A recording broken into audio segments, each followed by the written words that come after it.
Thank you, Mr. Gerd. It's a very important process that we're carrying at the moment, and it is appropriate that we commence with a karakia. And I understand the council has a karakia prepared for Hutt City Council, and it is appropriate that we commence with that. So have we got that available?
Tuia te mana aki aki, rangarangi hia te mana rangatira.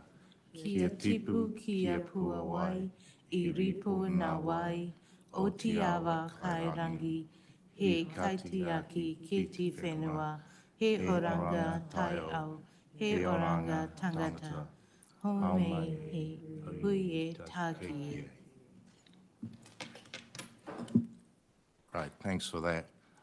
Before we commence, it is important that we actually introduce ourselves as the hearing panel. We'll be commencing these hearings over the remainder of 2026. Normally there will be only 4 people on each panel, but for this starting hearing and the very concluding hearing, which is the wrap-up hearing, we'll have the full panel of 6. So I'm Lindsay Daish. I've been appointed to chair these hearings on behalf of Hutt City Council, and perhaps I'll get each of my colleagues to introduce themselves, perhaps starting with you, David, and then we'll go Liz, Jason, and then this way after that. Thanks, Chair. Good morning, everybody. David McMahon. I'm a planning practitioner based in Wellington, an accredited commissioner under the Making Good Decisions course, as I think we all are.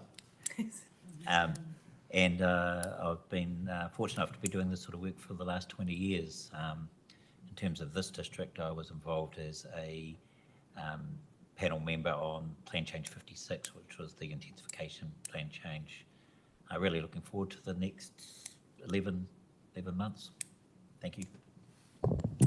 Kia ora, kei te mihi ki a koe. My name's Liz Burge. I'm from Wairarapa. I'm also a planning practitioner and independent commissioner. I sat with David with the intensification program that went through a couple of years ago. Thank you.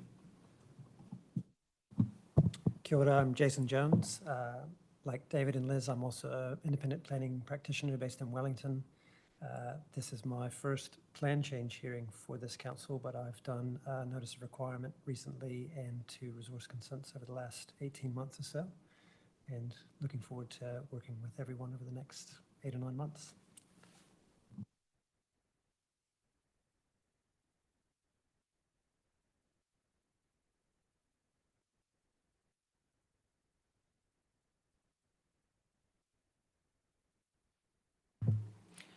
Oh, kia ora mai tātou, ko Julie Ann Cheetham tōku ingoa. I'm also a hearing commissioner. This is my first piece of work for Hutt City. I do the majority of my mahi in Auckland and the north, as I hail from Whangarei.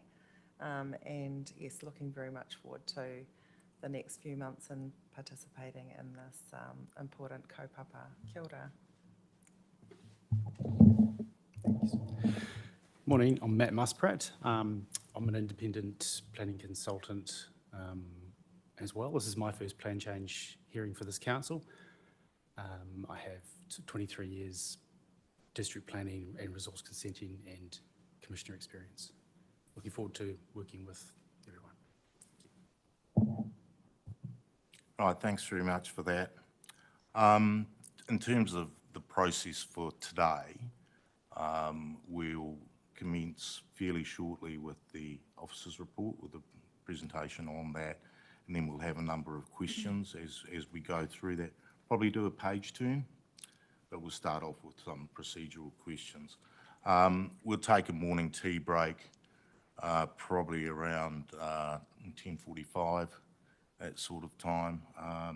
Lunch break is scheduled for 12 midday, but it depends on the flow at the time, so it might be around that time rather than precisely at those times. And this afternoon, we've got an afternoon tea break at 3. We've got a number of submitters coming along this afternoon and some tomorrow morning as well.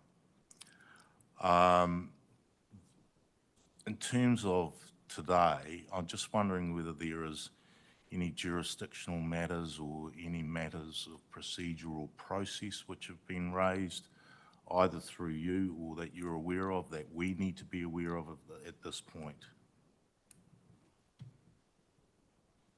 And it's either Mr. Gerd or...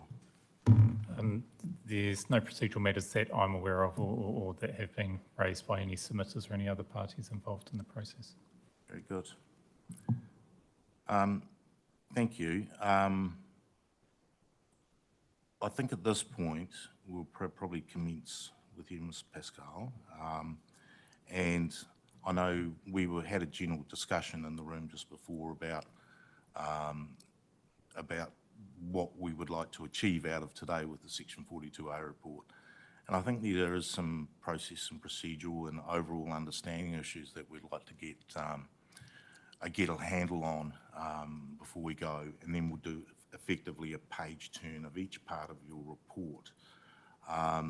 It's reasonably lengthy, but some parts of it are issues of fact, so we needn't necessarily go into those.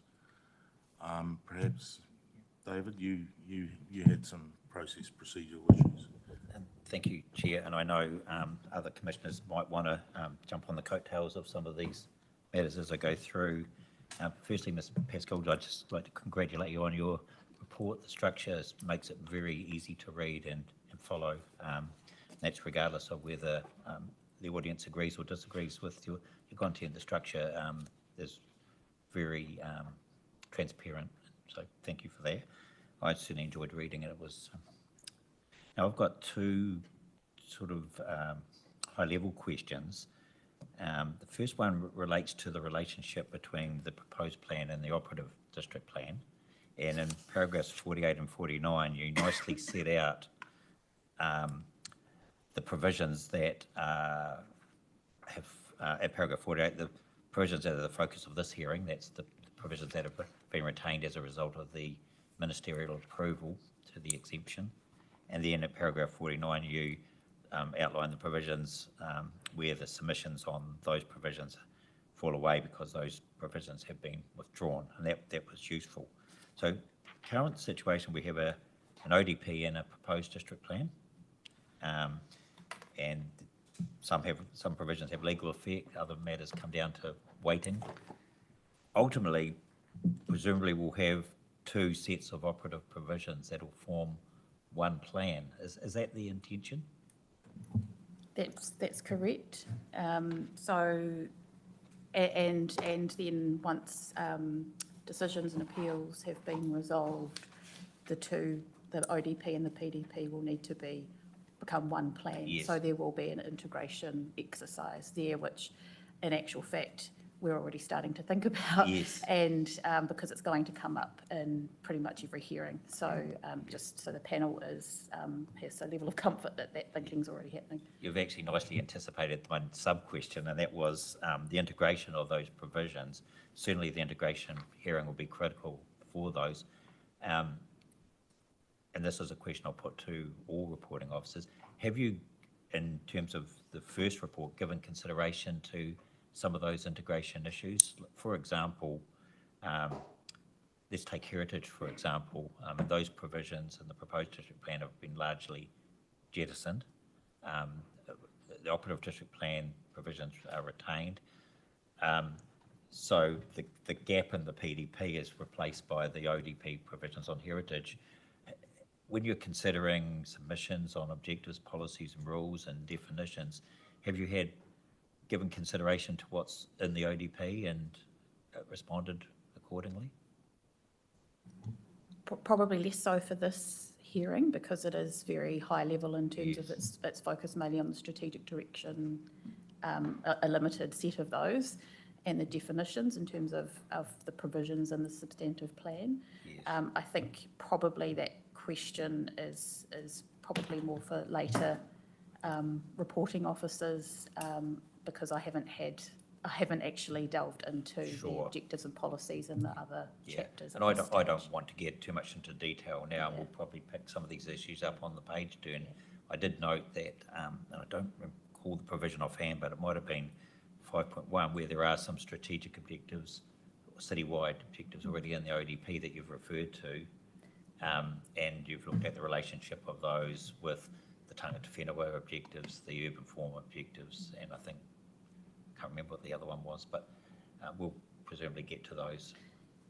Yes, so I think just stepping back, in terms of how that works for the strategic directions, in my view, the strategic direction of the proposed district plan would essentially replace the area-wide issues in the operative plan. Yes. And I note there are some perhaps nuances in terms of the PDP doesn't have a specific set of heritage strategic objectives, but in a quick review of the area-wide objectives and policies in the ODP, those are actually probably being replaced by other provisions within the substantive plan anyway. Okay. So essentially they may no longer be necessary.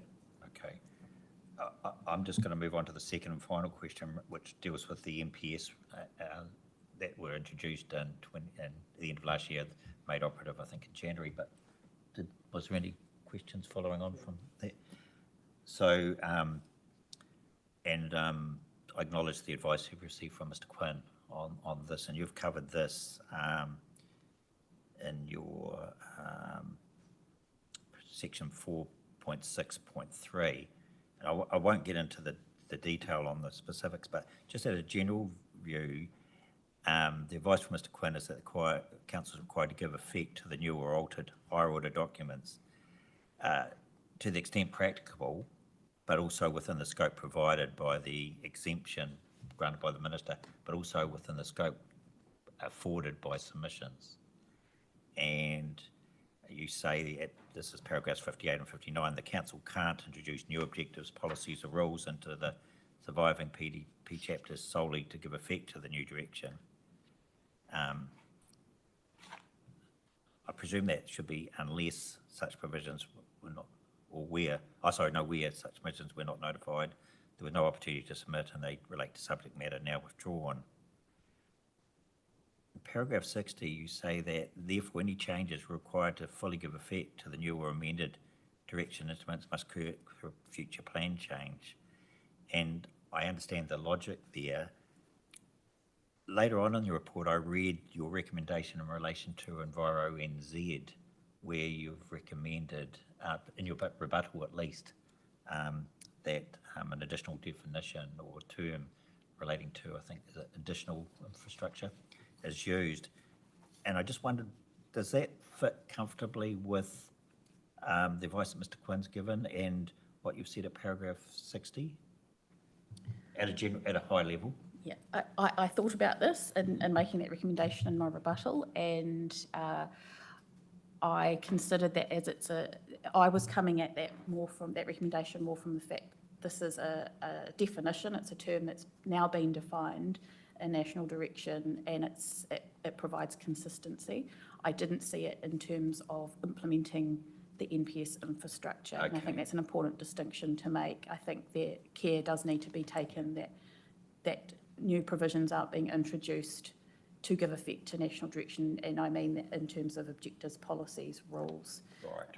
because submitters haven't had the opportunity to comment on that. Yes. So this was purely in terms of this is a definition that's been through a process, and it was more specific than what the submitter had originally Yes. asked for, which was local infrastructure, I believe. Yes, it was. Yeah, so, yeah. So a nice convenience in a sense. Yes. Sorry, what was that? A nice convenience Yes, to draw on as essentially. Yeah, a recent addition, even though it's Exactly. part of the MPS. correct. Yeah. That was all I had. Thank you. Commissioner Jones.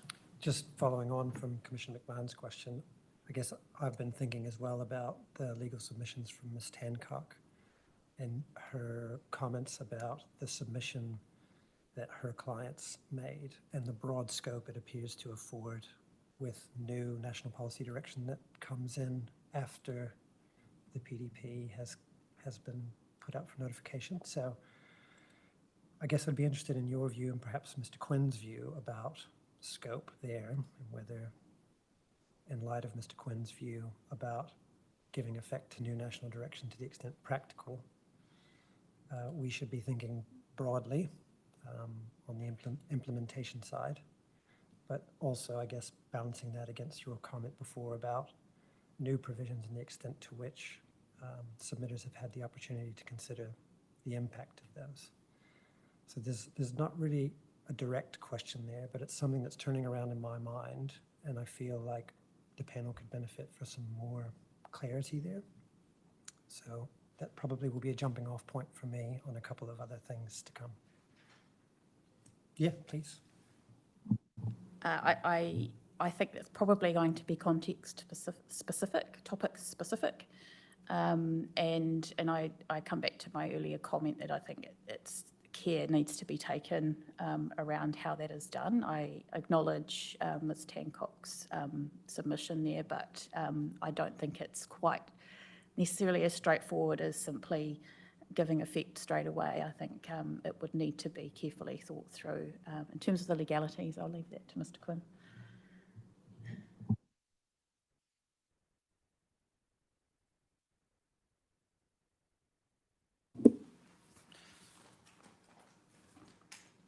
Commissioner, is that something you want direction on now or just as it progresses through? I think it might be best if we hear from Ms. Hancock first and then hear back from you later, but I just wanted to signal to you that that's on my mind. Thank you. I actually think this is probably a good opportunity for you to give a general comment on your view on the position, if you have one at this point. Thank you, Commissioners. Well, I mean, obviously this is, as is often the case, imperfect or slightly messy in this respect. And it perhaps is related. There's two related topics here. One relates to the timing as it relates to the exemption that we're dealing with and the fact that you've got a series of submissions on the plan as a whole, and now you're dealing with only part of that plan.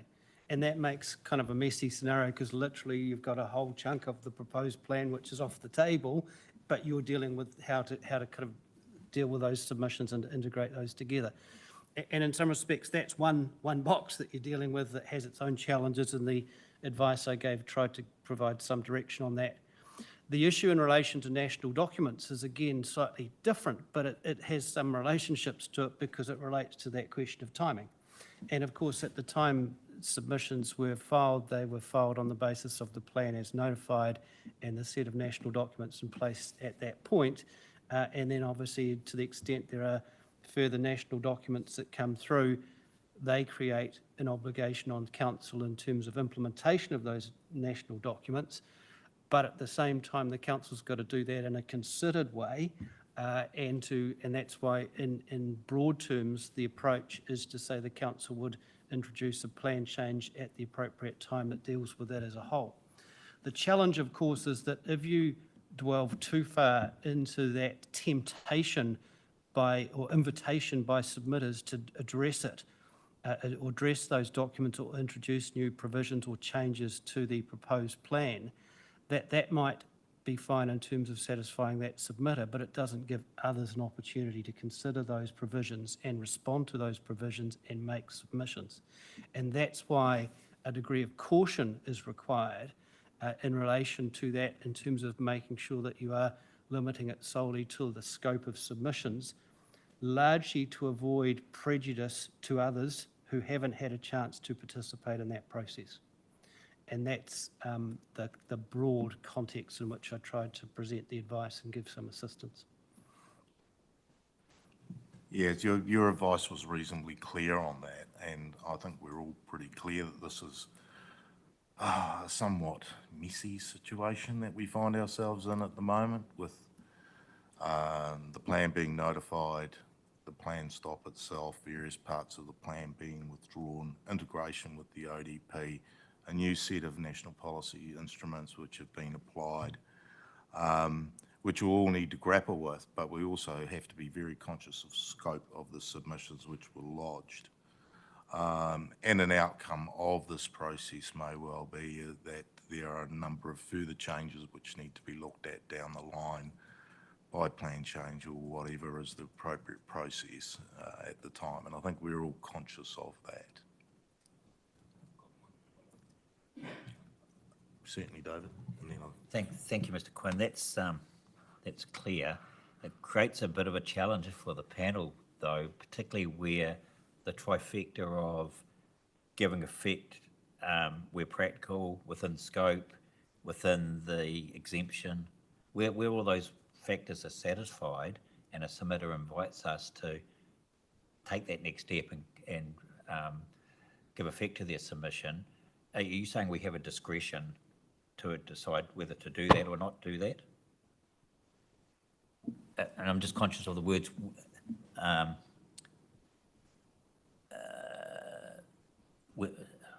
was it to the extent practical? Yeah, to the. Yes, I think the short answer is you have a discretion and you always have a discretion. What I'm trying to do is exercise or give some advice to assist you to exercise some caution, because if you exercise that discretion to step too far into the invitation to make amendments to the proposed plan, you have to be conscious of what that means for others who have not had an opportunity to submit and be involved in that process. And nor, going back to first principles, have the council had a chance to actually address that in a considered and holistic way and introduce what their proposed changes are. Ultimately, you might be getting invitations from submitters to say, make this change, and that's consistent with national documents. But the officers haven't proposed that. Yes. They haven't considered it in a broad sense, nor have any other parties had a chance to submit on that. And so I think, to the extent you're exercising discretion, I'm suggesting a conservative exercise of that discretion to not take it too far, to not prejudice others. What about, is that a broad principle, and does that enable cherry picking to occur, or are you saying just don't go there? From a consistency point of view. Well, when I go back, and one of the first questions you asked, I think, was in relation to the officer's report in paragraph 60, and that paragraph talks about fully implement, is the key word, fully. And the short answer is there's no way that the outcome of this process will be to fully implement that document. At best, it will be a partial implementation. And so in that respect, it's not going to be a complete outcome. And so on the basis that you therefore have that knowledge that there will be a subsequent process to fully implement, there is perhaps not a need to go too far down the track or put your necks too far on the line by perhaps taking an approach of trying to respond to issues raised by submitters that then might be prejudicial to others and would be addressed in a more comprehensive way to follow. Sure, I understand that, and it'll become more apparent when we deal with specific provisions. Yes. I'm just trying to establish a broad framework of principles here. Thank you. Thank you. Certainly. Sorry. I guess I just want to ask a slightly tangential question to that to help inform our consideration of the case-by-case invitations we get from submitters to incorporate more national direction. And I'm just thinking about the practical application of the plan once it's made operative, and the operative plan and the PDP combine. So any shall we say, gaps that are arising as a result of the national direction coming into effect after the fact, or indeed because of the plan stop, will there be a high likelihood where matters are being considered either as a notice of requirement or a resource consent where council's discretion is either unfettered or sufficiently targeted on some of these issues where plan stop has intervened? Is it a reasonable expectation that the panel should rely on that such examples will naturally be looking up to those national policy directions to inform decision making?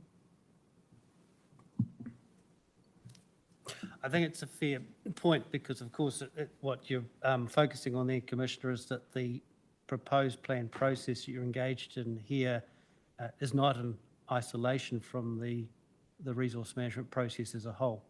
And clearly, if a designation process is going through, a resource consent process is going through, they must be assessed in accordance with the full requirements of the Act, which include taking into account those national documents. So in that sense, to the extent that there is a period of time where there's a lacuna where you haven't had full implementation of all national documents through the plan, the resource consent process will provide the opportunity on a case-by-case basis to address those matters. And I expect Mr. Gedd and his team will have a series of outstanding issues arising from this process and almost a running list of matters that have to be addressed later on. And in some respects, the plan will catch up. But in the meantime, the processing of resource consents and designations will continue, and that will enable that full assessment to occur. Thank you.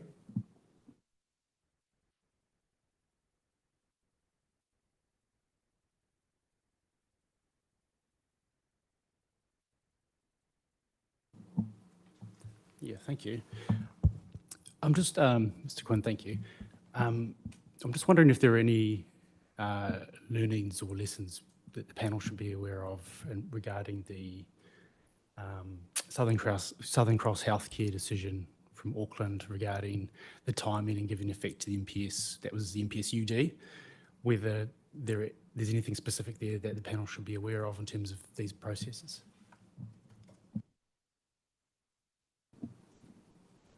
Thank you, Commissioner. Nothing's coming to mind immediately that I haven't covered off, but I'm happy to look at that specifically and come back if it assists in terms of advising the panel through the offices. Thank you.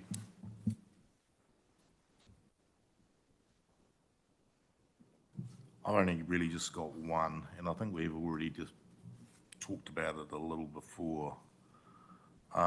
At the end of this process, we're going to be having effectively two documents which need to be integrated as one.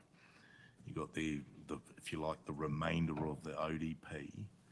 Are we, and the proposed plan provisions, in terms of usability over that period, I'm just wondering whether the recommendations which are going to be coming forward in forthcoming hearings are going to be referencing out those areas where the ODP applies. Is there going to be a column on the right-hand side which says, well, for heritage, you've got to go back to this, the integration, particularly with e-plans, the integration in between the two. If you're a practitioner and you're looking at a resource consent proposal for something in Hutt City, how is the whole navigation of the plan going to be worked through as we work through this process? Has any thought been gone into that? I might be best placed to respond to that. The intention is through each reporting officer's report throughout this process is to communicate to the panel the integration issues for that topic. For some topics, there won't be any. For some topics, there'll be some fairly significant integration issues, and the approach that we think the council should take in doing that integration piece. The specifics of how that will be communicated, as far as will it be in a right-hand column kind of approach, that might vary depending on the nature of the topic, but we haven't sort of nailed down that level of specificity. But it's definitely the intention to provide advice to the panel about how the integration piece will work for each topic. And I imagine there'll be a significant role in the wrap-up hearing at the end to bring that advice all together, so that it's certainly on the officer's mind that we want the resulting document to be as usable and clear as possible, but also mindful of the constraints that are in place on the way that we do that integration. Thank you for that, and probably a follow-up question to that, and it more comes out of Mr. Quinn's comments about looking at scope and perhaps taking a greater degree of caution in terms of potential changes. But we've obviously got clause 16 of the first schedule, which can make a number of sensible, non-offensive changes. In terms of the situation we're at the moment and the complexities of the process, do you think that there is potential for us to be a little bit more liberal? And I'm thinking about the additional infrastructure change which Ms. Pascal is potentially putting forward because of this set of circumstances that we're in. Prior to the plan stop and prior to a reasonable chunk of the plan being withdrawn by council. Do you have a view on that? And either Ms. Pascal or Mr. Quinn about whether we can potentially be a little bit more flexible with clause 16 than we otherwise might have been?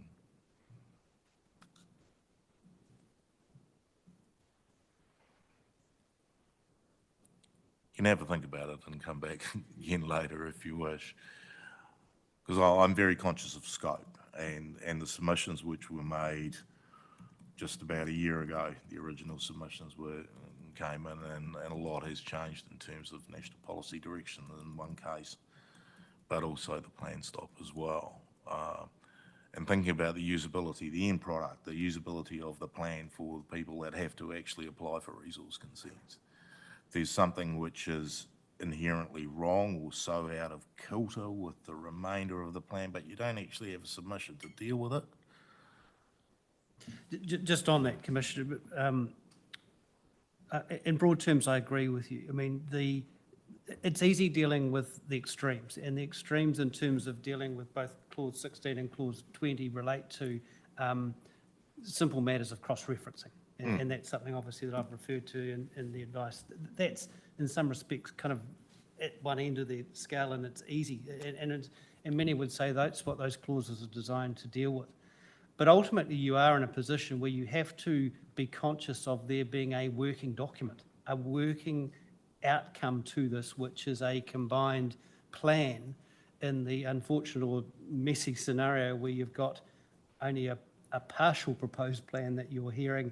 You've got part of it's been withdrawn, and you're looking to combine that with the operative district plan. And you have to still be conscious of making sure that the end outcome of your decisions is a workable document. And so to that extent, if there is reliance on those clauses which are focused on that to make sure it's workable and are still dealing with matters which perhaps are predominantly procedural in nature and predominantly focused on that workability, rather than reintroducing or introducing new substantive elements that people might want to have a say on, then I think that's where your kind of flexibility can come into play. And it's a reflection of the relatively unique circumstances here. And I think as a result of if people wanted to challenge that or take issue with that, it would be difficult to do so if it was within that context of making sure it's a workable outcome in a district plan that anyone can read and understand. Thank you, that's very helpful. So no more overall process issues with this report. Suggest Section 42A report on a page-by-page basis, and fellow commissioners, basically just pipe up when we get to the area, to the relevant sections, and we'll take things from there. Hopefully this process won't be too clunky, but we'll try and make it work as best we can. Sorry, I'm just got to get the front of the report. So obviously got the executive summary, which is expanded upon in more detail in the remainder of the report, so I presume we don't have any comments on that. Then we move to the introduction, supporting evidence, abbreviations, key issues of contention, and procedural issues, and I think we have talked somewhat about procedural issues already this morning.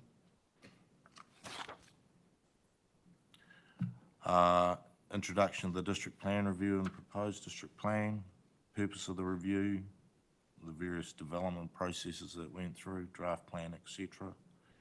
Notification processes, submissions and further submissions, and then an overview of the proposed plan, and then an update on the statutory policy and policy framework. The comment on the current bills which are before the House, Planning Bill and the Natural Environment Bill. The Amendment Act, Plan Stop, which we've covered in some detail already. What the exemption actually covers, and again, I think that's covered in a reasonable amount of detail already. Certainly, when I was preparing my minute 2, I was very conscious of trying to explain to submitters the unusual situation that we're in with the plan stop.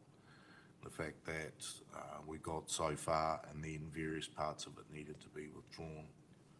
One question there on Certainly. page 17, Ms. Pascal, and that's just where you've factually listed the provisions that have been formally withdrawn, and you get to the second to last bullet point above paragraph 50 and highly productive land. Presumably the withdrawal of that means that there's a direct reliance on the MPS HPL and its updated form, which is quite directive, to deal with any consenting matters. Correct. Thank you. Okay, and just out of interest, do you or Mr. Geard know how much HPL land there is in the district that meets the LU 123 and the rural zoning sort of quinella, if you like? I don't, but Mr. Geard might. Off the top of my head, I don't know the exact number, but we can certainly get that for you. Maybe in the section 32 Yes. report for the rural zones. There wasn't any land use classification 1 or 2 land. It was solely 3 for lower. Okay, it's a pet topic of mine. I've done a number of hearings, both at the resource consent level and the plan level, and the case law has moved considerably on it over the years, and I think the later one is the Maitai decision that makes it clear that we're stuck with the land use classifications until the regional council does a mapping exercise in terms of their RPS, which with plan stop could be some time away. Yes, thank you.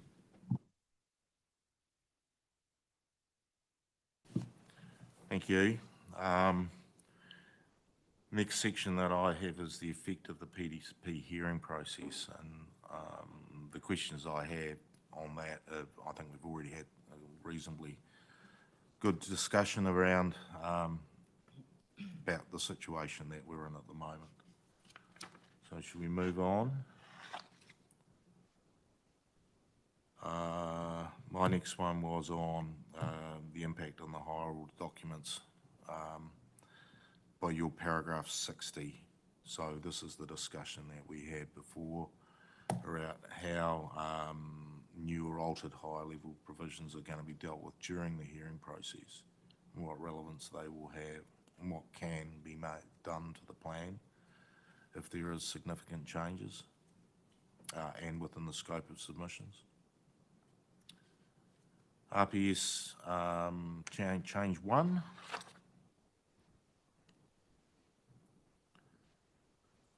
Okay, and then section 5, introduction to evaluation of submission points in the report. Yeah. Sorry, I just want to go back to the RPS, if you wouldn't mind. And either Mr. Pascoe or Mr. Quinn, or maybe Mr. Quinn, is the situation that you described earlier in relation to giving effect to the MPS, which are a higher order document, is it any different for the RPS, which is also a higher order document in the scale of things? Is the outcome that you, or the advice that you would give with respect to the MPSs and the RPS different? My advice didn't cover that off. It wasn't asked to look at that point. I'm happy to have a look at that, but I anticipate it will end up being a similar outcome in the sense of there being consistency between the obligations relating to the national documents and the regional documents. Yes. The RPS is obviously a process where the further it goes through the process, the more weight gets attributed to the provisions. So it doesn't have, I guess, the same legal effect as the MPS in the sense that it is what it is. But presumably it's got, I understand there's been quite a bit of mediation in that process over the last 18 months. So it must be being afforded a little bit of weight at this point. Happy to have a look at that, Commissioner. Thank you.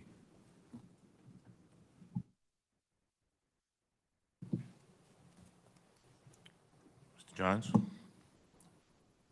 I'm looking at the bottom of page 22 of your report, Ms. Pascal, and in particular where you note the strategic directions that you grapple with and those that you sort of signpost that will be dealt with by other authors. So my question is to you and to all those other authors, and it's a consistency of drafting question. And I was prompted by the Petone Historical Society submission on Objective UDSD 014, which appears to seek for an alignment of active language with that particular objective and other objectives.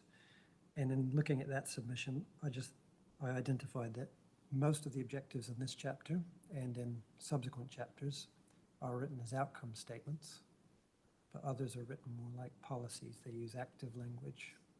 So I'm just wondering whether it might be of benefit to plan users, applicants, decision makers, if that language was consistent across the whole plan for how objectives are expressed as outcome statements.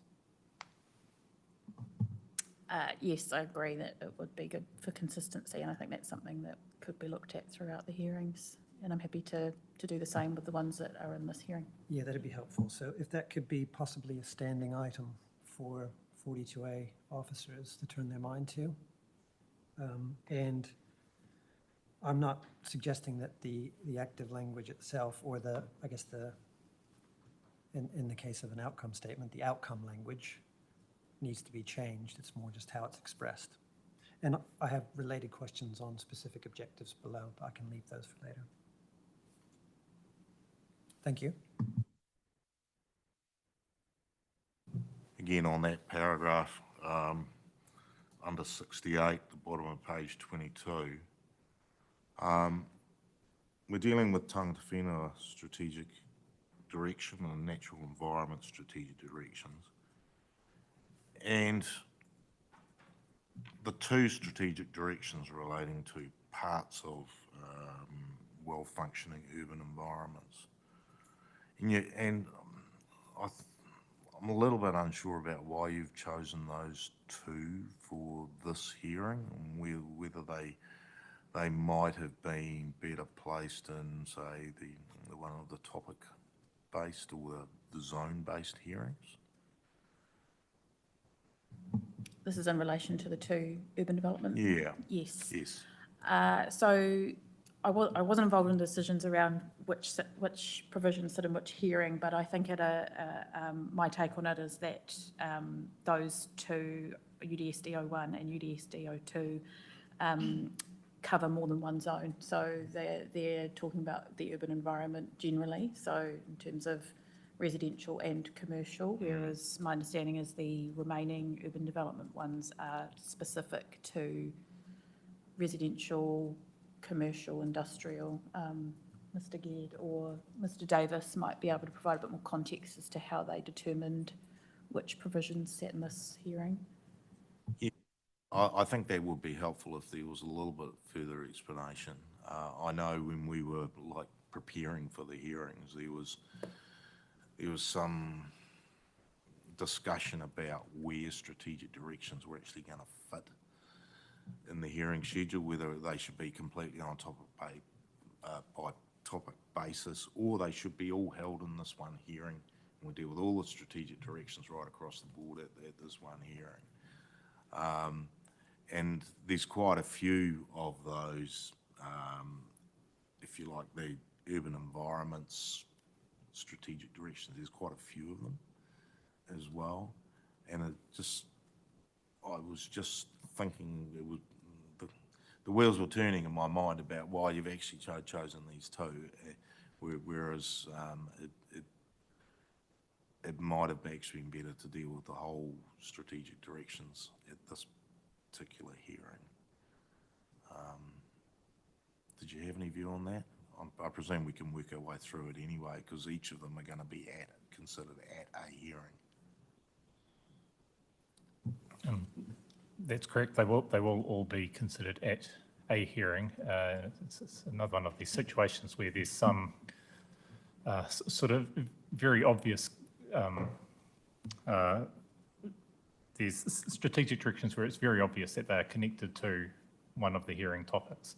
As an example, strategic directions on infrastructure, we have a specific infrastructure hearing, and for ensuring that the infrastructure issues are considered in an integrated way, we thought that it would be best to consider the strategic directions on infrastructure alongside the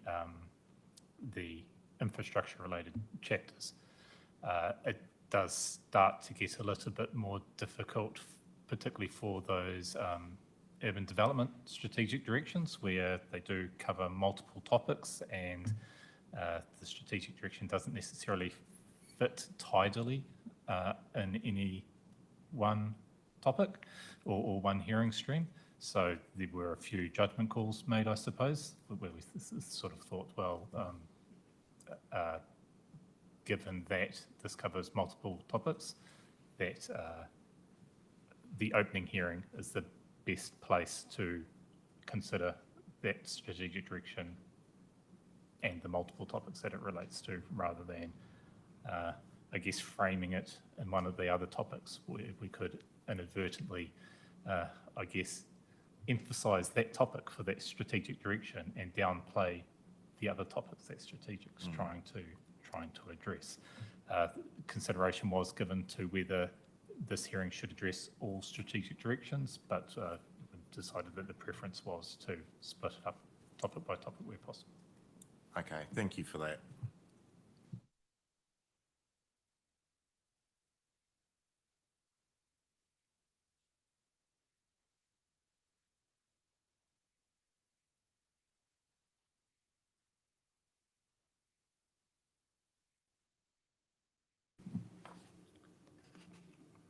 Mr. Pascal, I was reading paragraphs 75 and 76, and this is the reference to section 110 in the operative plan with the citywide issues, which include some high-level objectives and policies that might otherwise have been called strategic objectives in the current framework. I just got a little bit confused between 75 and 76. We've said at one stage all of those matters in 110 will be sort of jettisoned, that the remaining PD provisions will replace those. but presumably with topics such as natural character, which are not being taken forward, there won't be a complete replacement, will there, of 110 within the PDP, because it doesn't form part of the exemption granted by the minister. Those strategic directions don't, that's correct. They're not part of the exemption. Sorry, they haven't been withdrawn. The lower order provisions, the chapters relating to those topics have been withdrawn. So essentially those strategic objectives would be carried through, albeit without the lower order Yes. specific provision. So yes, it's a bit of a awkward situation, but I think they still serve a purpose because through plan changes and notices of requirement, I think those matters are still important to consider, but you wouldn't have the effects-based assessment provisions that would ordinarily sit underneath. Yes, so when you say it's 76, the strategic directions in the PDP will fully replace section 110, citywide issues of the operative plan. Are you acknowledging that there might be some gaps at the high level that don't perhaps relate to some of the more specific provisions in the PDP? That's correct. Yeah. And that's just the way it is. It's the nature of the situation we Yes. find ourselves in, unfortunately, yeah. And Mr. Quinn would suggest that we deal with that in a more fulsome and wholesome manner down the track. Correct. Okay, thank you.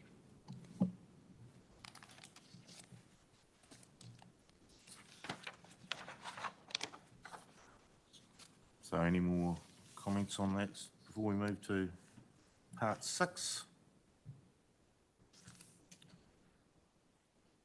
Okay, introduction and general provisions, is part 6.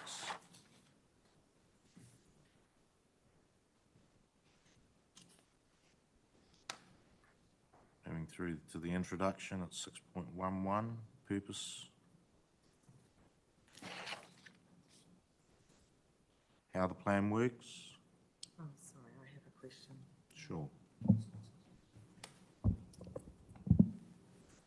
Just at paragraph 92, I'm just seeking some clarification or better understanding. You've recommended removing the additional term wider. I think that the mana whenua put forward in submissions because you consider it unnecessary. Can you just give some context around that, please? Well, I do note that just at a grammatical level, there would be repetition of the word wider in that sentence, but I think the important thing to note with this particular paragraph is the partnership that the council has with mana whenua, and that is distinct from that has a particular standing as opposed to the council's relationship with the community at large. So I think that was the distinction that I was trying to make there. Yeah, and I understand that, but I think there is a distinction to be made. However, mana whenua are also part of the community as well. So I'm just not, I was just raising it to have a think about that, but I mean, we might hear from mana whenua submitters on that matter anyway, so. Yes, and that's definitely a fair point. So I'm happy to have another look at that if that would be helpful. Yeah. Thank you. Okay, the introduction, 6.1. How the plan works, 6.2.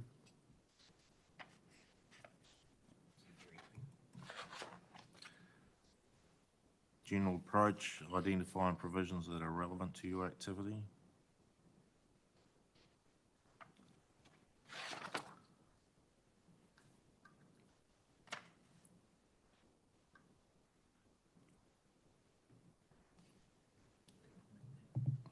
Yeah, I think we've covered that. General approach, legal effective rules. Mr. Muspratt. Okay. Pascal, I'd just like to echo Commissioner McMahon's comments on your report. It's very easy to understand your rationale and thinking. It was thorough. So I just wanted to start with that. I've got, how many here? 3 more implementation-based questions that start and sit kind of around a paragraph 131, and probably other parts of your report as well. They relate to defined terms and the effect of that on cascading of rules. So my first question is, do you think the lack of a definition for waste transfer station and resource recovery park are potentially problematic for implementation? Or are they fairly well understood terms in the industry and resource management? I don't think it creates uncertainty. I think that was the first part of that question. Does it create uncertainty? And I do, to be honest, I wasn't entirely sure what a resource recovery park was when I read Waste Management's submission, but now I do understand it, and it is defined, it is part of the industrial the heavy industrial activity definition. I don't think they necessarily require specific definitions themselves. I think they are understood within that industry. Yeah, I think I've answered your question. Yeah, that's fine. Thank you. The next question's, it's related. It relates to ancillary activities. And I'm just wondering if the definition for heavy industrial activity would capture a resource recovery park or a waste transfer station if they were ancillary to a different industrial activity on a site, and does that actually matter for implementation? So your question is if one of those activities was ancillary to another industrial activity? Yeah. Industrial activity. I think it's clear in the PDP how that situation would work. I think the rules and the amendment that I've put forward in my rebuttal evidence are clear on that. Industrial activity and a heavy industrial activity, those terms would include any ancillary activities. And I think in a consenting situation, you would need to consider both the effects of the heavy industrial activity and the broader industrial activity on the site. I think they would be assessed and bundled together in a consenting situation. Right, so there's not a rule cascading issue in terms of whether it's a discretionary rule or the non-compliant. Those would just be resolved as part of the normal assessment of an application and determining what activities are what. That's my reading of the plan, yes. Thank you. And my final point is not really a question, it's just potentially a consistency thing. Just define terms. There's reference to solid waste transfer station and just a waste transfer station in some provisions. I don't know if that's an issue either, but just a consistency note. That's all the questions I have on that part. Thank you.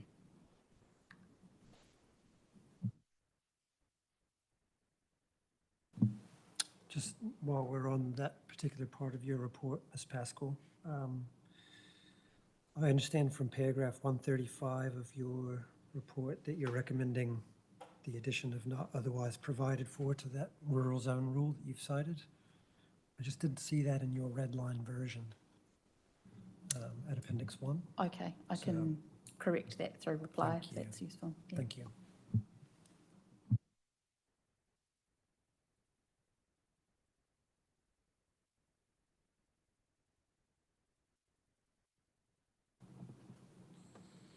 Through you, those sort of, I'm not going to call them errors, Ms. Pascal, but those omissions can catch up on the panel at the end. So it's really important that they are carried through, particularly when when you change provisions in your rebuttal. So we will rely on those rebuttal versions probably.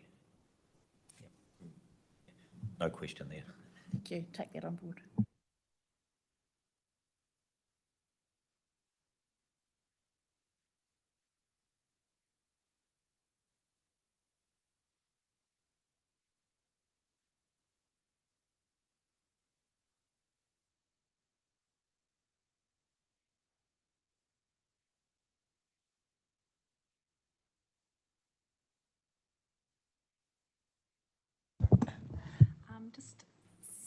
Just in relation to your discussion in the tangata whenua section on 6.5, just a general question here, and I just wondered in relation to the statutory acknowledgements and the ability of mana whenua to achieve their aspirations of their settlement through the district plan.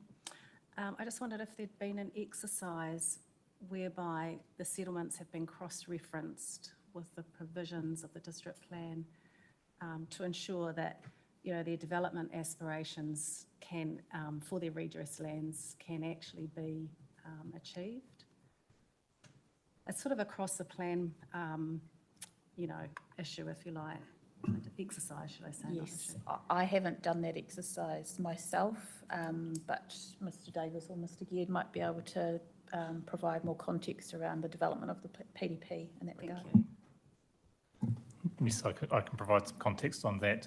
Throughout the development of the proposed district plan, there was ongoing engagement with our mana whenua entities, and part of that was covering off what their development aspirations were and how the district plan could provide for them. Some of the examples of that was in the development of the Papakainga chapter and what provisions to provide for Papakainga aspirations would look like, but the discussions were broader than that. It wasn't just solely about residential and Papakainga development. Thank you. I just I bring it up because of in other situations, you know, iwi have their settlement, but they're not able to achieve it because the district plan, you know, I'm speaking candidly here, but if you like, doesn't support the aspirations. So it's it's an important thing to get on board from the beginning. Thank you.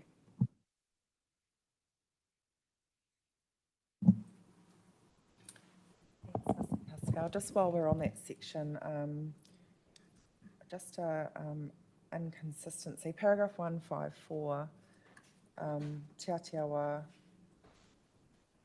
has a space in one point, Aotearoa, and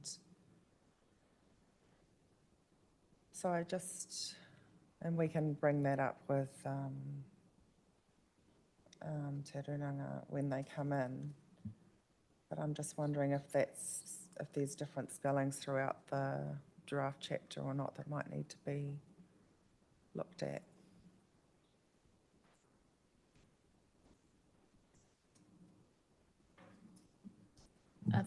You're referring to paragraph 154 there, Yeah. the requested amendment, the amendment they've Yeah, what requested? is that underlined section straight out of the draft plan, or is that from a submission? That's from their submission, Oh, right, so there's two I mean, different spellings there. but I'm happy to check if there's been a copy and paste error made there Yeah. and a space has been inadvertently Okay, included. thank you.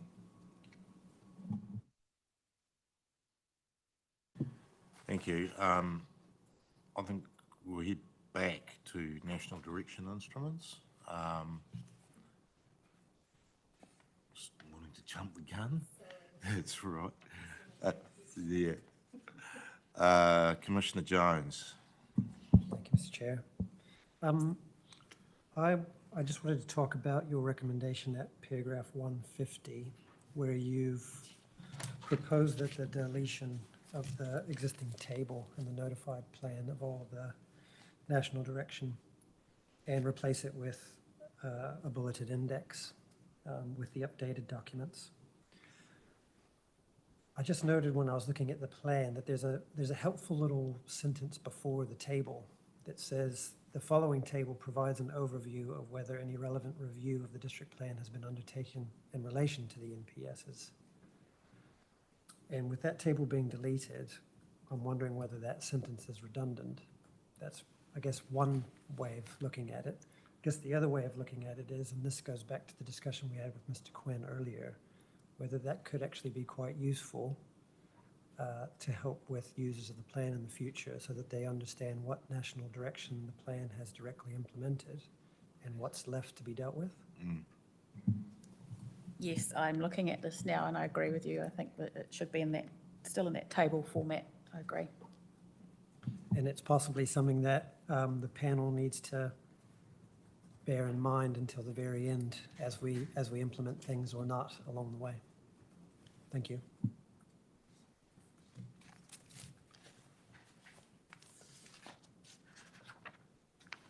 Any other matters on 6.4? 6.5?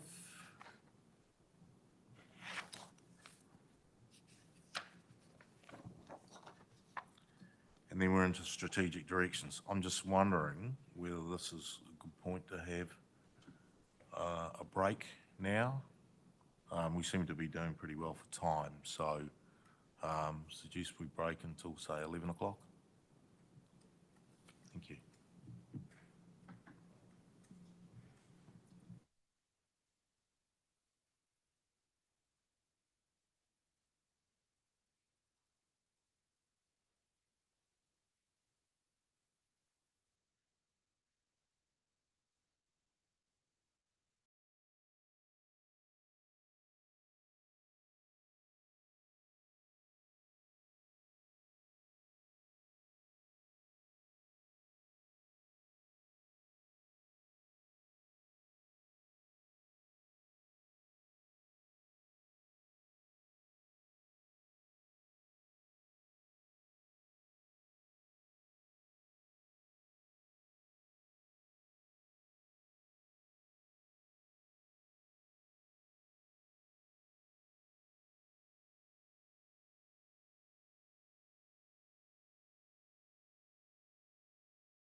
terrible.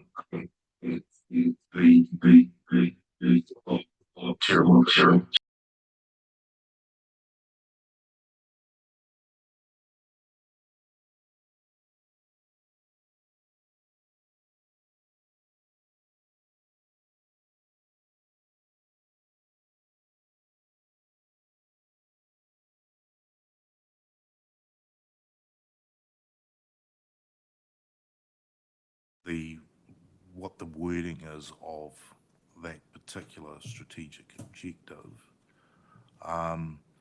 you consider that the district responsibilities are very narrow in terms of giving effect to that wider RPS responsibility for land, water, wetlands, all those sorts of things? Yes, they are narrower than the regional council's responsibility, and the RPS has direction around what district plans must do in terms of urban development, managing the effects of urban development on freshwater. Yeah.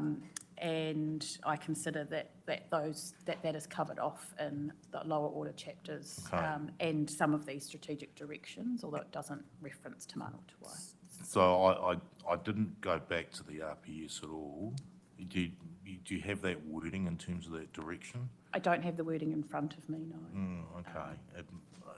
Just a relatively important issue. I don't think Forest and Bird are coming this afternoon to talk to their wider submissions, but it is something which, in terms of the integration of the district component with the regional component under the ambit of the RPS, it is reasonably important. So I just want to make sure that we leave no stone unturned on that matter. Yes. I believe it's, I can remember the policy number, it's policy FW3, and the RPS has come through and changed one. So, Okay. I'm happy to provide that wording to the panel. Yeah, that would be useful, perhaps an appropriate break. You can get that to us. Any others on 7.2.2? Thanks. Just for my own understanding, Te Awa Kairangi, is that the way it's mapped? Presumably that's pulled across from the regional plan. Is it tributaries included in the define how the awa is defined, or is it just the main trunk?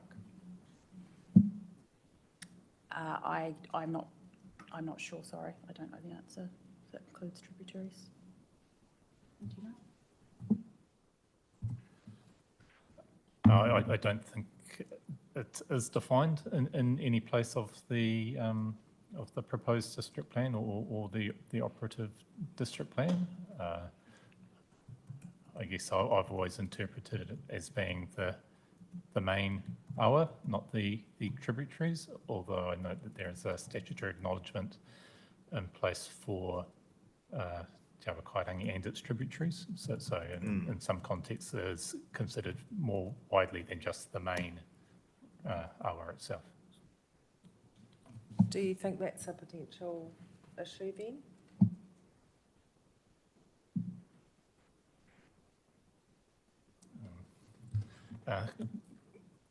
Conscious I'm not the reporting officer for this paper, but I'm happy to weigh in. I think it will depend on how the Te Awa Kairangi is referred to in the objectives, policies and rules to how tightly defined it needs to be mapped or defined. So yeah, it would need to be in the context of how it's used in the objectives, policies and rules, about whether it needs to be quite definite or whether it should be left broader.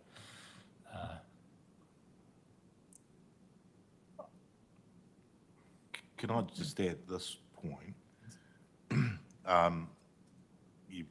Some of you may be familiar, we did a site visit yesterday and we went to the marae at Waifatu, which is beside the Waifatu stream, which is a tributary of the Hutt River. So intuitively to me, something like the Waifatu stream, being a tributary, should be included in terms of a significant water body and of the Hutt River. So perhaps we can just get some clarification from officers about what the intent is, whether it's just the mainstream of the Hutt River or whether it's the tributaries as well, because to me it doesn't sit quite right that something as important and historically problematical as the Waifatu stream can be excluded. Yeah, and just to follow on, oh, sorry, you were going to answer. I was just going to say, well, the next objective does mention the Waifatu stream and Wainuiomata, but it does have this values of significant water bodies mentioned, and I had a sort of question about that, whether significant was defined anywhere in the context of water bodies anyway, and whether that also raised I guess, an interpretation issue for people using the plan in terms of working out what is significant and what isn't. Yeah, I was also going to point out that that next objective refers to the Waifatu stream, but I can see the issue that both Commissioner Dash and yourself are raising in terms of being clear about exactly what's included in these objectives. So I don't believe that significant is defined as such, but my interpretation would be that it's referring to the main water bodies in the district, but happy to have a look at both of those objectives and how those are defined, how those terms are defined for the purposes of interpretation. Thank you, and I don't want to belabor this too much, but I also wondered if, because Te Awa Kairangi is mentioned in NSD 01, and then it's including Te Awa Kairangi in the second objective as well, whether it sort of sets up a duplication there or not. I think there's a slight nuance between the objectives where NSD 01 is referring to the health and well-being of Te Awa Kairangi, and NSD 02 is talking about the values. So there's a slight nuance there, but appreciate it could appear at face value as duplication.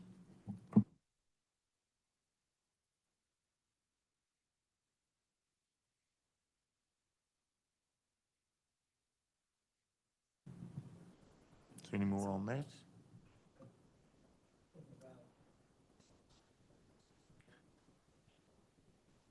Oh, Commissioner Jones? On a related note, you've recommended both with Objective 2 and Objective 3 in this natural environment section, the addition of the word restore.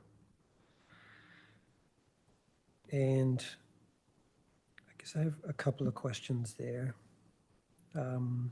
One relates to the clarity for plan users as to what the actual outcome that we're trying to achieve is, and whether it is clear with the addition of that text.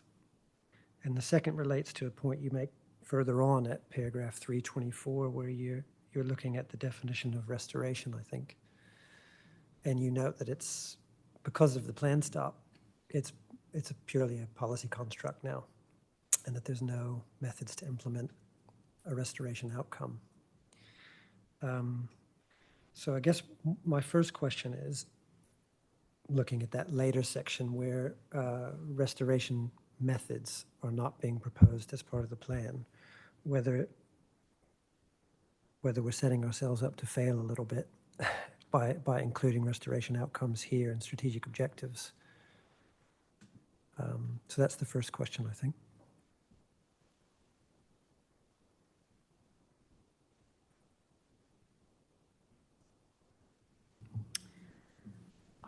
I can see that issue that you've raised. However, I think in the context of a strategic direction that relates specifically to fresh water, it is a slightly different situation, and I've acknowledged in the body of the report there that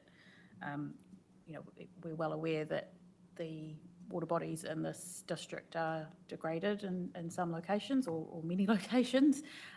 So it's this acknowledgement of that, whereas I think the difference with the definition that I was referring to later in the report is really in relation to Indigenous biodiversity and Indigenous vegetation. So, but take the point that there is a potential for some confusion there. And that's helpful because that gets back to the first point I sort of was hinting at, which is the utility of adding this without providing that context about degraded values or the degraded health of the water body.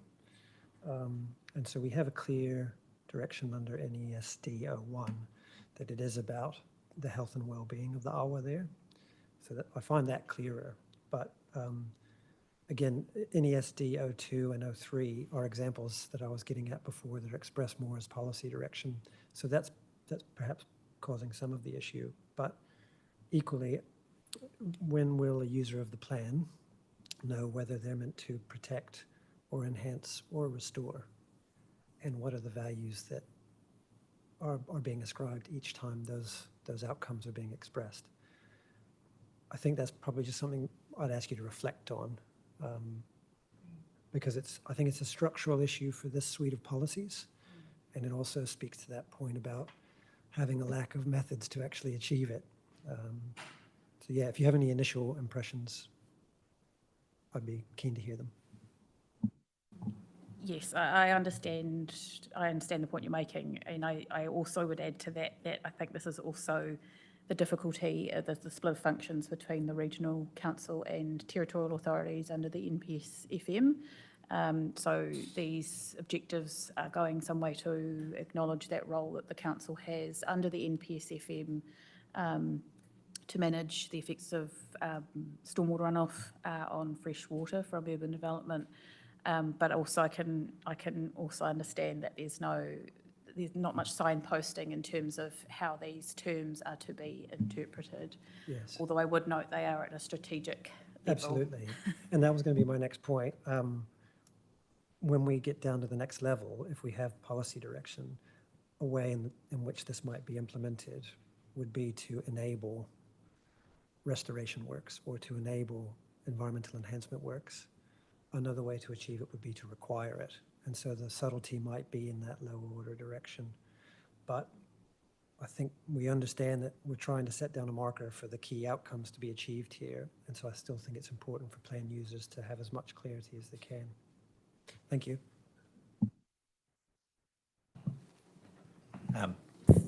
Thanks, Commissioner Jones. That's spiked my interest in that topic. And it's two things arising. One is the need for top-down assessment of these policy, but also revisiting it from a bottom-up perspective. And this may be something that needs to be occurred at the integration, because I'm not 100% aware of how those objectives are given effect to at the policy and rule level. And that brings me on to the second point is, while you're reflecting on that, it might be useful to construct your own wiring diagram of how those strategic objectives translate into chapter objectives, policies, or not, and or are they, in this case, reliant on other jurisdictions such as the regional plan and RPS, etc., to give effect to those, which might be valid because that's just another way of achieving a stated outcome through a different jurisdiction. But it's not just related to this topic. It's for all reporting officers to have their own wiring diagram or mental map, just to see that there are no orphans, or if they are, they're captured somewhere else. And that will be a use. To the extent you want to share that with the panels, up to you. But during deliberations, we will probably construct our own one. So if we can take a lead from what you prepare, that would be useful. Sure, happy to do that through reply.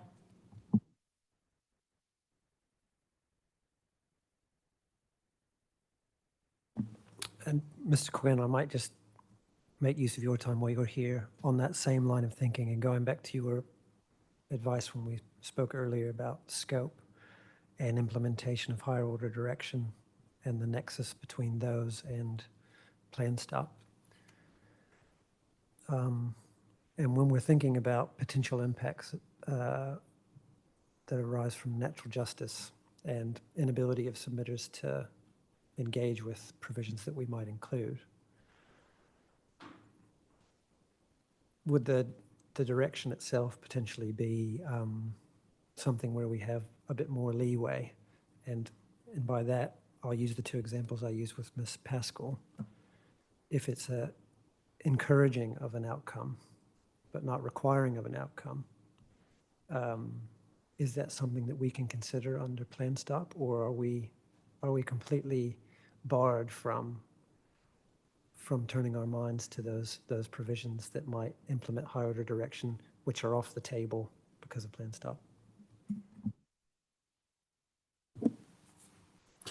Commissioner, I do think you have some leeway here, primarily because the strategic directions provide an overview of the plan as a whole and trying to get some comprehensive approach to it. Now, of course, that creates some logistical difficulties when you have a strategic direction that doesn't necessarily have some provisions that implement it. But what it does do is signal the broad intent of the council, plus also signal what will be subject to future change to the plan in terms of, if you like, backfilling those aspects of the proposed plan that have been stopped effectively. And so because there's no objectives, policies and rules that directly implement those strategic objectives, I think you do have some flexibility in order to address the matters that are before you and address any submissions in terms of making tweaks to those without running foul of the Plan Stop provisions. Thank you. I'll just pose one example question back to Ms. Pascal. So might there be certain projects that are brought forward in the future where stakeholders, the council, members of the community are keen to advance them on the basis of delivering enhanced water quality outcomes or ecological outcomes, and yet say they involve vegetation clearance or earthworks or other activities that could potentially have adverse effects, but they might benefit at consent stage from having direction to decision makers about the benefits that those projects bring to bear. That might be quite a helpful policy direction to have in the context of some of the higher order direction and what we're allowed to consider. Do you think? Yes, I would agree with that, yes. I think that probably comes back to your comment earlier around, I can't remember the wording you used, but sort of almost enabling or supporting something versus requiring something. Yeah, I just got one further follow-up question is some of these, if you like, topics which have been plan stopped still have equivalent provisions in the ODP which remain in place. Probably not so much with the watery ones, if you like, but certainly in terms of things like natural character, historic heritage, those sorts of things, there still is some stuff in the ODP which relates to those particular issues. So when it comes to recommendations and probably for future hearing streams, we need to be also conscious that there is this, if you like, the rump of the ODP, which remains in place because the PDP, equivalent PDP provisions have been removed through the plan stop process.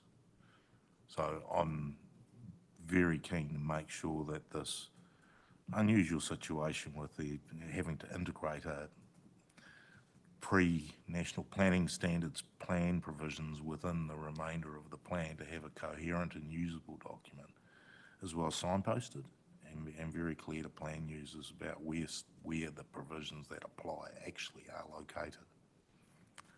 it's probably an overall comment rather than requesting a response, unless you wish to provide one.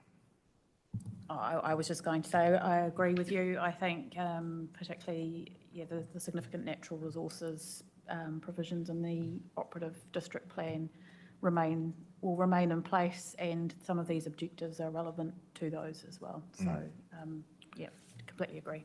All right, thank you. Time to move on. So I think we were at NESDO 3. NESDO 4.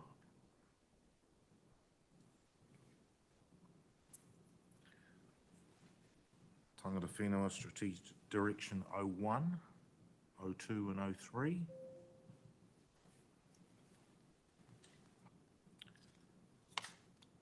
'04, 7.27. I just have a couple of clarifications. If we go to your paragraph 222, Whenua Māori is, because I know Māori land is defined, I believe it's defined in the plan, but the term Whenua Māori is not defined in the proposed district plan.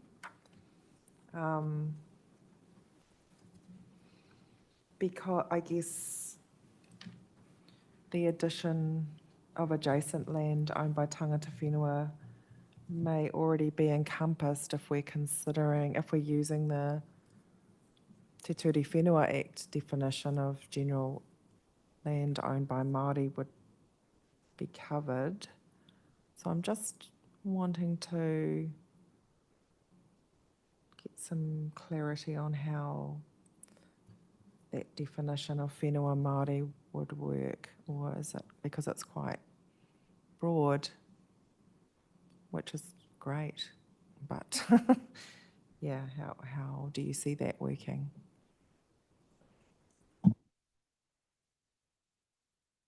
I would suggest that it's not been defined in the plan to be applied broadly, and as you've said, I'm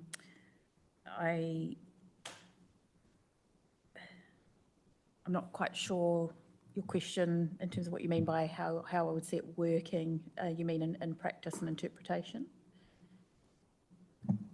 Given that Māori land is defined, is that used anywhere else? Is it in the lower order provisions?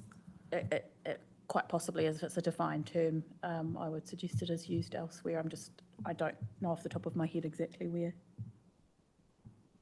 Yeah, I think that was what I was trying to work out, how, because I found Māori land in the definitions, just how this whenua Māori would work once you sort of got further down into the scheme of things, if it's different to the definition of Māori land. I would need to come back to you on that. I can have a chat with the council officers in terms of what was intended by using those terms. I'm happy to do that through reply. Yeah, that would be good, thank you.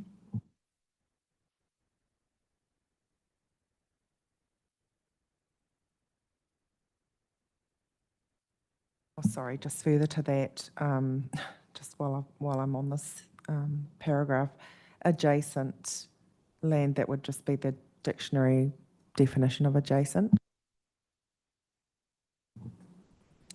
I believe there is probably some case law interpretation of the meaning of adjacent, so that would apply here.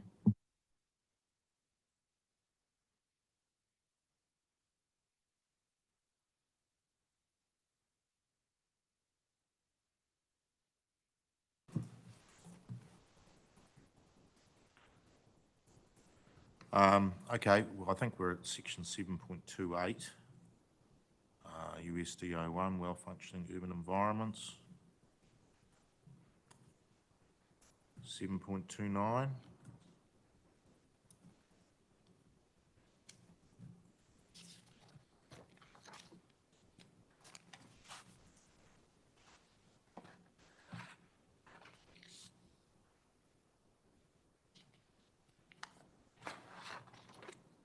Okay, nothing more on that. Then we're into section 8, definitions. There's a number of definitions with only submissions and support. Then there's a number of general submissions on the definitions chapter.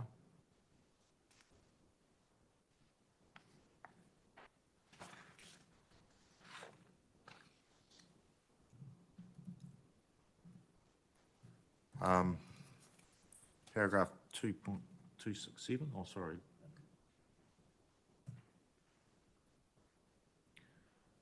The whole issue of nesting tables has been raised, and certainly I think 3 of us were involved in Wellington City hearings as well, where the same thing applied, and it was agreed at that stage that nesting tables were a useful addition. You're not wedded to that view in the context of Hutt City. Is that because of the complexity of it, the potential for rewrites, or you know, what's the nub of the issue in terms of doing that from your perspective? I think the plan hasn't been, the PDP hasn't been written from the outset with nested tables. And of course I'm aware of Wellington City and both Wellington City and Porirua have nesting tables in their recent plans. Not particularly opposed to the idea of nested tables generally. I think in the context of this plan, it could be a complex exercise to go through and create those nesting tables, and then we would need to be sure that it's not creating any issues internally with the plan in terms of interpretation. That was the point of view that I was making. So the view is you can do without them? I think you can for this plan, yes. Is clear enough. Okay. Thank you. Any other questions on that matter? Sort of, because in your 42A you seem to promote 2 reasons. One is this complexity of doing it and some unintentional consequences and a fairness issue. But also, I got the impression that you were saying that this plan is a bit more bespoke and it doesn't need those nesting tables because of the particular way in which it's been developed. Can you just explain that for the benefit of the panel? So the rules, the provisions have been drafted so that every activity has, it would fit into a rule somewhere, and that is by virtue of the including, you know, any other activity not mentioned, essentially the words to that effect. Yes. In terms of activity status. And then we do have situations where, for example, like in the rural chapter, as we've traversed through the rebuttal evidence, there are then specific activities mentioned that are provided for versus other broader activities that fall within that, that activity might fall within that category that are then have a different activity status. And using that waste management or example earlier, the solution there was to clarify the particular definition, and I think in that instance.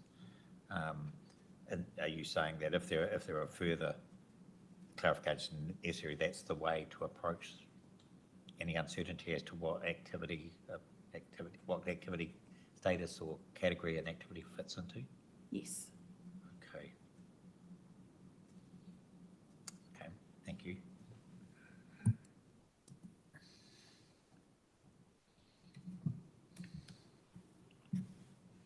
Shall we move on? Specific definitions? Alteration? I was actually, if it's okay through you, Mr. Chair, I was just going to ask about the Power Co statement that came in. Oh, yes, thank you. And they identified, I'll just pull their statement up. fourth or fifth paragraph into the statement, they mention two of their submission points, seeking the addition of biogas to certain defined terms. And Ms. Pascal, I'm not sure if you've turned your mind to that in your rebuttal, so I guess I was just wondering what your thoughts on that were.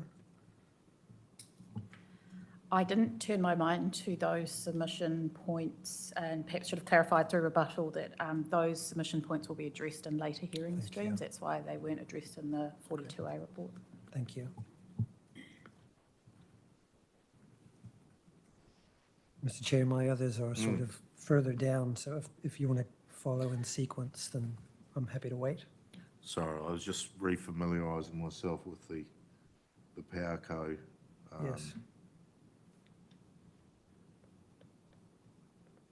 Okay, no, that's fine, thank you.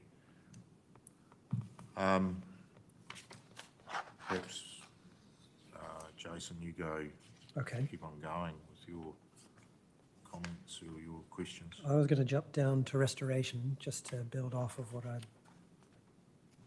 discussed earlier about those objectives and the relationship between what they say and what you've recommended there.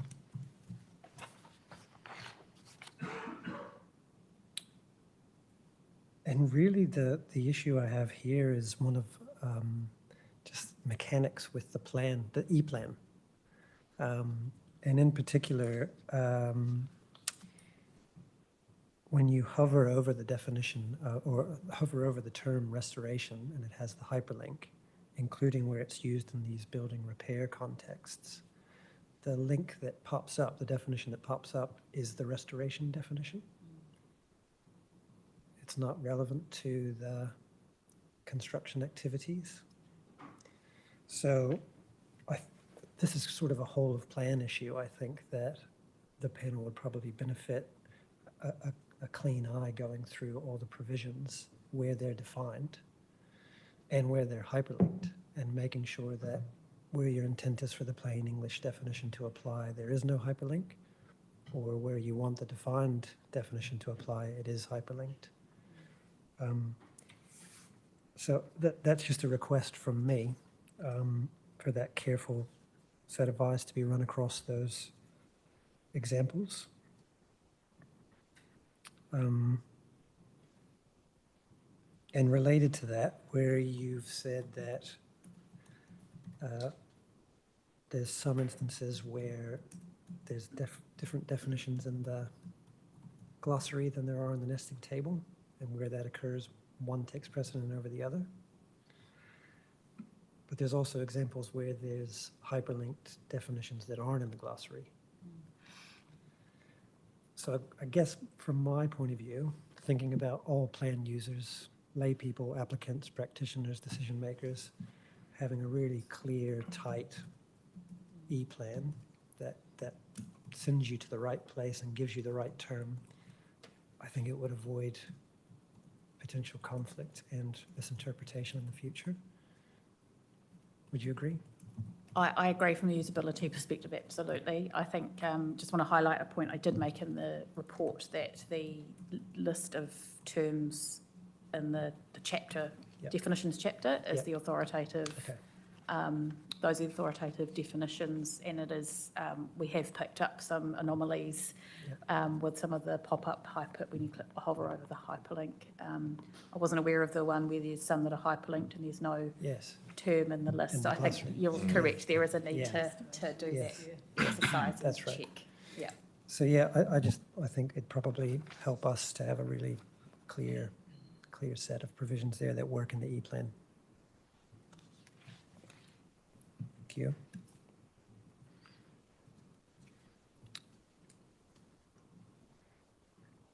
And going down to paragraph 349 on page 79, this is in the context of construction activity. And here you're making a recommendation to the definition there in response to NZTA. But then further down, at paragraph 480, you make another change to the same definition, I think. And I don't think that subsequent change has come through to your red line. So first point there is it'd be helpful to have a consolidated version of that definition. Second point, just from a drafting point of view, whether it's necessary, given that the term that we're dealing with here is construction activity, whether it's necessary to then use the word construction in the chapeau of the definition, or whether it would just be clearer to not refer to building or construction and just refer to works. Was this in relation to the recommendation to add construction? To add the construction chapeau? and delete building. A construction activity means construction works. Whether construction's actually adding to the definition there, given what the title of the term is. Is it self-evident that construction activities involve construction? I see where you're coming from. I think my intention was to make it really clear in response to one of the submissions. Yes. I think it was the heavy haulage Yes. submission. Yes. I think it's one of those situations where it's how obvious does it need to be? Yeah. But I'm happy to reflect on that Yeah. through reply and advise if I've changed my view. Thank you. That's helpful.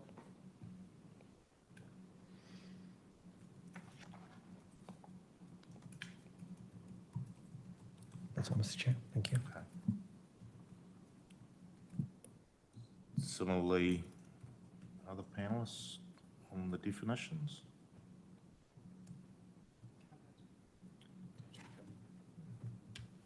Okay, just a point of clarification, your paragraph 315 in relation to the definition of coastal environment.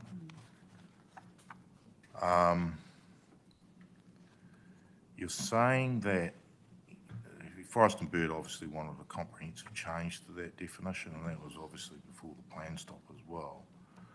You're saying that there's no need to make a particular exemption, as there's no longer a coastal environment mat layer, which the definition relies on. Wouldn't a coastal environment, some definition of coastal environment, still apply in relation to things like natural hazards, which already remain, which haven't been plan stopped? Some sort of definition of where the coastal environment actually applies. Considering the NZCPS is still in play, just wondering whether that is completely correct. Well, the coastal hazards are met, so I don't. But you haven't got a coastal environment overlay which says the seaward line, from the seaward line a certain way inland, in terms of character or amenity type issues. No, I don't believe that is how it's used in the PDP at present. Okay. It was in relation to that coastal environment chapter or part of that chapter relating to the mat layer, which has been withdrawn. Okay. I know in Wellington there was a lot of discussion around defining where anything to do with coastal actually applied above mean high water springs. And some of that did relate to character values, which has been plan stopped, but also some of it also did apply to the natural hazards. That applied as well. So I might be splitting hairs or clutching at straws depending on your view of it, but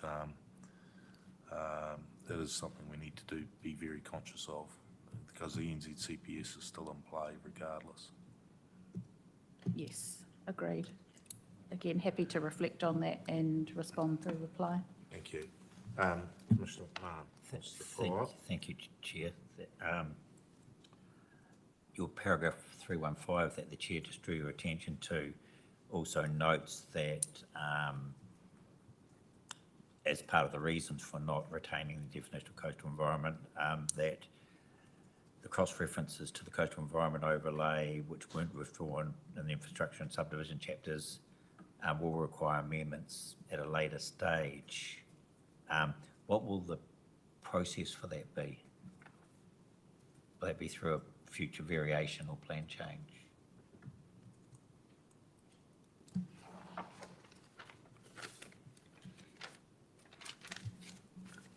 I think where those cross-references are referring to the overlay, essentially those parts of those provisions are inoperative because it's been withdrawn. Okay. I'd put in my margin note, should these have been actually captured in the revised plan following the exemption? In the withdrawal, Yeah, sorry, yeah, quite possibly. yes. But if they weren't, is it an administrative procedure or is it a substantive process? I think my view is, for the most part, it would be an administrative procedure, notwithstanding I don't have one of those provisions directly in front of me. Yes. I think that would be for the reporting officers and those topics to advise you around how that should be dealt with, whether it's a clear-cut deletion or whether there are some wording amendments. It depends on the nature of the provision itself, I think. Okay. Yeah. Can you come back to us on that? Yes, I can. And on something completely different, and sorry I didn't interject, but I was quite captured by Commissioner Jones' alternative suggestions for that definition, dealing with construction, and either having the objective, the word construction in the chapeau, or deleting those terms altogether and just talking about works.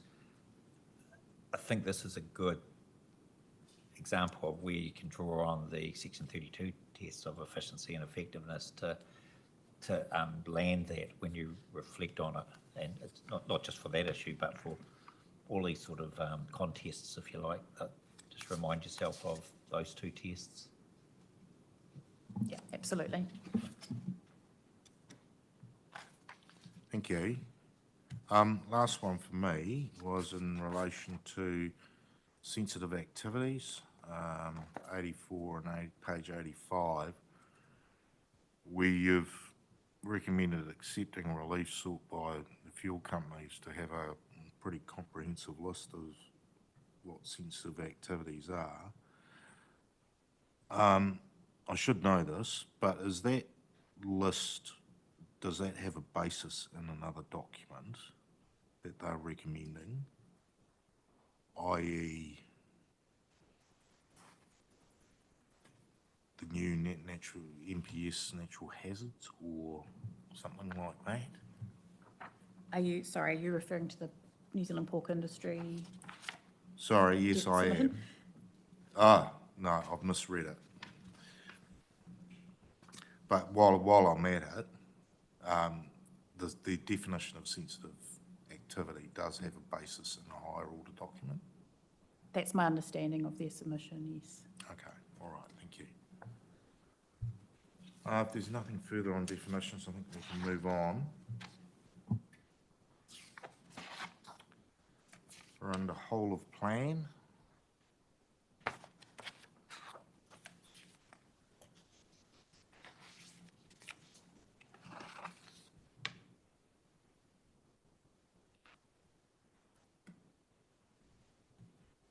I guess my only question is is that 426,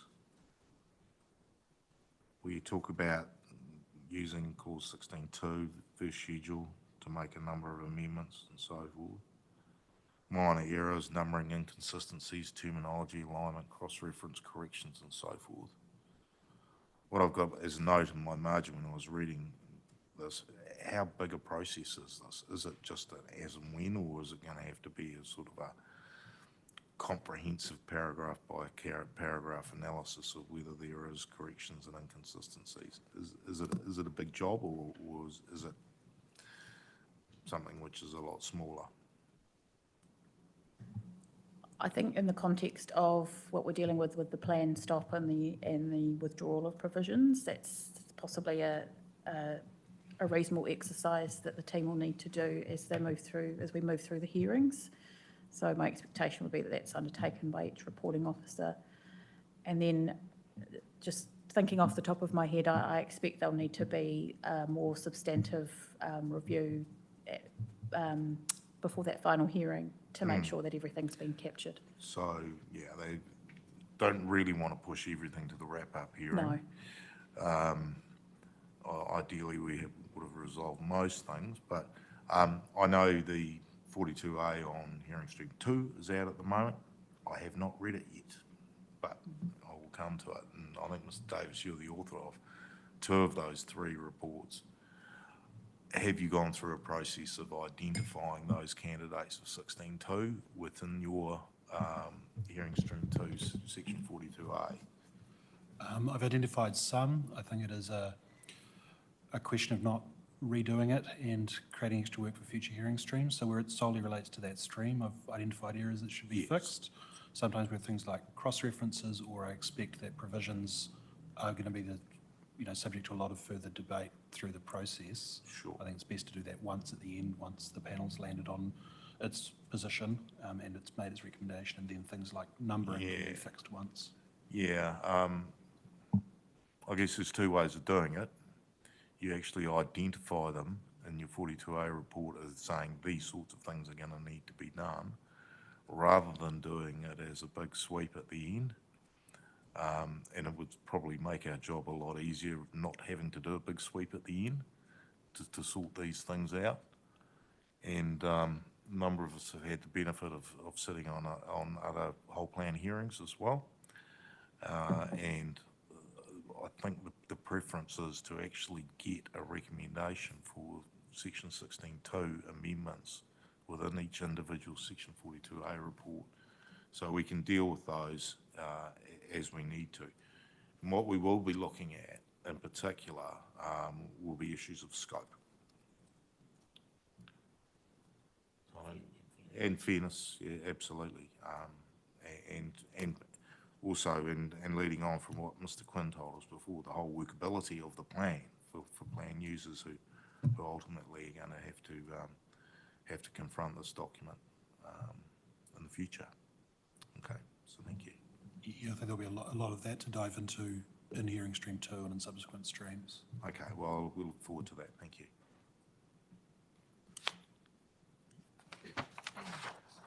Right, miscellaneous matters.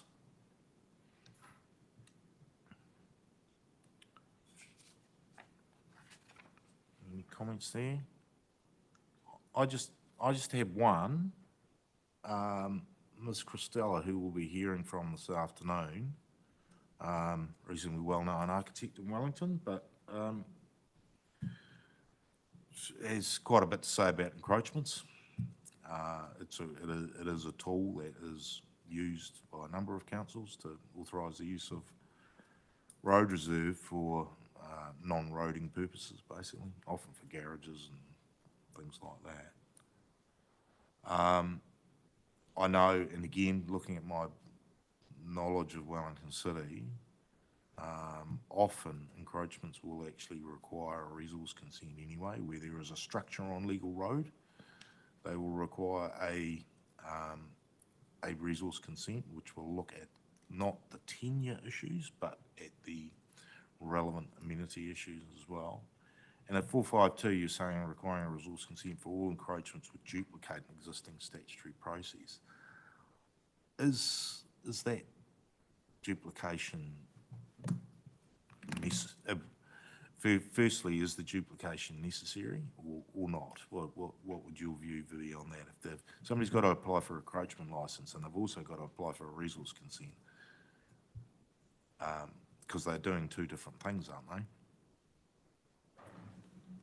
They are, but I think it comes back to what the resource management issue is that needs to be addressed.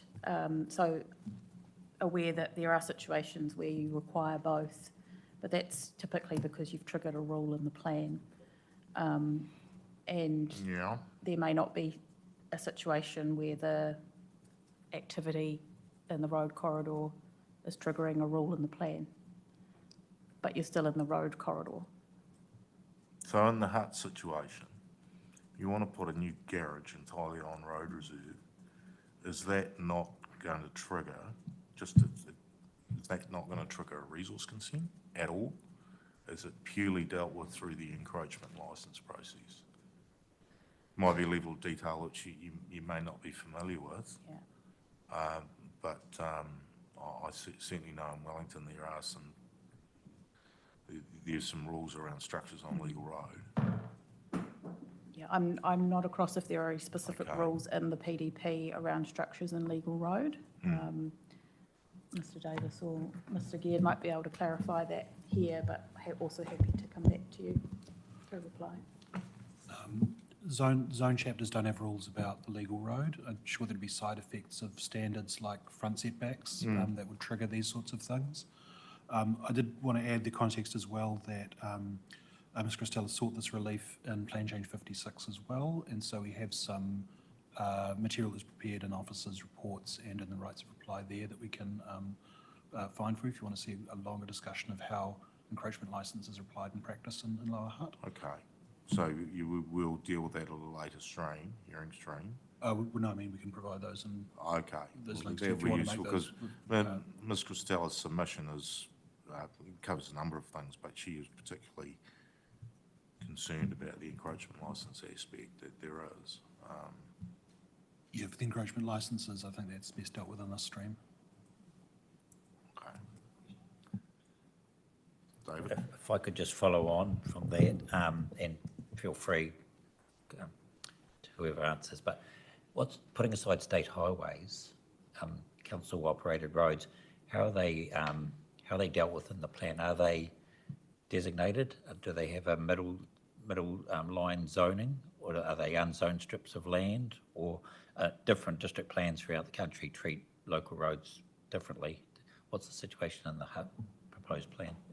My understanding is that they have an underlying zoning to the centre line. To the centre line, so they take on the zoning, yes. So if there's a need for a consent, it'll be determined by the underlying zoning, Correct. and there might be a default activity status depending on if it's not specifically provided for in the road, which it may or not be.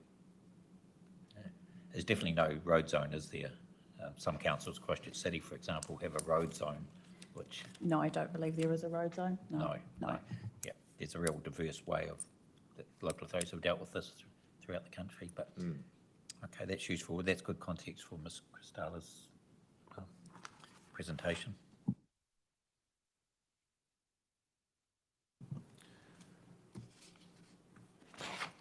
Any more broader submissions, comments, or questions?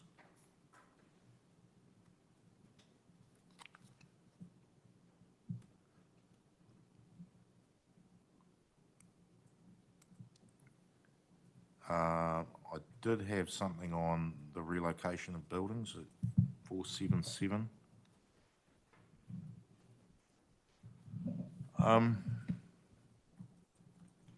Part of the angst historically with relocated buildings is you buy an old house and you get it transported to a site and you place it on the site, but it can just sit there, often on 44-gallon drums or something like that, until the person has enough money to deal with what they need to do to the site.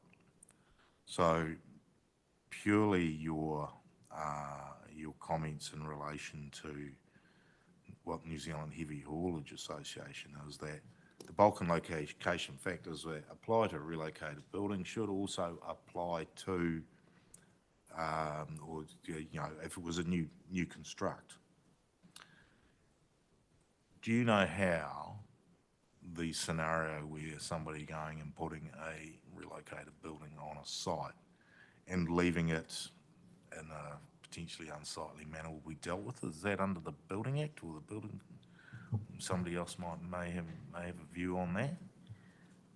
In terms of the structural matter there, that would be dealt with through the Building Act, is my understanding. I mean, in terms of amenity, I guess that's not for the Building Act to deal with. Yeah, exactly. But how do you deal with the scenario of a building on 44-gallon drums? I might be sounding a bit flippant, but I have seen it happen, where buildings get placed on a site and just get left, and often for monetary reasons why they haven't done it.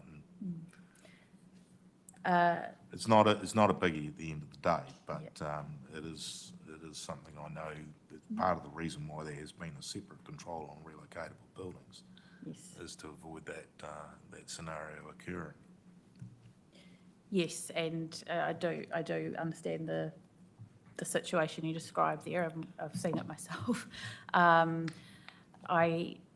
guess I was conscious of not creating yet another rule where it could be dealt with through, that's amenity issue, not specifically, I acknowledge that, but for the majority, it could be dealt with through the existing bulk and location rules.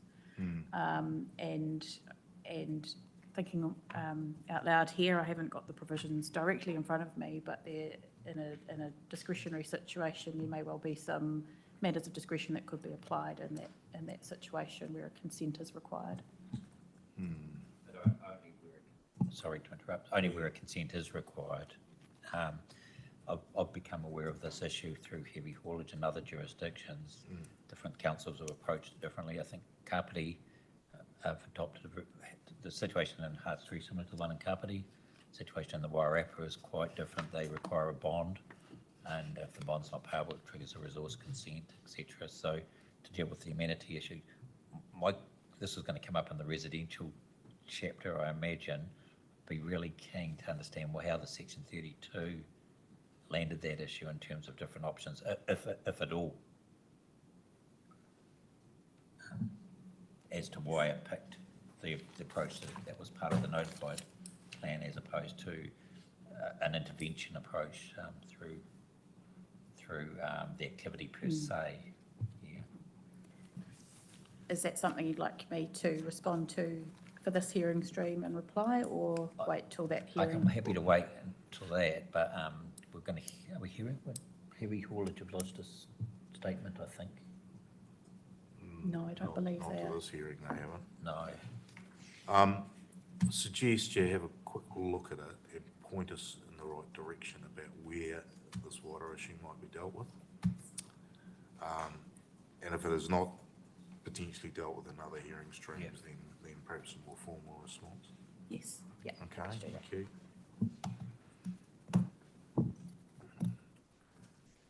Right. Any other comments for the remainder of the report? I don't have any. One, just regarding the acknowledgement of river gravel extraction, I'm sort of looking at about your paragraph 490. And so you agree in principle, I think, that it, and suggest a non-regulatory explanatory text. But I just, you don't sort of don't go any further and just stop there. So I just wondered how that's going to be incorporated into the plan, or where that explanatory text would fit. I think in that regard, I was putting the onus back on the submitter actually to provide some detail around where that explanatory text could go, although don't believe that the submitter is presenting and they haven't provided any further evidence. I can have a look at that and respond through reply to suggest a location for that explanatory text. Thank you, that'd be helpful. Thanks.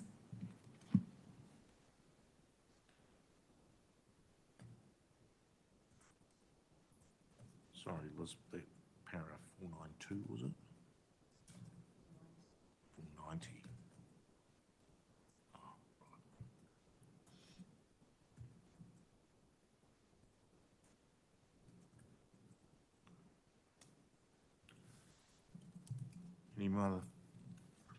Anything else on the 42A report? Okay, so we've still got your rebuttal, which we need to go through. And it's just after midday, so I suggest we have a lunch break now until 1 o'clock, and then we'll have to talk about your rebuttal statement. Thank you. So we're adjourned till 1 o'clock.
It's just after 1 o'clock, so we'll recommence the hearing.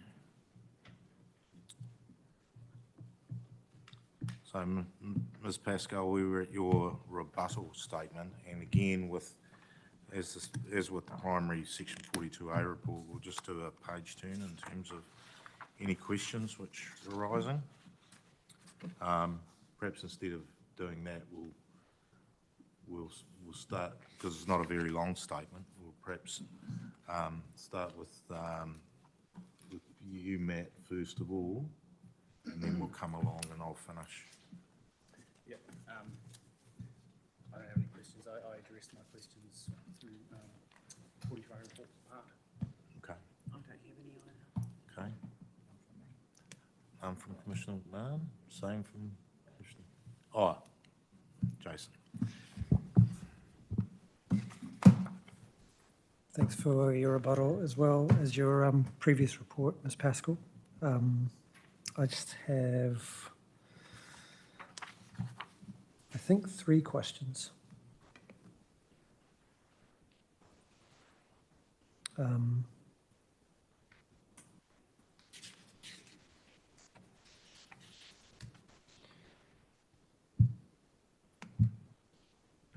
Just looking at paragraph 318.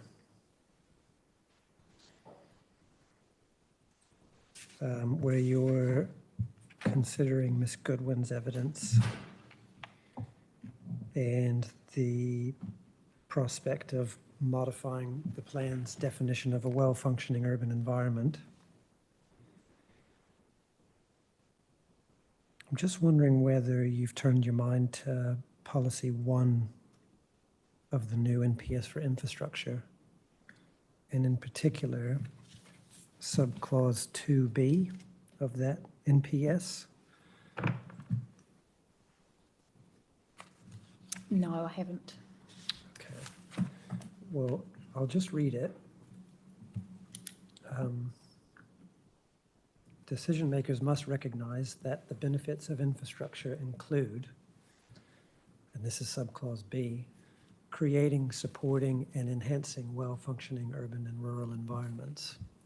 So I guess my question is whether the NPS for infrastructure has shifted the goalpost perhaps a little bit on the relationship between, the express relationship between infrastructure and a well-functioning urban environment. Based on that, the policy you've just read out, I would say yes. Okay. Well, I'm happy for you to reflect on that and come back to us in a more fulsome way. And I guess just on that, there's a related point you note about, at that same paragraph, 318, the importance of regional consistency with the Wellington and Porirua plans, which in general I fully see the merit of, but I guess the one factual point I just wanted to get on the record was that those predate the NPS for infrastructure, don't they? Thank you.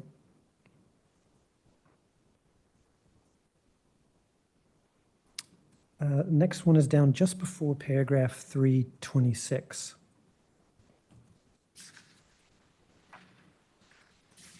And just above that, you've included some text under objective LIZ01, I think, which is at the, or carried through to LIZ01. It's actually explanatory text for the purpose of the light industrial zone. And the point I've noted there at the very bottom is that activities in the zone are managed for the sake of compatibility. And I just wanted to be clear that I understand your view correctly. It's possible for potentially incompatible activities to be managed rather than an outright avoidance of potentially incompatible activities? Is that your view? In that particular zone? Full stop. And I guess the context for Mr. Farrell's evidence is that he thinks this should be a strategic objective that applies across the district. So that would be an outcome that the plan would be signaling at the very highest level, if you like, that incompatibility is avoided. That's what he's asking us to consider.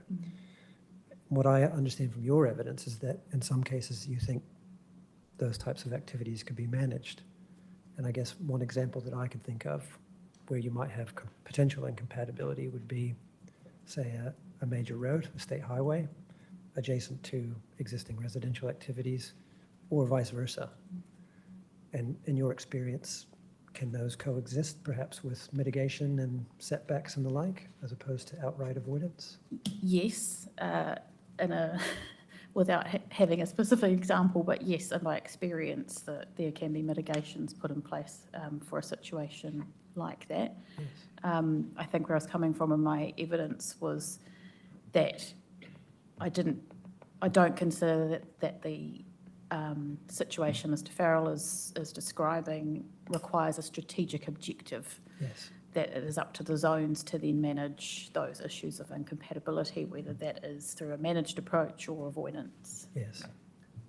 But if we were to stipulate at the strategic objectives level that incompatibility is avoided, that's quite a different outcome to what you've just described. Yes. Thank you.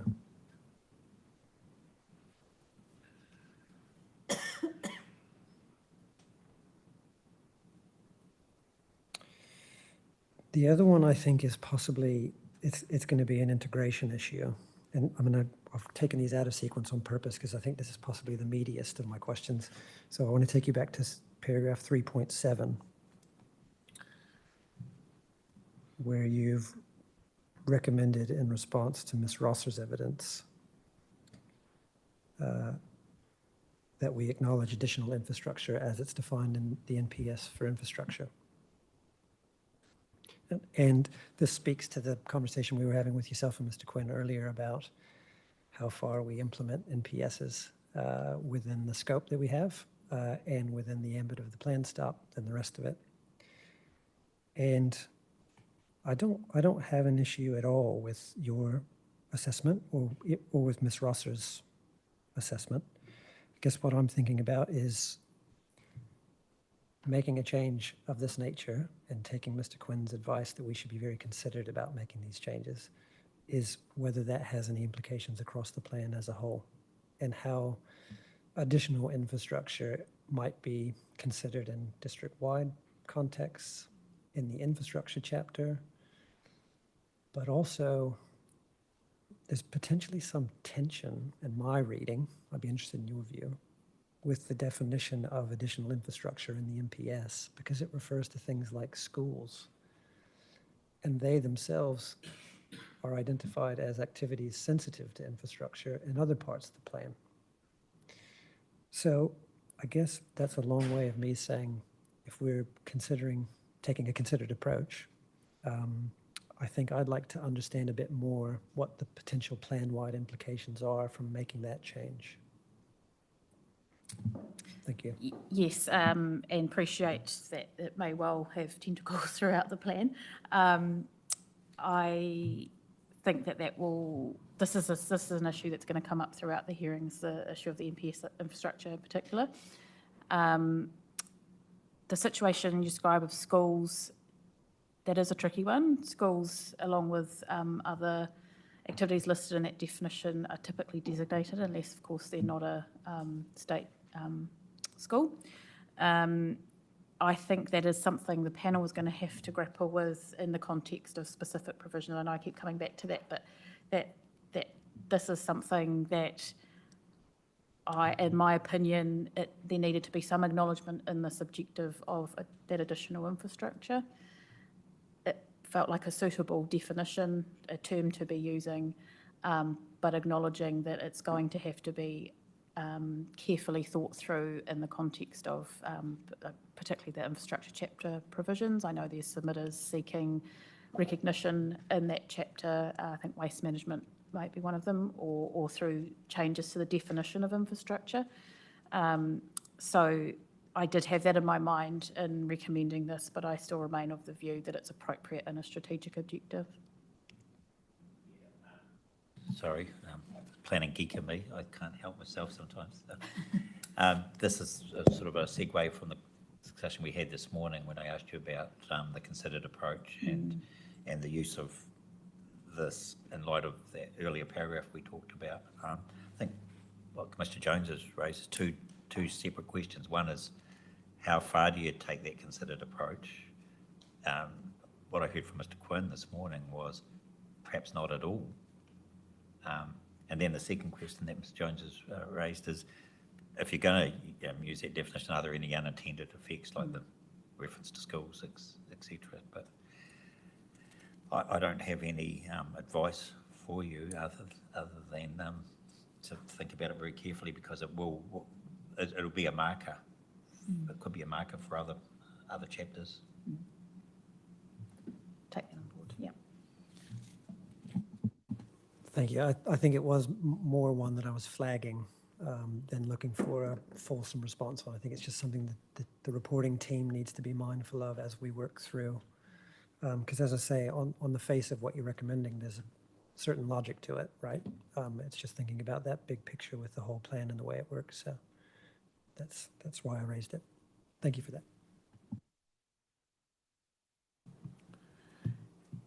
I too had paragraph 3.7 highlighted, and I think we've had a pretty good discussion on that both before lunch and now.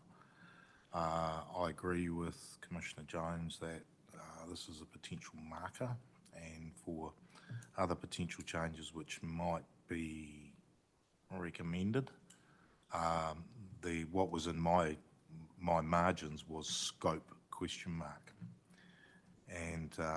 And we had that discussion with Mr. Quinn about scope and how far can we go, what's 16.2, what's not, in view of the particular situation that we have at the moment with the plan stop.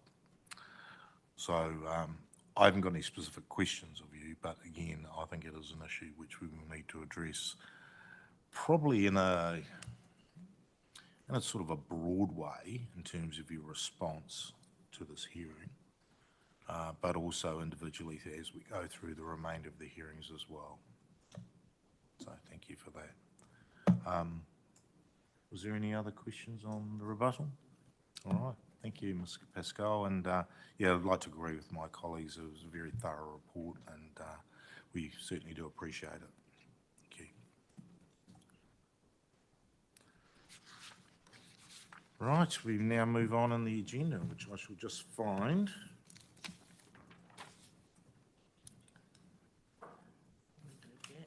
Right, well, we have a gap, but I think Ms. Gary's here from Forest and Bird, and if she's ready, by all means come and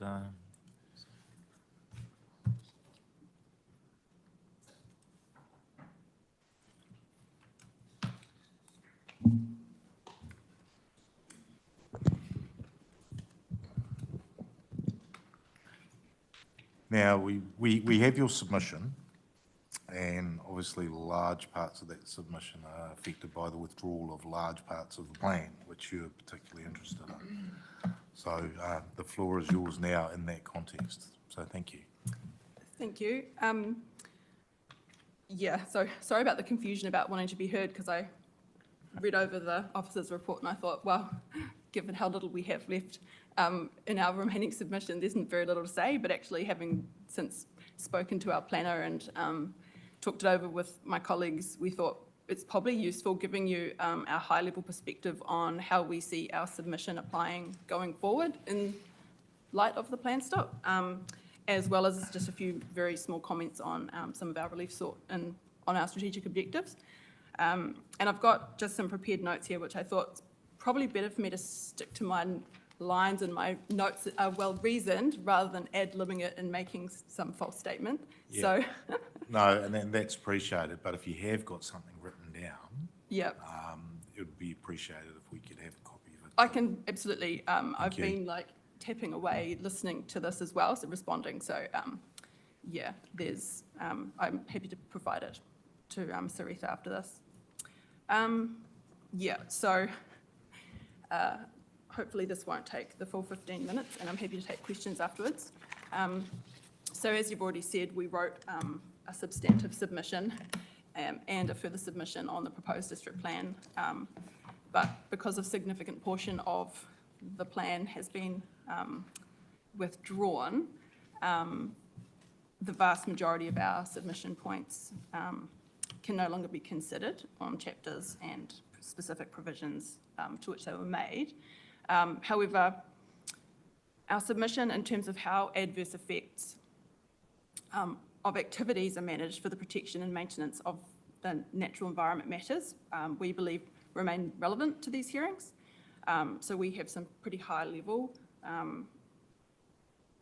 statements in our submission, which we believe give us scope for maybe wider integration into what's left of the plan. So because this is the first topic hearing at which Forest and Bird is being heard, we've given some consideration to how this could be addressed. The council could address the gap left by the withdrawal of these chapters, and on Forest and Bird's interest in the remaining chapters and hearings from here on. Some particular issues arise in relation to council's functions under section 31 of the RMA for the control of effects of the use development, including subdivision, and the protection of land for activities addressed in the remaining chapters of the proposed plan. So the council will need to consider how such effects can be managed in relation to the operative plan in a way that gives effect to the higher order planning documents, including the RPS, NZCPS, various NPSs, as you've already been discussing this morning. But we believe Forest and Bird's submission is relevant to this consideration. We think the council might need to consider increased use of restricted discretionary or discretionary activity status in the remaining, for consenting requirements to implement the proposed plan objectives and to give effect to higher order documents. This would enable decision makers to have regard to those documents in decision making on resource consents for matters in the plan that must give effect to section 75(3) of the RMA.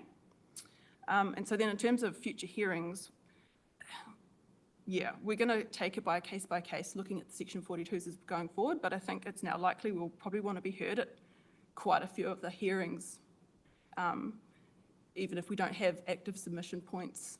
Yeah, we're going to take it as case by case, but we feel like our scope is broad enough that we have value to add in the hearings going forward. And then it just comes down to our strategic directions, specific submission points. So we support the officer's report, wanting to retain the natural environment strategic direction, and their minor amendments. We have no problem with the amendments as proposed. So I wrote our submission, and just going to declare it now, I'm not a planner, so that may have led to some misinterpretation of the intent, because we didn't seek to replicate the regional council's role.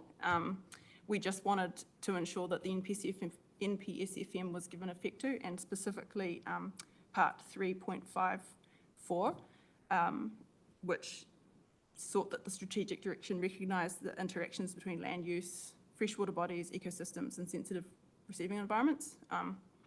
And I was listening this morning to the conversation about, is the Hutt River just the Hutt River, or does it include the tributaries? And we would argue that it needs to be more broader than just the Hutt River because of the Q2Q type requirement in the NPS FM. But on that basis, we remain concerned that NESD 01, that it says the Hutt River is protected, but unless there are ways in the plan to ensure the plan achieves protection under the NPSFM, then the strategic direction is not enough on its own. So we think the council needs to consider the adequacy of policy direction and rules so that adverse effects will be managed to achieve this objective in terms of the NPSFM's direction. So as a result of the plan stop and the way the plan's proceeding now, there's greater uncertainty regarding how these objectives can be achieved. And so, for example, without the vegetation clearance limits or setbacks that would usually be expected to apply under an eco chapter or natural character or coastal environment chapters of the plan, it's difficult to see how NESD 01 will be achieved without having greater restrictions on the scale of development at the permitted activity level, so that effects can be considered with having regard to the NPSFM via consent processes. So we don't consider that you can rely on the existing rules in the operative plan to, for example, on vegetation clearance in order to protect Putt River and achieve the NPSFM.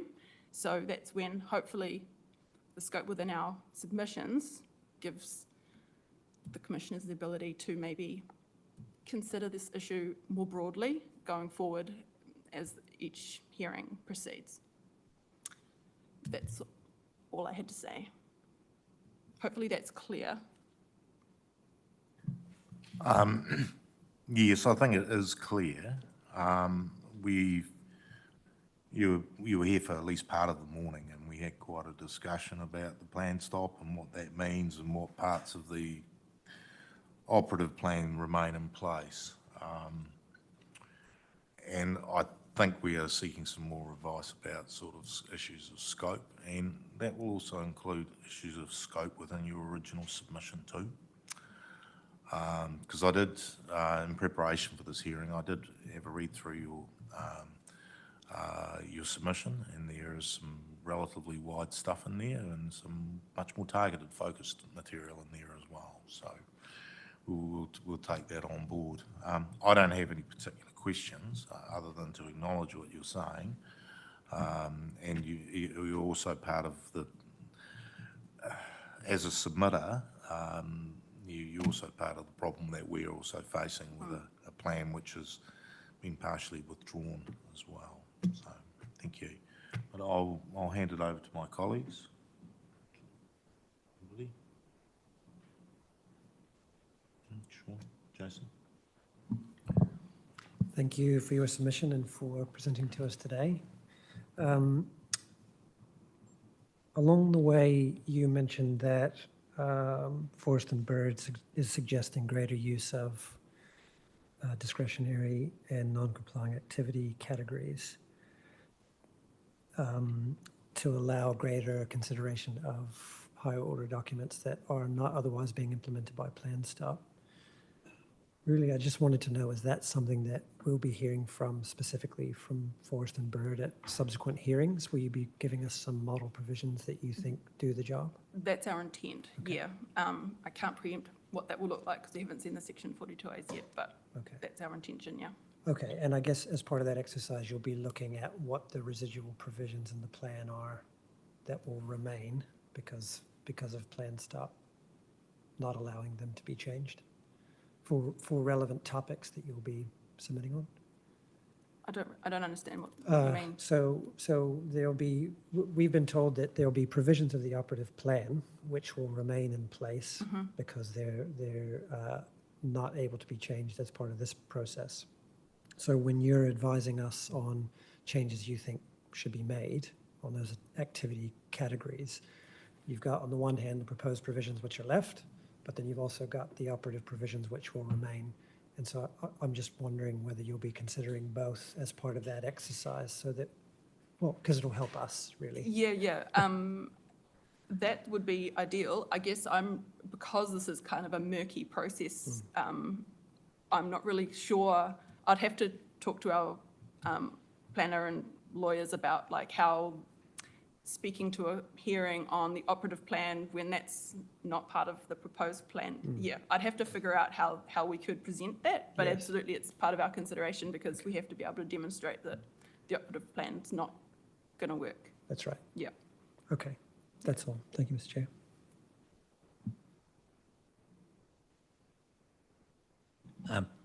Thank you, Ms. Geary.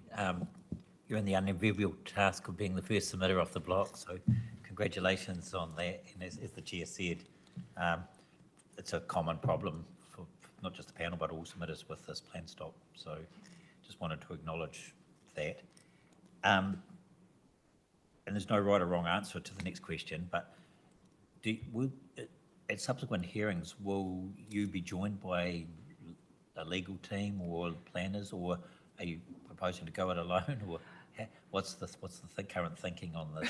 Well, I think from my recollection, admittedly, because this is only the first stage and I haven't looked through the remaining chapter hearing provisions yet, I think from memory, our only substantive chapter that stands is the renewable energy. Yes. All the rest is gone. Yeah, But we do have higher level consideration in our submission that we believe applies more broadly now. yes. And so that's when, yeah, I'm probably not really qualified to comment on some of those really technical things. So Yeah. I will be seeking legal opinions Yeah. as and when we see it's necessary, yeah. The reason I asked that question is that even with experienced planners up here, it's very nuanced, it's very technical, and I certainly struggle with it from time to time.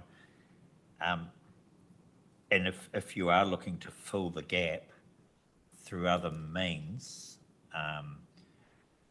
through different activity statuses and that sort of thing, we would need to be convinced that the scope to do that and that there's a fairness associated with the relief, that the alternate relief, if you like, that you might be suggesting.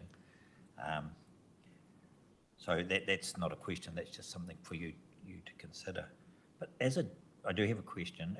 As a general premise though, does Forest and Bird accept the legal position that Mr. Quinn's outlined? Is there any likelihood that Forest and Bird will challenge that position going forward? That's a great question. I actually, we had limited capacity in the lead up to today, and so I didn't actually get our legal team to look at the legal opinion, so I haven't had a second opinion on that. Okay. My reading of it as not a lawyer was that seemed sound to me. Yes. Okay. So, but yeah, I will need to. I'll take that on without prejudice. Yeah. Yeah, and I'd also say there was an invitation in my procedures minute. If there was any particular questions, signal them in advance and we'll deal with them in preliminary matters. But we haven't received anything in relation to the content or the advice we've received from Mr. Quinn. So aside from the renewable chapters matters, which you'll present on, obviously in a fulsome manner, because it's still in the tent, I'm really interested in the approach that the Forest and Bird Society will be taking in relation to trying to fill that gap, for want of a better term, in terms of scope, fairness, nuance, all of those matters. Yeah, I mean, we just want to ensure that the environment's given a fair hearing, given that Yes. a whole bunch of the environment chapters have now, their provisions are gone. Yes. So, What we're hearing from Ms. Pascal and to a extent Mr. Quinn was giving effect to those higher order documents, if it's not now, can be undertaken at a later stage. And I think Mr. Quinn was quite adamant that it should be taken at a later stage. So that's just something to reflect on. For you. yeah, thank you. It's useful to know that it's quite a dynamic situation that we're working with, so we can, provide advice, but also receive direction from you as well in terms of what you're looking for, given that, yes, it's a novel situation we find ourselves in. We just don't want you going to do a whole bunch of additional work on the basis that there's no scope to do that and that effort is for no reward. But I'll leave it at that. Thank you, Chair.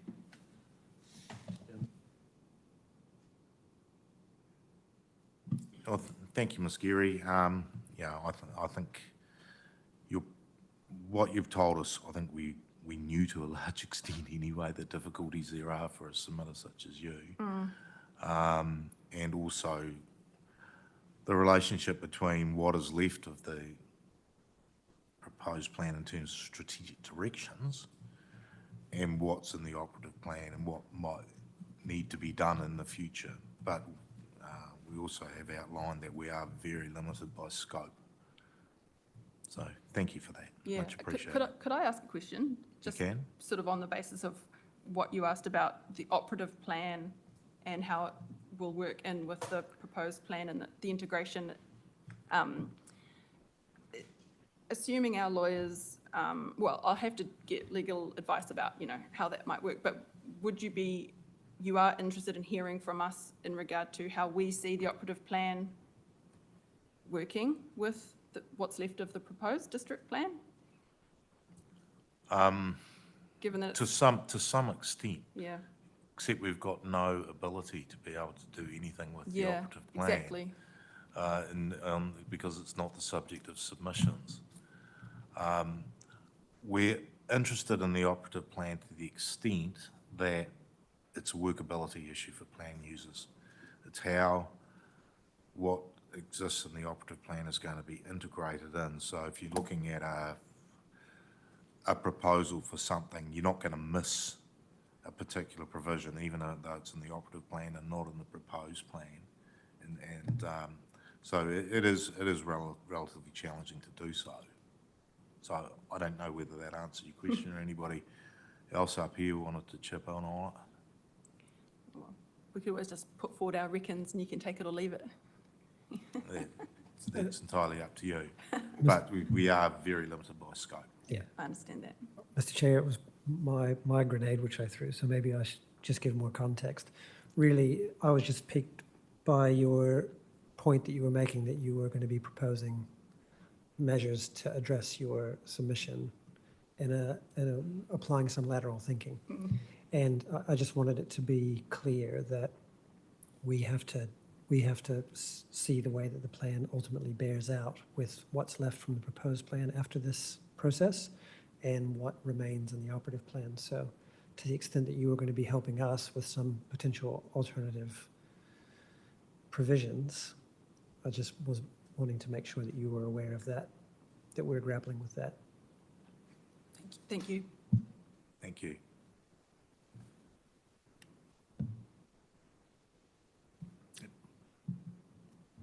Thank you very go. much. Thank you. Yep, thanks for your time.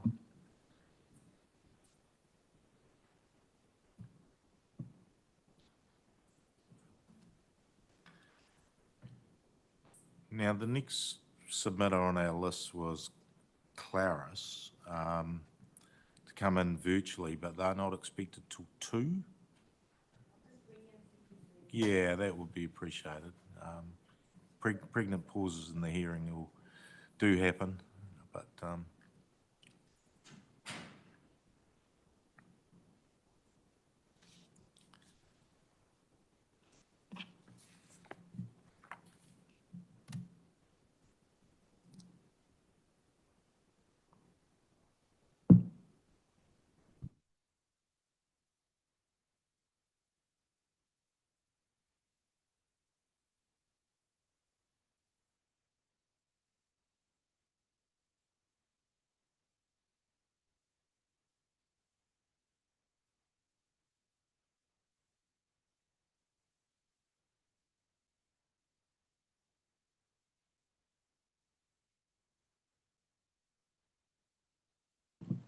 we'll adjourn for 10 minutes then. Thank you for that. Everybody can have a stretch if they wish.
Did you speak to West Greenway?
Hi, Mr. Farrell, welcome. Can you hear us? Good afternoon. Loud and clear.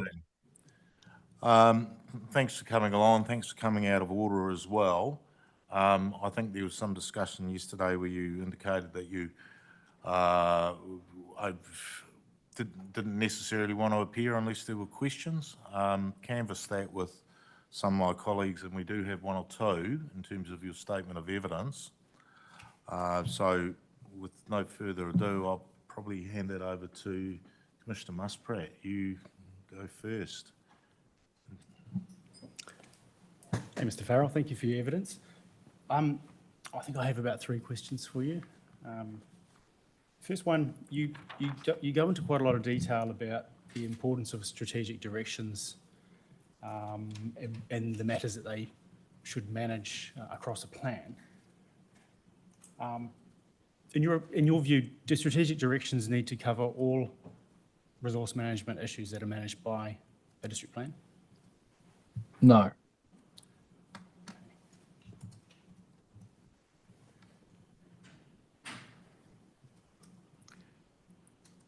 Just as a follow-up, can you tell us why you've said no?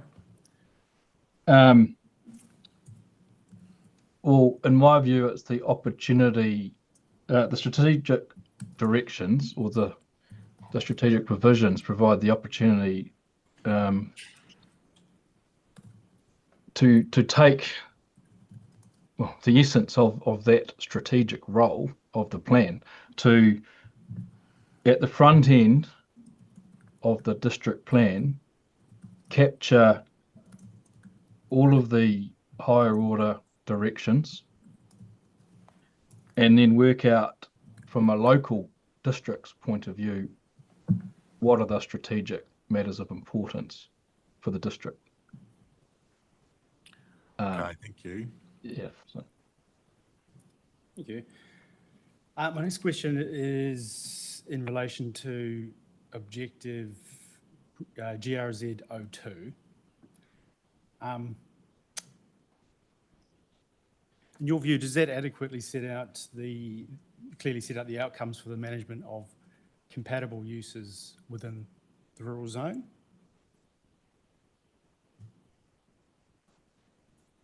I haven't turned my mind to that. I can do,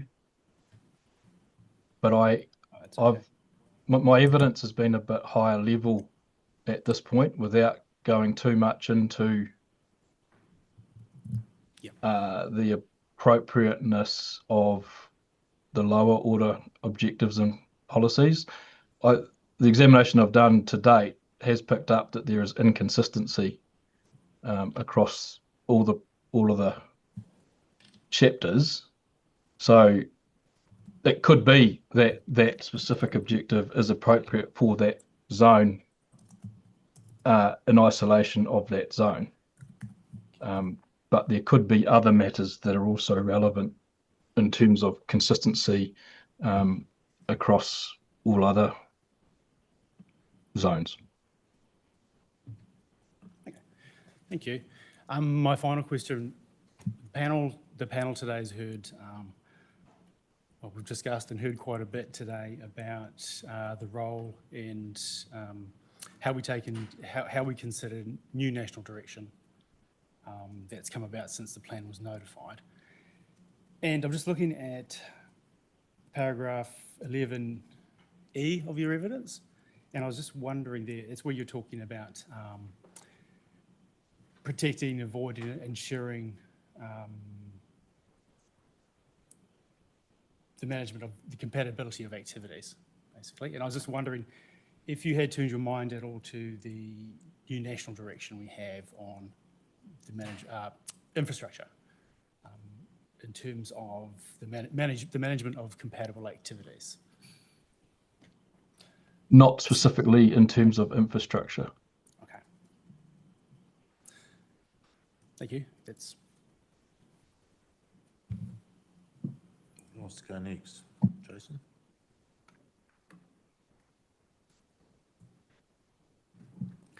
Good afternoon, Mr. Farrell. Commissioner McMahon speaking. Can you hear me okay?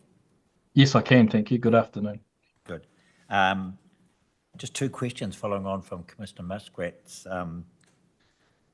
questions and your answers. In terms of the role of the strategic objective, you said that you agreed that they don't need to cover all provisions, and it's important to provide at a high level at the front end what are the strategic matters of importance in the district. I think that I've captured what you said correctly, yes. Hopefully. So that raised in my mind, are are such topics such as the location of sensitive activities and the control of incompatible activities on a zone interface basis a high-level strategic issue for the Hutt district? Or are they an important issue that can be perhaps handled in a chapter and topic objective policy provision framework? In other words, is it fatal if this particular issue isn't captured at the strategic level but is well handled at the zone or topic issue? My response to that is I think time will tell. We won't know.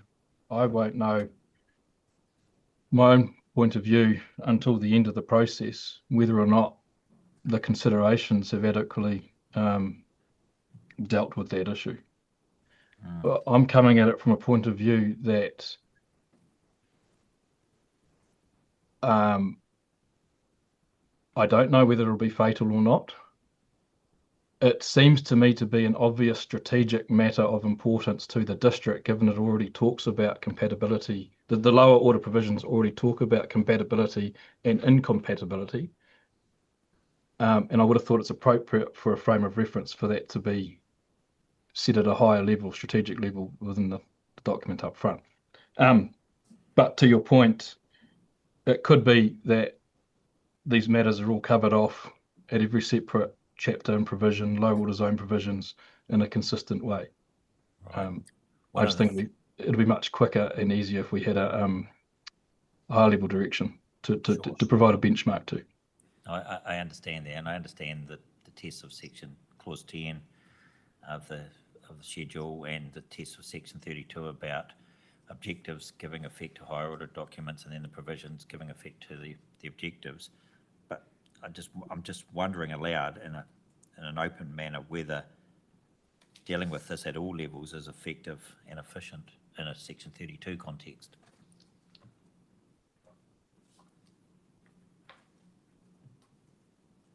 Because surely there must be other provisions similar to compatibility that, whilst they're dealt with at the lower level in the plan, they're not dealt with at the strategic level, but yet the dealings of them might be deemed to be adequate.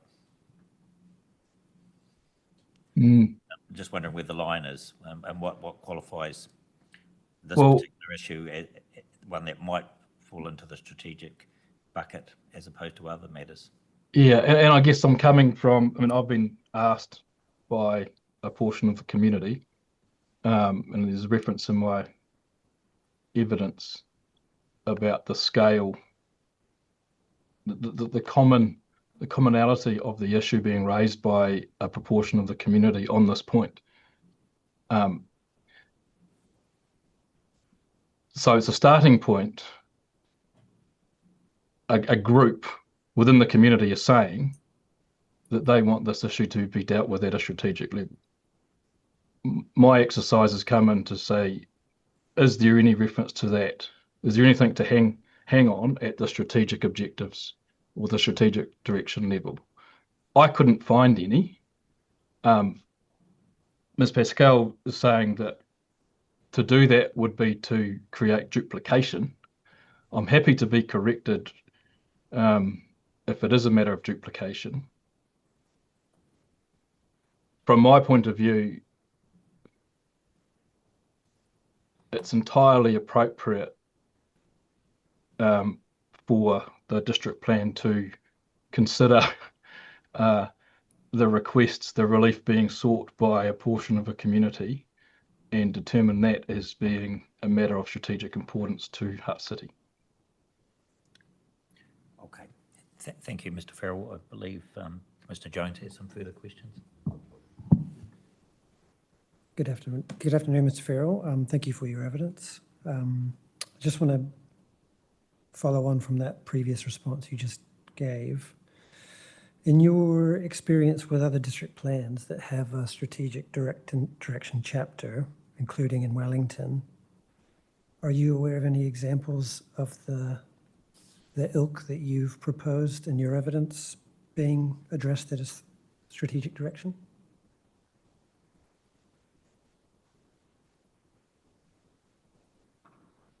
Definitely examples around strategic provisions giving clear direction around rezoning and matters to be considered around rezonings.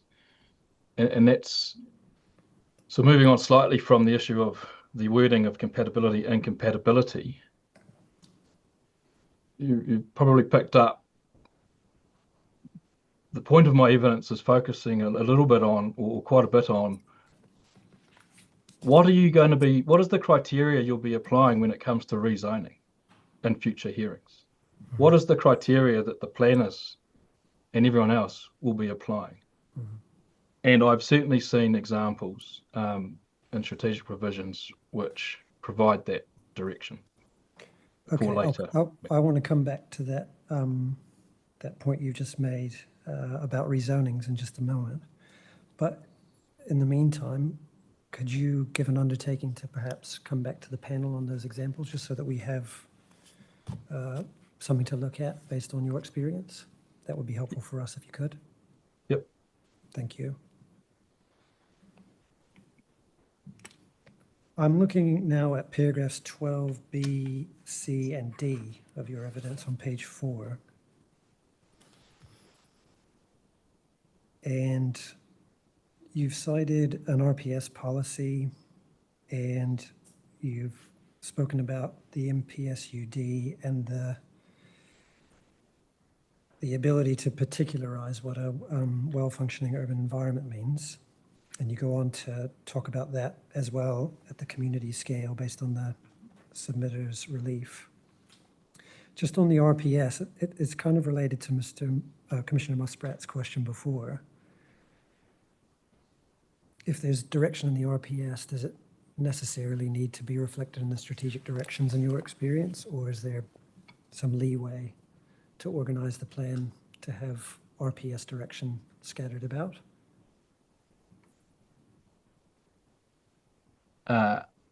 There's no mandatory requirement as to how it's given effect. Thank you. And with the particularization that you talk about for well-functioning urban environments, is there any part of Policy 1 in the MPSUD you're drawing on there for that particularization exercise? No.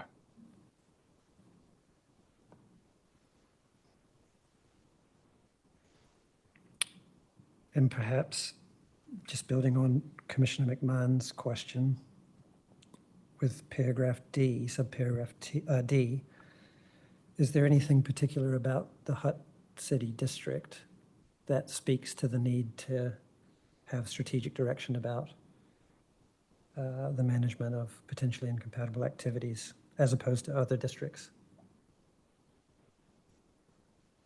No. Thank you. At paragraph 13, where you've recommended 2 options for our consideration, I just wanted to talk through those just in a little bit more detail. And this was a question I asked to Ms. Pascal earlier today, so it's only fair that I ask the same to you.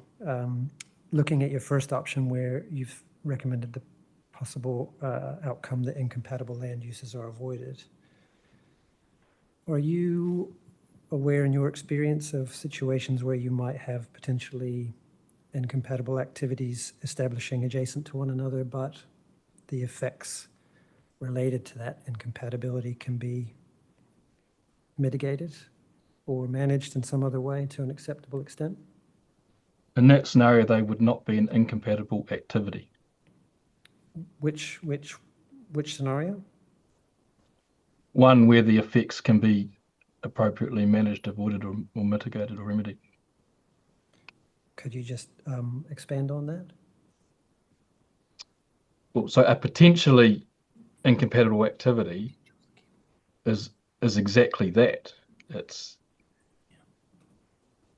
It's recognizing that the activity might generate effects that can be managed to the point where it's compatible,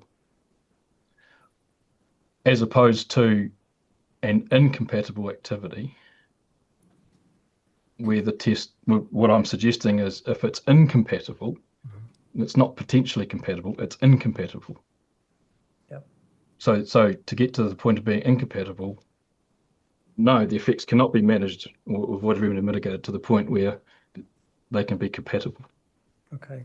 So if I use an example where a new piece of strategic roading infrastructure were being brought forward, say by notice of requirement and/or resource consents in the future, and it has to traverse an urban area where there's existing residential activities, and it has to go immediately adjacent to those, would that be a scenario where you're suggesting we need to avoid that activity? Yes. Okay. In terms of a strategic direction, Okay. which at that point, if you're putting down a road of national significance, for example, or a major arterial, this policy becomes one of numerous other matters that need to be implemented. Thank you. And ultimately, if it's found that that road, for example, is incompatible, then one would hope it's got some pretty serious benefits to get it over the line, as opposed to the role of the district plan, which is trying to identify the local place-based matters of importance. And I can't for the life of me see why a plan would want to provide for incompatible activities. Unless perhaps there is that qualifier that clearly recognises the situations where incompatible activities might be anticipated. Okay. And just in choosing the language avoid, would you agree that that's a high bar for a policy or an objective to be establishing in terms of the Yes. resource management outcome anticipated? Yep, that's also consistent, I think, with the term "not allowed" or "do not allow," which is used in the lower order provisions that are saying the similar thing. Thank you. Okay, can I just turn to your other drafting option there? And this gets back to that point you were making before about the utility of such a provision at rezoning stage. Is that the only planning process that you envisage that strategic direction being brought to bear? Would it also be relevant for notices of requirement or resource consents as well? Yes, certainly for notices of requirements. Consents to a lesser extent if the rezoning has already occurred. The way I'm anticipating an orthodox approach would be that the district plan has its strategic provision set. It then undertakes the land rezoning or zoning exercise. That then determines what activities need resource consent and the relevant matters for assessment. If the plan is, which looks like it's going to be, impartial, incomplete, we don't have a full set of provisions to deal with at the lower order zone provisions, then yes, the strategic objectives come in and are relevant. But in a ideal planning framework, in my opinion, when it comes to resource consent, you wouldn't really need to go back up to the strategic provisions unless there's a matter of particular internal conflict to try and deal with amongst different zone provisions or district-wide provisions. Thank you very much for that, Mr. Farrell.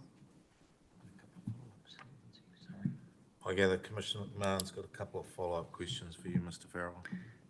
Sorry, I'll be brief, Mr. Farrell. I'm very interested in the language in paragraph 13 that Commissioner Jones explored with you. I do note that they are quite absolute terms in both of those matters, and I just wondered, in terms of exploring alternatives, whether you had any comment on a couple of scenarios that I want to put to you. In terms of the first one, which currently reads incompatible land uses are avoided, you made the point, and I picked up on it, that they won't be, if they can be managed, they won't be compatible. Oh, they won't be incompatible, sorry. Would an alternative wording along the lines of potentially incompatible land uses are avoided, and that could actually carry on to go remedied or mitigated to an acceptable level, the key word being potentially incompatible land uses at the front end of that. Is that something that might have some traction with you in terms of exploring options and the effectiveness and efficiency of those options? Yes. Okay. And similarly with the land rezoning one, that's something along the lines that land rezoning only occurs where the anticipated land use will have effects that can be managed so as to be compatible with adjoining zones. I appreciate this is on the fly, Mr. Farrell. I can read that again if you like. Land rezoning only occurs where the anticipated land use will have effects that can be managed such that they are compatible with adjoining zones. Now that would need to be, the wording is a little bit clumsy, but I think you can probably understand what I'm getting at there. I thought that sounded quite eloquent, actually. Too kind. But I guess putting aside the wording, it's an endeavour to make them less absolutes and to allow a process, because presumably these are, and I think you alluded to it, these are plan-making type objectives, aren't they, as opposed to assessment type objectives? Well, in an orthodox world where the plan is settled, yes. Okay. And until such time, then Yes. it could be that they need to be considered as a. Yes. Would you be happy for those options to be sort of put on the table and for us to invite Ms. Pascal to consider those in her right of reply? Very much so. Okay. In terms of a section 32. Yeah, I think that we would need to have a discussion ourselves about the exact nature of that question. And that will follow up in our minute, I think. There's plenty there. You know, my initial concerns are there could be a lot of arguments about the words potentially and what that actually means within the framework, and we really want things to be as directive as they can be. Yes, I was just trying to use the wording in the RMA where it talks about actual and potential effects. Understood. Yeah. All right, thank you. I don't have anything further for you, Mr. Farrell. Thank you for your time. Thank you for coming on board. Hopefully it's nice and sunny in Queenstown, and enjoy the rest of your day. Thank you very much, and probably see you in a few months' time with the Ben Moore Street hearing. Thank you very much. Thank you. Thank you.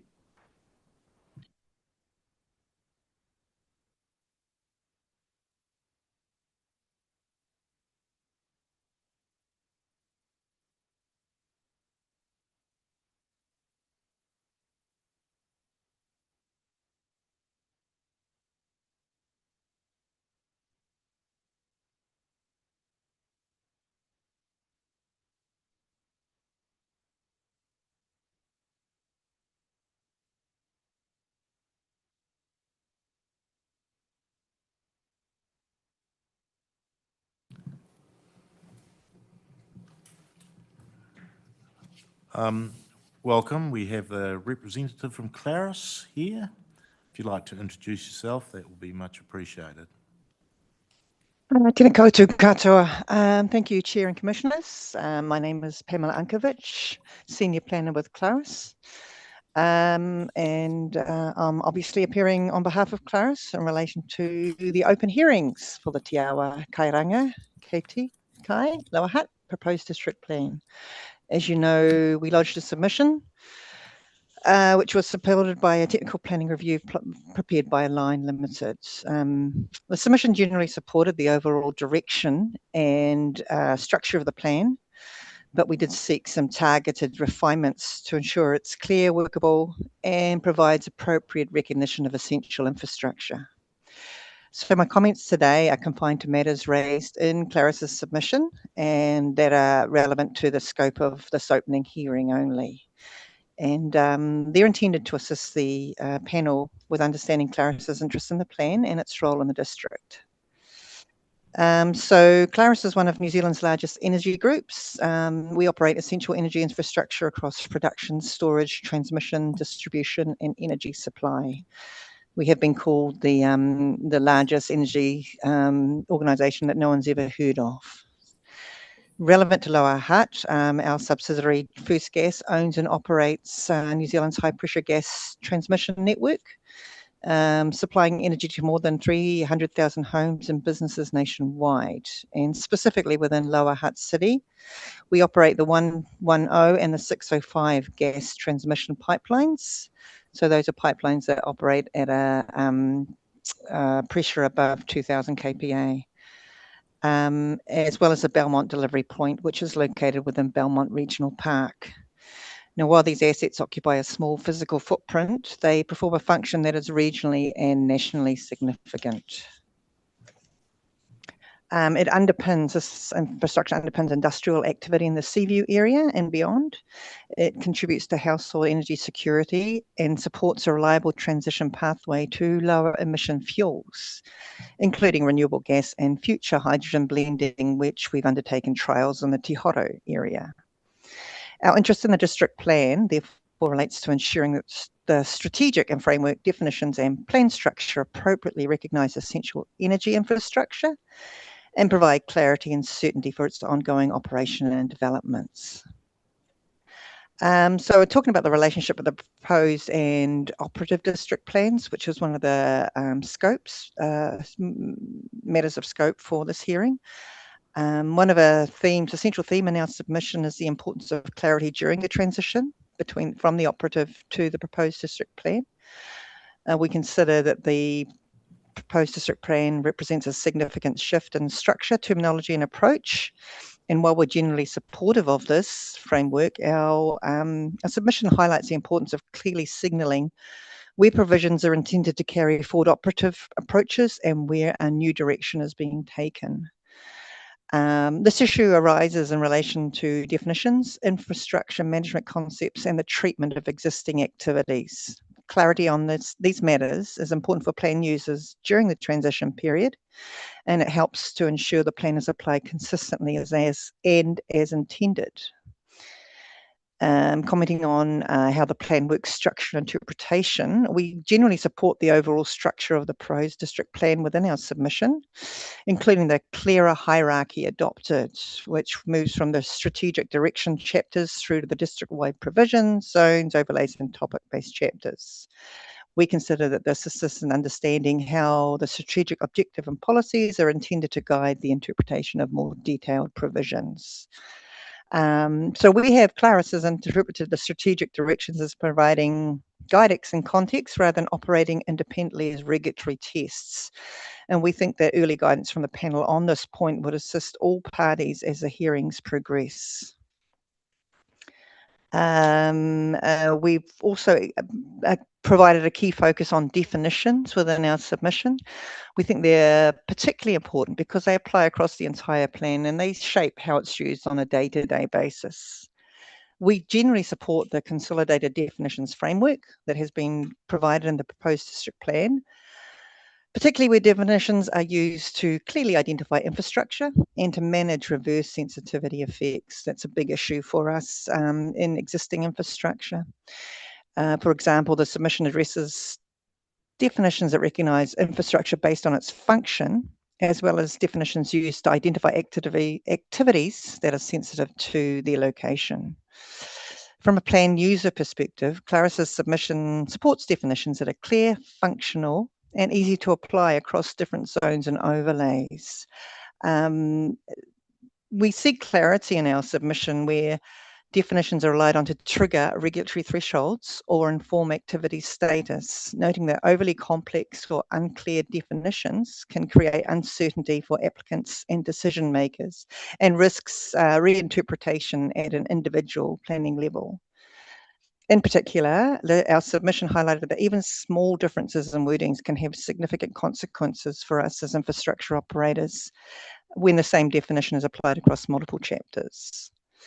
We consider that clarity within definitions is critical to the overall workability of the plan, and ensuring that it can, as I said before, be applied consistently.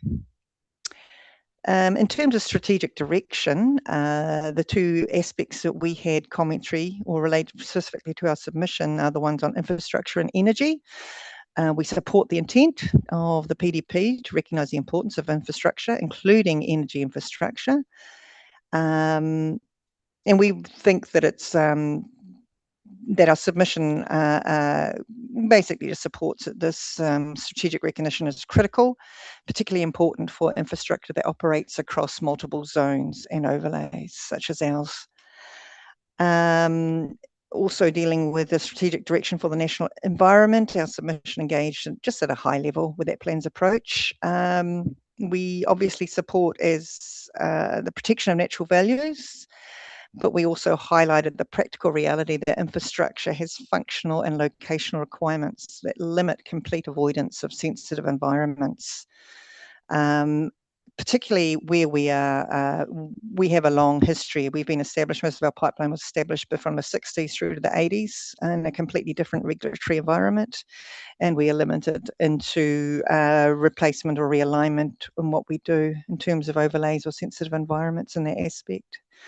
So with our submission, therefore, supported a strategic focus on effects management rather than absolute avoidance, particularly for critical infrastructure such as ours that provides essential services. And in closing, simply, we just reiterate our general support for the proposed district plan and the new structure that it brings forward. We kind of see this opening hearing as an opportunity to establish a shared understanding of how the plan works, how it integrates with the operative district plan, and how its strategic directions are intended to guide the interpretation. We look forward to continuing to engage constructively with the panel as the hearing progresses. Thanks for your time. Appreciate it. Thank you, Ms. Ankovic. Obviously, a lot of your submission is around infrastructure and there's entire hearing stream on infrastructure, including strategic directions on infrastructure. So thank you for that. I don't have any questions other than to request that you've been reading the material you've been giving to us. It would be appreciated if we could get an electronic copy of that sent through to the hearing administrator, please. Absolutely, I can give you that. Like I say, Okay, it was. thank you. I find it easiest to put down what I'm going to say to you, my thoughts down. Fine, thank you. I'll just ask any questions from. No, we have no questions for you. Thank you for your time. Much appreciated. Thank you. Okay. See you. Bye-bye.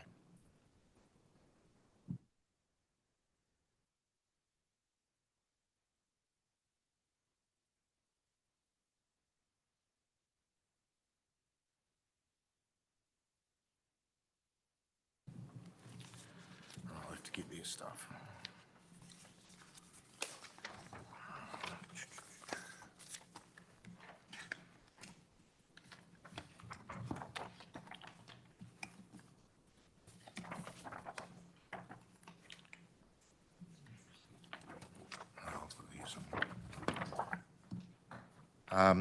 Good afternoon. I presume you can see the hearing panel. I'm Lindsay Dacia. I'm the chair of the hearing panel.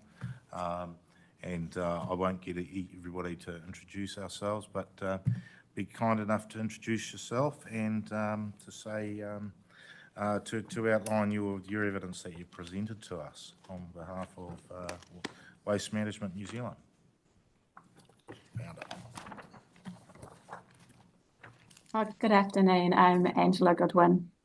I am a planning expert and here on behalf of Waste Management. Also have with me Alana Walters, who is Waste Management's legal counsel, who will start us off if that's okay. That is absolutely fine. Thank you for that. Good afternoon, all. We don't actually have legal submissions today. Angela's going to be taking us through her evidence, but we just thought we'd talk to briefly the memorandum of counsel we filed with the panel. I'll take that as read. or would you like me to? I can briefly speak to it. Essentially, Waste Management just want to engage with this hearing as efficiently as possible. And we have, Waste Management has submitted on a range of points which are being addressed throughout various hearing streams, and we think it is most appropriate to address the broader case at one hearing stream, which we think would be hearing stream 8, and that is where we will present detailed legal submissions and general corporate evidence as well. And then we thought it was most efficient for each at each individual hearing stream to comment on the relevant submission points through evidence. And just wanted to say if that's not the preferred approach and it'd be helpful to approach this in a different way, Waste Management would be happy to accommodate. Okay. Just so I've got it clear, your primary interest is in hearing stream 8? Yes. 30 Benmore Crescent, but you have ancillary or related submissions in other parts of the plan, which you're going to deal with at hearing stream 4, 5, whatever it may be. And that's your approach? Yes, and then just ensuring that all the different submission points are reconciled. Absolutely. Through the plan as well. Yes, I can speak on behalf of the panel. That is our preferred approach as well. So thank you. Perfect, thank you. I'll let Angela speak to her evidence. Thank you. Thank you. I've set out my qualifications and experience in my statement of evidence, and I just reconfirm that I have read and agree to comply with the Code of Conduct for expert witnesses. I've prepared a summary of my evidence, and I'd like to take the opportunity today to respond to the statement of rebuttal evidence from the reporting planner, Kate Pascal, and I'll draw on that summary of my evidence as I go through. For context, Waste Management operates a hazardous waste processing facility and depot. Those are both in Port Road and Seaview. They also operate the Seaview Waste Transfer Station and have lodged a resource consent application for a resource recovery park at 30 Benmore Crescent, which is in Manor Park. The proposed plan, as notified, lacks clarity in relation to waste management facilities. As discussed in my evidence and also by the reporting planner, one of the examples of this is in the rural chapter. So in the rural zone, a solid waste transfer station is a discretionary activity. Industrial activities are non-complying, and activities that are not provided for are discretionary. Both solid waste transfer stations and resource recovery parks are specifically listed in the definition of heavy industrial activity. Unlike the industrial and commercial chapters of the plan, there's no specific activity status for heavy industrial activity in the rural zone. So in the notified version of the plan, it's not completely clear as a heavy industrial activity where a resource recovery park, how a resource recovery park should be treated. And the reporting planner has put forward a recommendation to amend the definition of heavy industrial activity. That makes it clear that heavy industrial activities are also industrial activities. So in the example I've given with the resource recovery park, that would make it clear that as a heavy industrial park, it would be treated as an industrial activity and subsequently non-complying. I agree the recommendation that's been put forward improves the clarity of the plan, and I do support that amendment. I just note that some of the industrial chapters and some of the commercial chapters in the proposed plan do have a different rule for industrial activities and heavy industrial activities, so they're separated out in those chapters.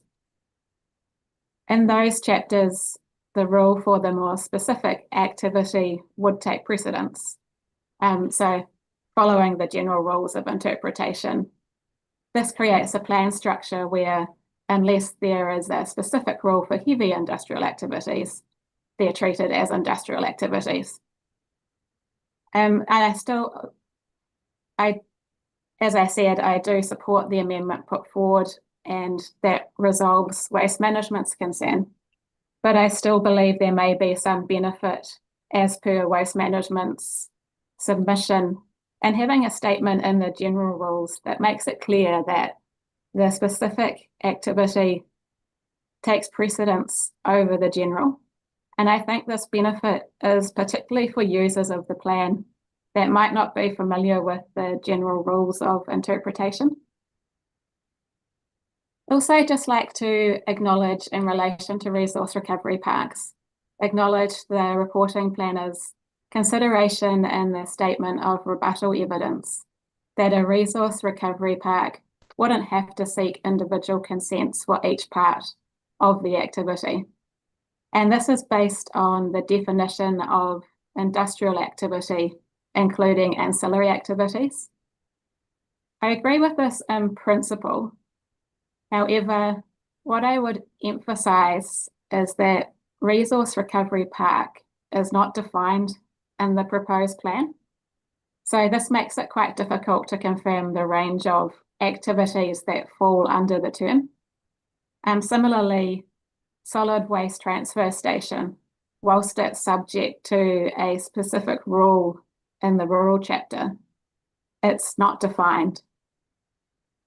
In my opinion, the reference to both solid waste transfer station and resource recovery park without providing a definition is a gap in the plan, and that as a result, it creates some ambiguity. The other impact of it is that the boundary between a solid waste transfer station and resource recovery park is unclear. I note that the relief sought by waste management is that, in the original submission, is that a definition of waste management facility be added to the plan. So that definition would cover both resource recovery parks and solid waste transfer stations. And the intent of that definition would be to remove the ambiguity that I've outlined. My understanding is that this will be considered in a future hearing stream. Waste management's other submission point that's considered in the statement of rebuttal evidence relates to the definition of well-functioning urban environment. That point too is highly related to waste management's other submission points to be considered in future hearing streams. And I agree with the reporting planner that those hearing streams will provide the opportunity for waste management to discuss those further. So on that basis, I don't have anything further to add on that submission point here today. That concludes what I wanted to do in response to the statement of rebuttal evidence, but happy to take any questions.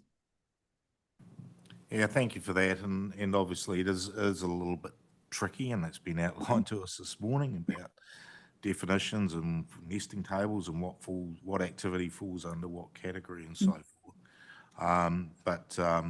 You know, we will be putting some questions to Ms. Pascal about the way the structure of these things can particularly work, and we'll take your evidence on board in doing so. I don't have any questions. I'm wondering whether any of my fellow panel members would.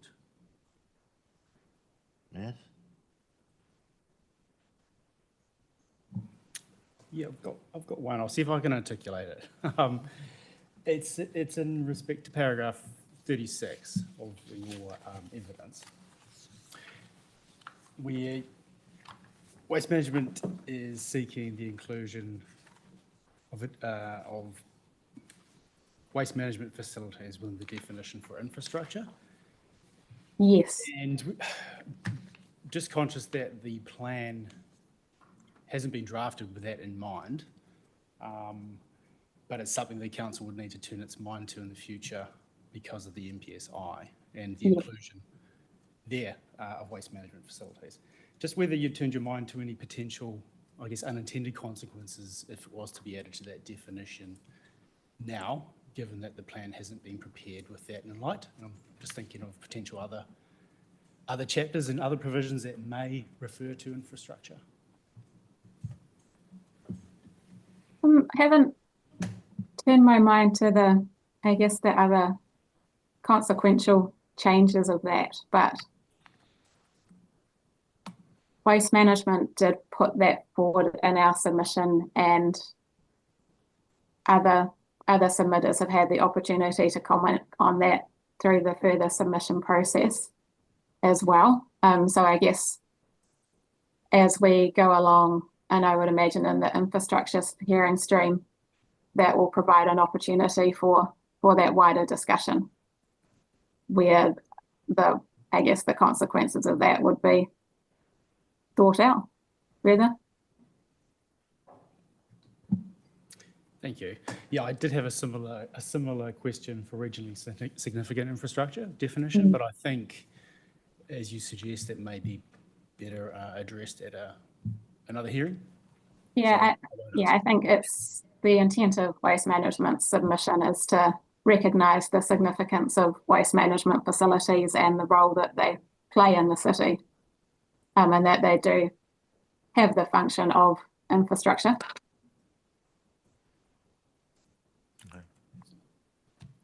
But I think that's a broader discussion that is potentially more suited to that infrastructure hearing. Yes, I think you're right there. There is an entire hearing dedicated to infrastructure, including the strategic directions for infrastructure too, is included in that hearing. Just Commissioner Jones. Good afternoon, Ms. Goodwin. Thank you for your evidence. I had several questions, many of which you've covered off in advance, so thank you for that. And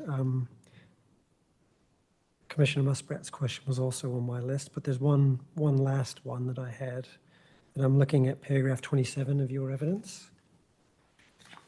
And I just want to put the question to you that I put to Ms. Pascal this morning, and whether you have turned your mind to the reference that Policy 1 in the new National Policy Statement for Infrastructure makes to the relationship between infrastructure and a well-functioning urban environment. Yes, and I did see the comments in the statement of rebuttal evidence in response to another submitter as well. Yeah. And understand a recommendation to insert a definition into the plan of additional infrastructure. Yes. And I understand that would align the plan more with the MPS for infrastructure. Yes, and that was the question that Commissioner Muspratt was asking you about. But I was just wanting to stop at that point about the relationship between the well-functioning urban environment. And I just wanted to get your view on the record as to whether you think that the NPS has, the MPSI has perhaps added to the way that a well-functioning urban environment might have otherwise been anticipated without it. I think it adds additional clarity and national direction on how infrastructure should be treated. And I think it's hard to separate out infrastructure from a well-functioning urban environment. Yeah. So I think it does change it, and it does perhaps give the role of infrastructure in a well-functioning urban environment more weight or more recognition, if you like. Great, thank you. That's all.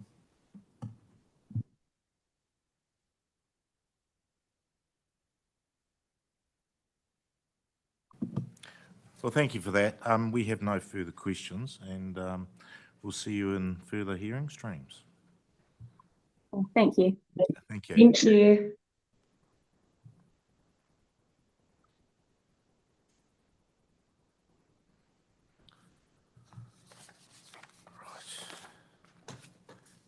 we've had a little bit of a reorganise of the agenda, but I think we're almost back on track, 2 minutes out.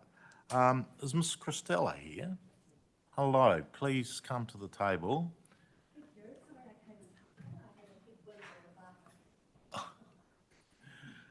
Okay, so you've got a microphone in front of you. Push the right-hand button to get green so we can hear you, and it will eventually be recorded. But thank you for your submission, and thank you for your attendance at the first hearing. Good afternoon, Commissioners, officers and fellow submitters. I'm assuming you've read my submission, so I'm not going to go there. Yes. My name's Fiona Christella. I've lived in the Hutt Valley for most of my life, and my granddaughters are currently now third generation students at Hutt Valley High School along the road. Until recently, I ran an architectural practice in Wellington with many and across the Hutt Valley and the Greater Wellington region actually, with many projects being schools and urban design work. Our vision statement was to work in the public realm, emphasising that well-designed places and spaces help stimulate communities. And that's why I'm here today, rabbiting on about how important good design is and how we can ensure that the public is up front and centre in all planning decisions that are made. I know you've read my submission and the officer's report. You will possibly consider that therefore my recommendations are redundant. However, I'm here because the ideas in my submission are timeless. If not now, then into the future. My submission was and is about making our city a better place to live in by using the 5 basic design principles of planning, placemaking, public spaces, community and sustainability. I recommended keeping urban design assistance, both written and verbal, to all development in order to achieve a positive urban environment. I also made recommendations to improve experiences for pedestrians, cyclists, and other users of public space at the same time as making traffic safer. And I highlighted encroachment licence as a possible and potential risk to that.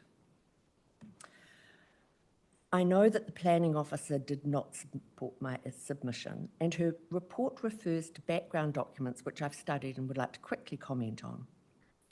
The Local Government Act mentions roads and refers to safety during construction and has provisions to protect traffic, but not specifically pedestrians or other users.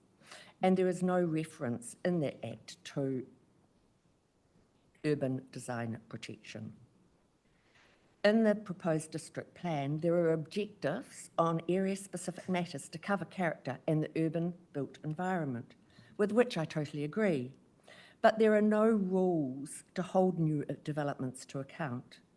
Lacking, in my opinion, is a contextual objective linking on-site built environments to adjacent public land. Also in the proposed district plan, rules for on-site planning I consider are inadequate.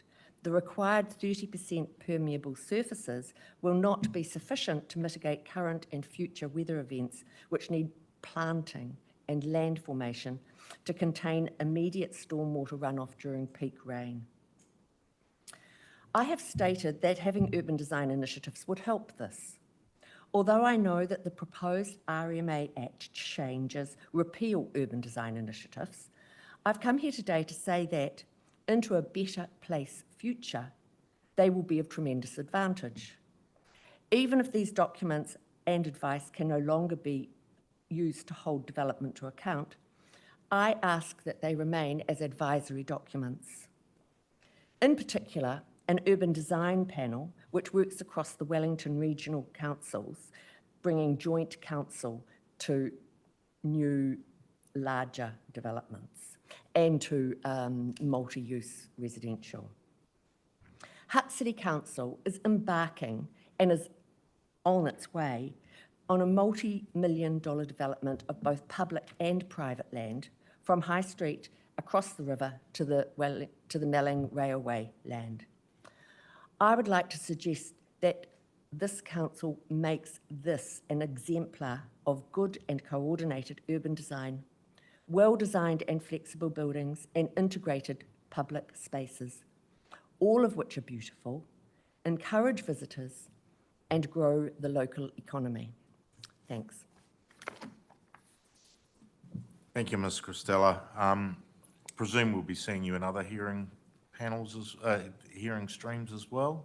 The only other one that I'm, Residential that I submitted. potentially? No, the only other one that I actually don't know, but. Yeah. Because I thought this was the hearing that would cover my submission.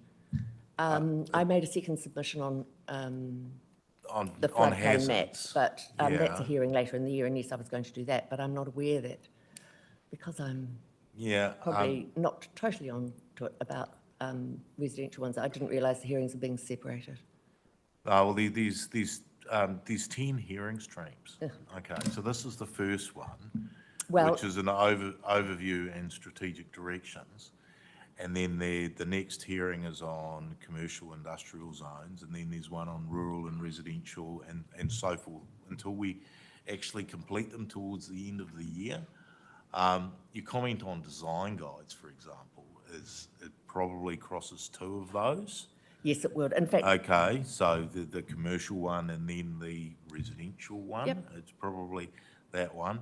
Encroachment licenses, possibly that as well. And we had some discussion about encroachment licenses this morning in relation to the officers' report, and we're getting a little bit more further information about how that is managed, whether it's a district plan issue or it's a land tenure matter. But certainly one thing that has gelled with me is how important you feel design matters are to the city, which you enjoy, and I do appreciate those comments, because we've got quite a big task here, which is made somewhat smaller by the parts of the plan being withdrawn, but there's still some really important things that we need to deal with. So thank you for that. I just wondered whether any of my colleagues had any questions or comments? Certainly. Good afternoon, Ms. Christella. I just wondered whether you'd had an opportunity, and I'm not sure whether you alluded to it or not, to review the rebuttal evidence of Ms. Pascal. That was... yes, I did read it. Good, okay. Yeah. And that was focusing largely on the encroachment issue? Yes, that's really all the rebuttal was about. Yes. It didn't really comment on the design, urban design initiatives Yes. that I was suggesting. Was there anything that you wanted to say in response to that rebuttal? I did. I read it out. Yep. Do you want me to Nothing do it No. So I talked about the Local Government Act. Yes. And that while it protects roads during construction and the safety of traffic, it's got very little, if any, reference to the public and to other users of public space. I might be worried, and I don't know, I haven't heard your discussion this morning about encroachment licenses. I saw it as an example of potential risk. You don't need to provide on-site car parking anymore for residential development. And most families seem to have more than one car. Yes. So they've got to put them somewhere. And if there's no room on the road, then there is the potential for encroachment licenses to be given for berm parking. Sure. That really worries me as a grandmother and a cyclist for pedestrians going up and down those roads with increased traffic, and it also means that it also means there'll be less planting. Yes. And so while the encroachment licence process is in place, it just seems to be sitting on a side where it says you have to give thought about it, but there's nothing saying actually think about it from an urban design and safety perspective. An urban built environment safety and perspective. In response to your submission, we put some questions to the officers, including Ms. Pascal, about the status of roads in the city and whether they're zoned or designated or unzoned strips of land. And it appears that the roads are actually zoned, and there's a centreline approach where the zone on one side of the centreline is the underlying zoning takes on that zoning and reverse on the other side, where they're different zones. So that in itself may necessitate resource consents for certain structures that might also need probably will also need an encroachment licence, and the staff are going to come back and clarify that for us. So that, I just mentioned that because it may give you some comfort that it's not just all about encroachment licences. There may be a need for resource consents also, depending on what the zoning permits and what the default activity status is for structures. So you missed that this morning, but I thought I'd just Oh, that's really good. mention Yeah, that. I mean, there's just more and more people out and about using modes of transport, walking, cycling, scootering, all over the place. I rode along, the new shared path over the weekend, and it was crowded. Now, imagine all those people come off the shared pathway and have to go somewhere down streets. We have to make sure that the safety is continued. Is that the Eastern Bays pathway or the... Sorry? Is that the Petone Taronga pathway? I know. The Eastern Bays. Yes, blessing on Saturday morning. Did you get us advance of their public opening? I'm looking forward to be able to ride to Wellington. Thank you. I also commented on Kate's report that while you've got objectives and policies to do with the urban built environment, there really wasn't any rules to back it up. And that's why I keep on referring back to design guides. And I know the RMA is getting rid of design guides, but they are amazingly good references, and I mentioned a lot of them in my initial submission, that the council officers could point to and promote as useful documents for designers, architects and developers to look at to come up with better spaces for people. Thank you. Thank you, Ms Christella. Thank you for coming along this afternoon. I'm sure the officers will be in touch if there are parts of your submission that are also going to be considered in other hearing streams throughout the year, so that they will be in touch. Are you suggesting that I should come and effectively repeat what I have said today at the other hearings? Well, I'm really interested. Unfortunately, for some, that is the way it needs to happen. We've got a number of submissions which cover a lot of things, and we can't physically deal with them all, every submitter's breadth of concerns in one hearing. So for some submitters, they will need to come along to a number of different hearings. And I think your submission on design guides is important. No doubts about it. It is important, but it's not within the ambit of today's hearing. Okay. Right. Well, It's going to be looked at another time. We're just, today is pretty high level. It's strategic directions, which is very high level, with the more detail going down to the zone chapters and other matters. So. No, that's fine. This was the hearing I was asked to come to, so Okay. I've come, and I will certainly talk to the officers about. Yeah, please about do, and future. I'm I sure mean, it can be clarified too. It's like really, really important to me. Yes, no, That- understood. That I leave my grandchildren and great-grandchildren and the public with better places to live. Thank you. Thank you very much. Pleasure. Can we just do a little stock take of where we're at for the remainder of the afternoon?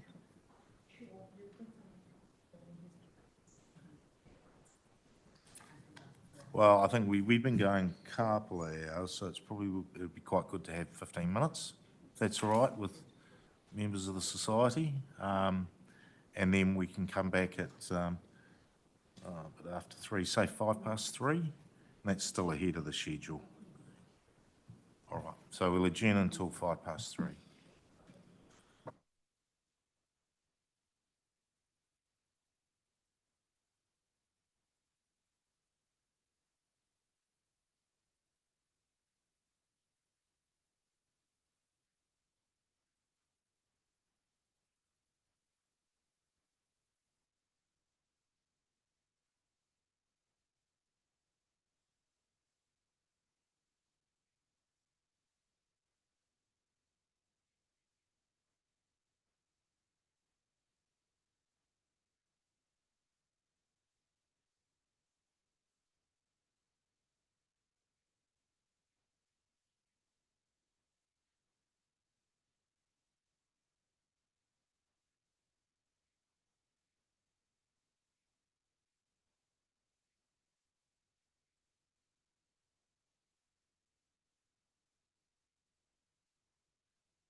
society.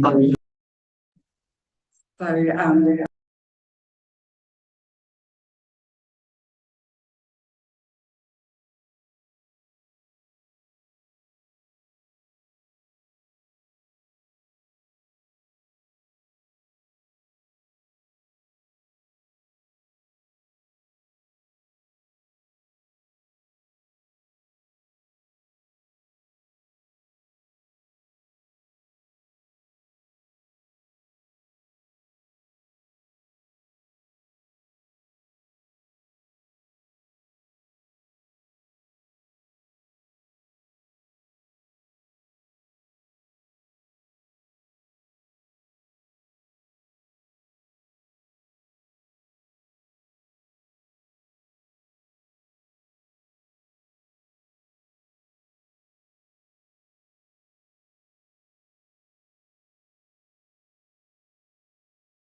Yeah, I can hear some reverb. I assume everyone's waiting on me.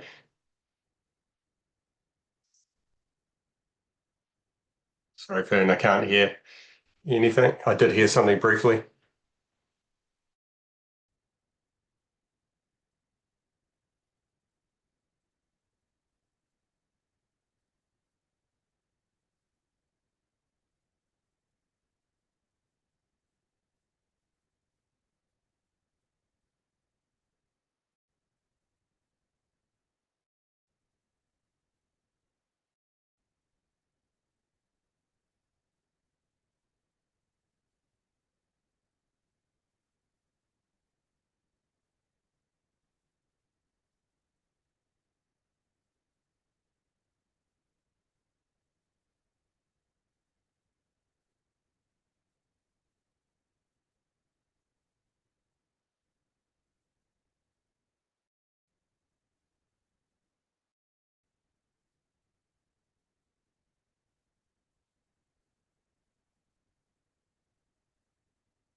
Now, Mr. Heffernan, how about now? Can you hear us? I can hear you perfectly. Excellent. That's really good. Welcome, Mr. Heffernan. Ms. Tancock has introduced you. So if you proceed just summarising your evidence, hitting the high points if you like. Thank you. Kia ora toto. I think it's like quite a big anticipation after 5 or 10 minutes. So hopefully you guys are all excited about to hear about quarries. So I just want to give a brief overview of sort of the context that Belmont sits in the wider community. Aggregate is not a high value product. It's low, it costs not a lot, but it's a big transport need, and you want it close to you working on. New Zealand uses about 8 to 10 tonnes a year per person. That equates to about 1 kilo per hour of every day of every year. It's a high need. Every house you build, you need 250 tonnes. Every motorway, 2-lane highway uses about 14,000 tonnes. So any urban area wants their quarries to be close, but not to get the adverse effects from the quarry itself. There's no other viable alternative to aggregate. Aggregate's needed whether you're doing houses, roads, hospitals, bikeways, pipes, flood protection, bridges, any of these things, you will need aggregate. Belmont is basically the last quarry in the Hutt Valley. Back in the 70s, there's about 28 to 30. Over the years, either small ones have stopped or big ones have run out of resource. There is no quarry going to open within our lifetime, I believe, in the Hutt, the last one. There are only 2 major quarries in the Wellington urban area, us and Horokiwi up the road. And this, obviously, if you only get down to 1 quarry or less, then you've got issues. Quarry being close to the area is the key thing. It doubles in price about every 30 Ks. So if you did close or a quarry like Horokiwi or Belmont, then you'd be up into Wairarapa and others to bring down aggregate. This happened on Transmission Gully. I won't say it's the only reason the costs probably got over, but they were getting quarry aggregate from Taranaki. Those would have been a lot higher than you'd normally pay if you had a closer quarry. Not all the rock is the same, so you do need different types of quarries. Ours is a more high quality rock. To Horokiwi's, that's silvery, but it's actually around what do you use it for. Ours is used more in the higher end things like asphalt or concrete, while the other ones can be used for more of the base course that you'd need for roading or other things. Also in parallel, we have a fast track project to try to protect the long-term future of the Belmont Quarry. We got accepted as a listed project. We are working through, as per our evidence, around the land exchange with the Department of Conservation at the moment and looking to lodge a substantive the middle of the year. We're hoping that potentially to try to get the quarry zone for later in the hearings setting, but we also understand around the timings may not match up. But it's quite good to have that cognizant as you work through the hearings.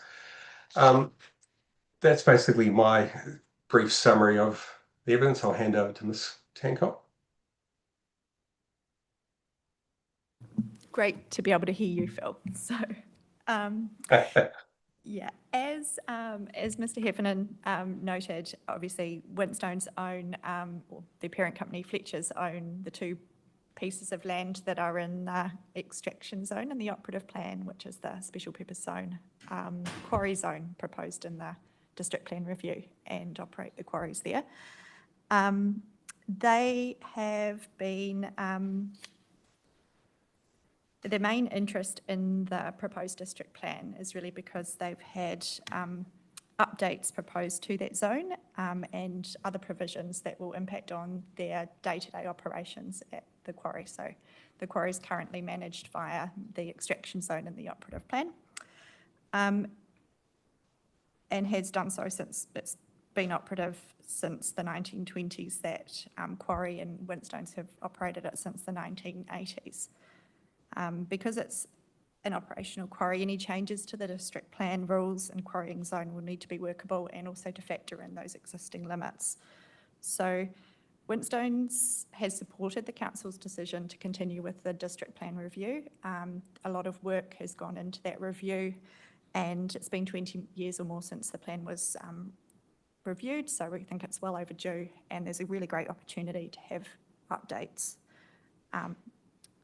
It's been working with the council during the draft plan making process to develop the proposed plan, and he believes that the updates to the quarry zone are much needed. Obviously, you're just here on the integration chapter today, so you'll hear lots from Winstones over the course of those various chapters. Winstones do intend to call experts and present submissions as you roll through the district plan this year. In terms of so Winstone's main priority on the plan or the area of interest is obviously the maximising the life of its existing operations at Belmont Quarry and making sure that there's a really good planning zone rule framework that ensures that it can do that. Mr. Heffernan's spoken to some of the reasons why. In terms of the parallel fast track process that Mr. Heffernan had outlined, and I apologise in advance, we only came to realise that the district plan review had commenced quite late in the piece, so I didn't manage to get in there with a minute when you issued the timetable direction about the plan for the hearings, and my apologies for that. Winstones have lodged a fast track application for an exchange, which is sitting with the Department of Conservation at the moment, and that was lodged in December, to swap some land in Belmont Regional Park with land that sits, high ecological value land that sits within the quarry zone that has been retired or isn't possible to, it's not capable of being developed for quarrying because of the ecological values of those areas. I do have a sort of an easy handout, and I wondered whether I'm able to pop that up, because it's a lot easier to explain these things in a picture than to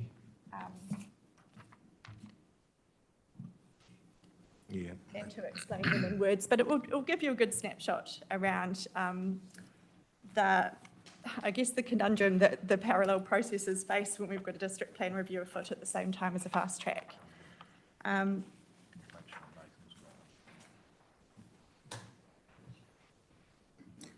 So what you're seeing here is the yellow areas of land outlined in yellow are currently within the extraction zone and would be within the special purpose zone. You've got the Southern Gully, Northern Gully, Firth Block and Dry Creek. And those are areas that Winstones are proposing to exchange with DOC as part of the fast track land exchange application. And in return, they will obtain the red piece of land, which currently sits within Belmont Regional Park. It's managed by Greater Wellington and is owned by the Crown. And that area in red will become an overburden disposal area so that it will extend the life of the quarry. They'll have a new location to put that. In the fast track process, there's a requirement that you apply and you have a DOC report, so it's had comments and everything like that. Sorry, I'm sure a lot of you are familiar with that process already. We get that report on the 7th of July, and then after that, Winstones will be lodging a substantive application for all of its consents and approvals with the EPA that it needs for to give effect to that activity. So you're wondering why we're here on a district plan review and why is she talking about a fast track process? If approved, it will obviously change the land use function of that area and also change some of the ownership of and use of the area when it comes to zoning. And obviously zoning is something that's being considered in the plan. Discussions with council officers last year identified that there was an opportunity, or potentially an opportunity via the district plan process to rezone the land, with the yellow areas going to open space in the plan and the red area going to quarry zone, but with a special overburden disposal overlay over the top. So it was just restricted to the same activities that the resource consents that were being sought related to. Obviously, there's a really big issue in that Winstones will only want to pursue the relief and the rezoning if the fast track applications are granted. And that's where we end up with a difficult timing situation, in that the fast track is likely to be lodged just after the evidence and council officer reports are due for the special purpose quarry zone hearing in June for the plan. And then, so it won't be available for the officers or anything like that. And then when a draft decision on this, on the fast track, and a final decision on the fast track is likely to come out or pop out in advance of the panel's recommendations in the second half of 2027. So it's something that we're hoping that we can navigate through, but it does create a little bit of a challenge. It's also probably worth saying that it's not something that Winstones would pursue as a private plan change, just because they will have already received their resource consent, so they can operate that. So it's more of an integrity of the plan, making sure the plan's updated, that those uses are reflecting it, and not having a plan that's out of date to the extent that those land ownerships show immediately on delivery. So we have requested, and I know it has come in as a bit of a late request and will depend on a lot of things with panel availability, but we were hoping that the panel would consider deferring the quarry chapter. That is proposed in July, I think, as part of the other zone hearing stream. And in my submission, that would be tremendously helpful if we could consolidate the quarry zone and the rezone requests out into sometime in November or December, when you're likely to have the full fast track application and also a potentially draft decision to consider on the fast track at the same, that would help inform your decision on the zoning. Obviously, there's also very few parties that are involved in that stream. There's only 3 or 4 submitters on discrete points, because Winstones are a key owner of that land. So we don't anticipate many people to be affected, and early discussions with the council had indicated they would obviously think it was quite sensible not being asked to create an officer's report on something that didn't quite exist yet, and but ultimately that was a decision for the panel. So that was probably the main reason why we were here today. I'm happy to answer any questions that you've got about that, because I realise it is a bit of a curveball in your process. Oh, it certainly is a curveball, no doubt about it. I've got a couple of initial questions. Not familiar with the DOC processes itself. You lodged in December, and you're not due to get anything like a report on a fast track. I had the same questions myself, sir. For 7 months after you actually lodge. Why the delay from the DOC perspective? Have you had any explanation of that? As a result, so the DOC process, it's the first land exchange under fast track that's happened in the country. DOC are acting under new legislation, and it's taken them quite a long time to work through. We had done a lot of consultation with them in advance, but it's unfortunately Winstones don't have any control over that process, and I think one of the failings of the fast track is that it didn't provide sufficient statutory minimum timeframe or maximum timeframes for that stage of the process. So we're stuck with 7th of July being the date that the report comes out. Okay. And also that's not an approval, so that's a report that then Oh, gets yeah, factored and then in. it has to go to the minister, presumably. No, it goes to a fast track panel.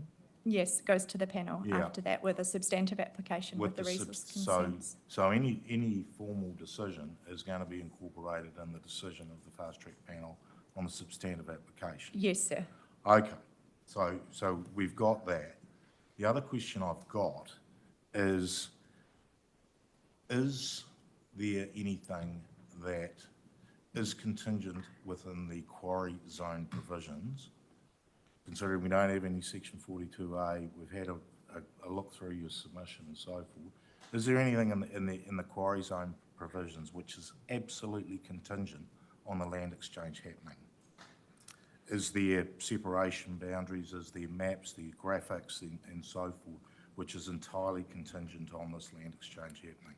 I think it would be the maps, the planning maps, and often you'll be aware that the maps have a chapter of their own at the end in these things, so that those can catch up. But it doesn't appear that it's been structured this way for the district plan review. I spoke to the officers about this last week, and they said that the intention was that the rezoning and all the provisions that were applicable, and you'll see some of the approach that the officers taken in the initial report is to defer a lot of the related provisions back to the zoning chapters. So, Well, we're dealing with the zoning chapters first. Okay, and then there's other matters later on, with one carve-out being 30 Benmore Crescent. And the reason for that carve-out is potentially the weight of submissions that there are, the pure number of submissions on that one topic. My initial reaction is I would really like to know the justification for why we cannot hold the quarry zone provisions other than hearings on the quarry zone provisions. Is there anything offensive in actually running the hearing on the quarry zone prior to the substantive application for us to consider? And then we've also got the opportunity for wrap-up hearing right at the end in December, where these issues of integration, the fact we've got different hearing streams, we've got we're going to drop down to groups of 4, so not all of us are going to sit on all of the hearings all at one time, where we can consolidate all of that loose ends material, including this potentially, within that one hearing in December. yeah, that I did give some thought to that because I thought that might be how you would like to deal with it. I guess there's a little bit of concern, and it's something that I will think about and perhaps come back to you in a memo if that's okay. But I do believe that the council's got a full raft of technical evidence that underpins the provisions for the quarry zone, including noise and other overlays and things like that. So I'm guessing there may be, and it will be something that I can check and come back to you, that those things may alter if you are altering the zoning to the extent that Well, sits here. presumably it's not only the quarry zone. Aren't you going to be involved in potential matters such as noise within that hearing? Potentially things like earthworks, potentially and subdivision. natural hazards. Natural hazards, and there's a whole raft of things which are being compartmentalised. And what I think that's those are probably okay to the extent that they're external controls that have measures that would apply. Whereas if you've got the internal controls that sit within the quarry zone itself, like controlling the quarrying activities, that's probably where the land change may impact. Okay. But if it would be helpful, I am able to have another think about whether there's a way that you could split it and continue with the quarry zoning in July and then address this issue as part of the integration hearing? Well, but part of it is looking at the submissions there are on the other zones hearings. We're trying to get roughly proportionate size of hearings, if you like. Yeah. So this is a relatively big issue for the other zones hearing, and it would leave potentially a hearing with not a lot more in it as well. So that's one thing which is in the back of my mind. The other thing is, like, we're not going to be releasing any decisions or any report to council until second quarter next year is what we're aiming at. And so there is the potential, particularly with the backstop of the wrap-up hearing in December, to be able to deal with little nuances that happen in terms of context. So that's my current. We haven't had a discussion amongst ourselves, but I think you've offered to articulate, perhaps after our discussion that we're having here, a little bit more in terms of the justification for a change to the hearing schedule. Yes, and if that can be done in a different way, you know, Winstones are very happy to you know, deal with it that way. It was just really bringing it onto your radar as something that could throw you out quite drastically. But then, as you say, by April next year would be something that the fast track potentially will come back and be, again, something that's changed again, so. Yes, yeah, no, yeah. and I appreciate that. You know, I think, you know, I'll ask others to comment later, but my initial feeling is we have a coherent argument from you, and you've got part of that here, and we've had more of a discussion about it. We can consider that, talk to the officers about what is the most appropriate place to put this in terms of the rest of the hearing schedule. Yes, that would be great. I think one of the other aspects of that would be, we haven't had a huge amount from the officers yet about which provisions, where they're consolidating provisions, which provisions apply, will be dealt with where. And on the council website, it did say that that was going to be something that would be put up so that submitters could tell exactly what stream the various provisions would be heard in, where it wasn't inherently obvious. And that was something in the Greater Wellington Natural Resources Plan that became really, really helpful. So I think if perhaps there could be a direction to officers to look at that, that might help with that question of grouping as well. I think there was some effort in terms of looking at where particular provisions would be in terms of the process that we're completing at the moment. I'm not aware that there's any double ups or anything which has been missed out. There might be. I think the link on you may have a different version, but the link on the public website doesn't go to show you the provisions at the moment. It's just, doesn't direct you anywhere. Well, the topics rather than the exact provisions, okay. So if, you know, we know where subdivision is going to get dealt with, we know where noise is going to be dealt with, we know where the open space zone is going to get dealt with. And at the moment, we know where the quarry zone is going to be dealt with. We know where we'd like it to be set. Yeah, no, I take that on board, and I don't think it's, you know, we don't necessarily want to die in a ditch on it, but there has been quite a lot of pre-planning. No, I understand. At this particular point in time. Okay, so would you still like me to have a think about it and come back to you? I think that would be beneficial. I've been doing all the talking from this side, so, you know, has anybody got any views? Question, David? Good afternoon, Ms. Hancock. I just wanted to understand what the most optimistic scenario might be for the fast track process. You sort of touch on it at paragraph 22 in your legal subs, but if, as I understand it, you're waiting for the doc report. Yes. And then you'll lodge the substantive application. Yes, my instructions are the day after. Yes, that was my next question. How far advanced is the substantive application? It is fairly advanced. I've just spoken to the planner.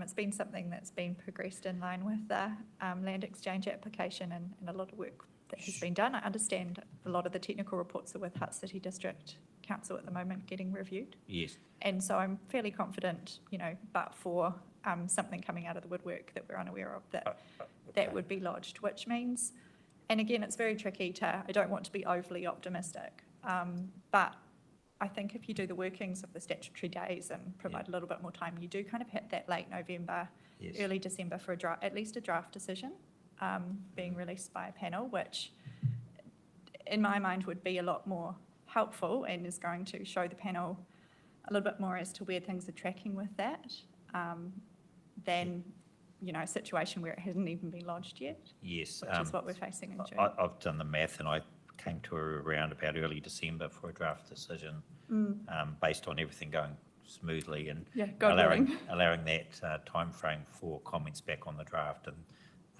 all of us have been involved to some degree in fast track, so we understand the process. And you can't be, you know, you just don't quite know until you're in it, sir. Yes. Leading up to this point, how much dialogue has there been with the EPA? Have you lodged the initial application, the preliminary application, for want of a better term, all the material that leads up to the lodgement of the substantive? Have you crossed all of those I's, dotted those I's and T's? Sorry, Joe, how much? Well, you know, before you lodge the substantive application, you go through a certain process. Yes. And that's ongoing, is it? Yes. So there's been, you know, rafts of experts and councils have been out for site visits. I think Hutt City could confirm we've been speaking to them about the fast track probably since before the legislation was actually enacted. And there's been some really close liaison with iwi, and everything looks like it's working as it should, sir. So we're, you know, it's, again, we've done a few of these now, and it's not, I don't think it's unrealistic to expect that will be lodged in July. Yes, okay. Yeah. Just my final question on the timeframe is that you mentioned April before, and that was in terms of our own timeframe. Was that the reference that you were giving? My understanding, and I just gleaned April because I saw that there was a minute reference to the second quarter in 2027, which was a delivery. Yeah. Maybe that was my That's mistake. the beginning of the second quarter. Oh, sorry. Yeah, so Okay, I'm happy to give you more is drafting time. Our rule, if you like, that's what we're working to, is to get the recommendation report to Hutt City Council, but during the second quarter. Yes, sorry, yeah. April may have been a little bit optimistic on There's that a window. delivery timeframe. Okay, thank you for that factual answer. You're welcome. I just had one other little thing in the submissions, just to point out that Winstones did have some very broad scope for giving effect to the NPS, which was missed off by the officer's report, which I know that's something the panel is going to be looking at as they're working through.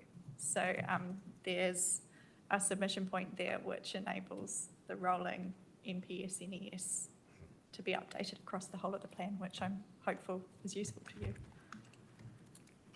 Yeah, well, we certainly noted your submission, put it that way. We had quite a lengthy discussion this morning about the influence of change that alter the NPSs and NESs I mean, who knows? It could be a fairly interesting period of all sorts of changes while the plan goes ahead. But yeah, I wish you well with those. Unless anyone's got any other questions.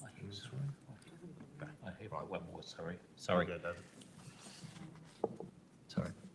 Sorry, are you talking about any future changes to national direction that haven't already been landed at the beginning? It was very broadly worded because we'd had that problem before.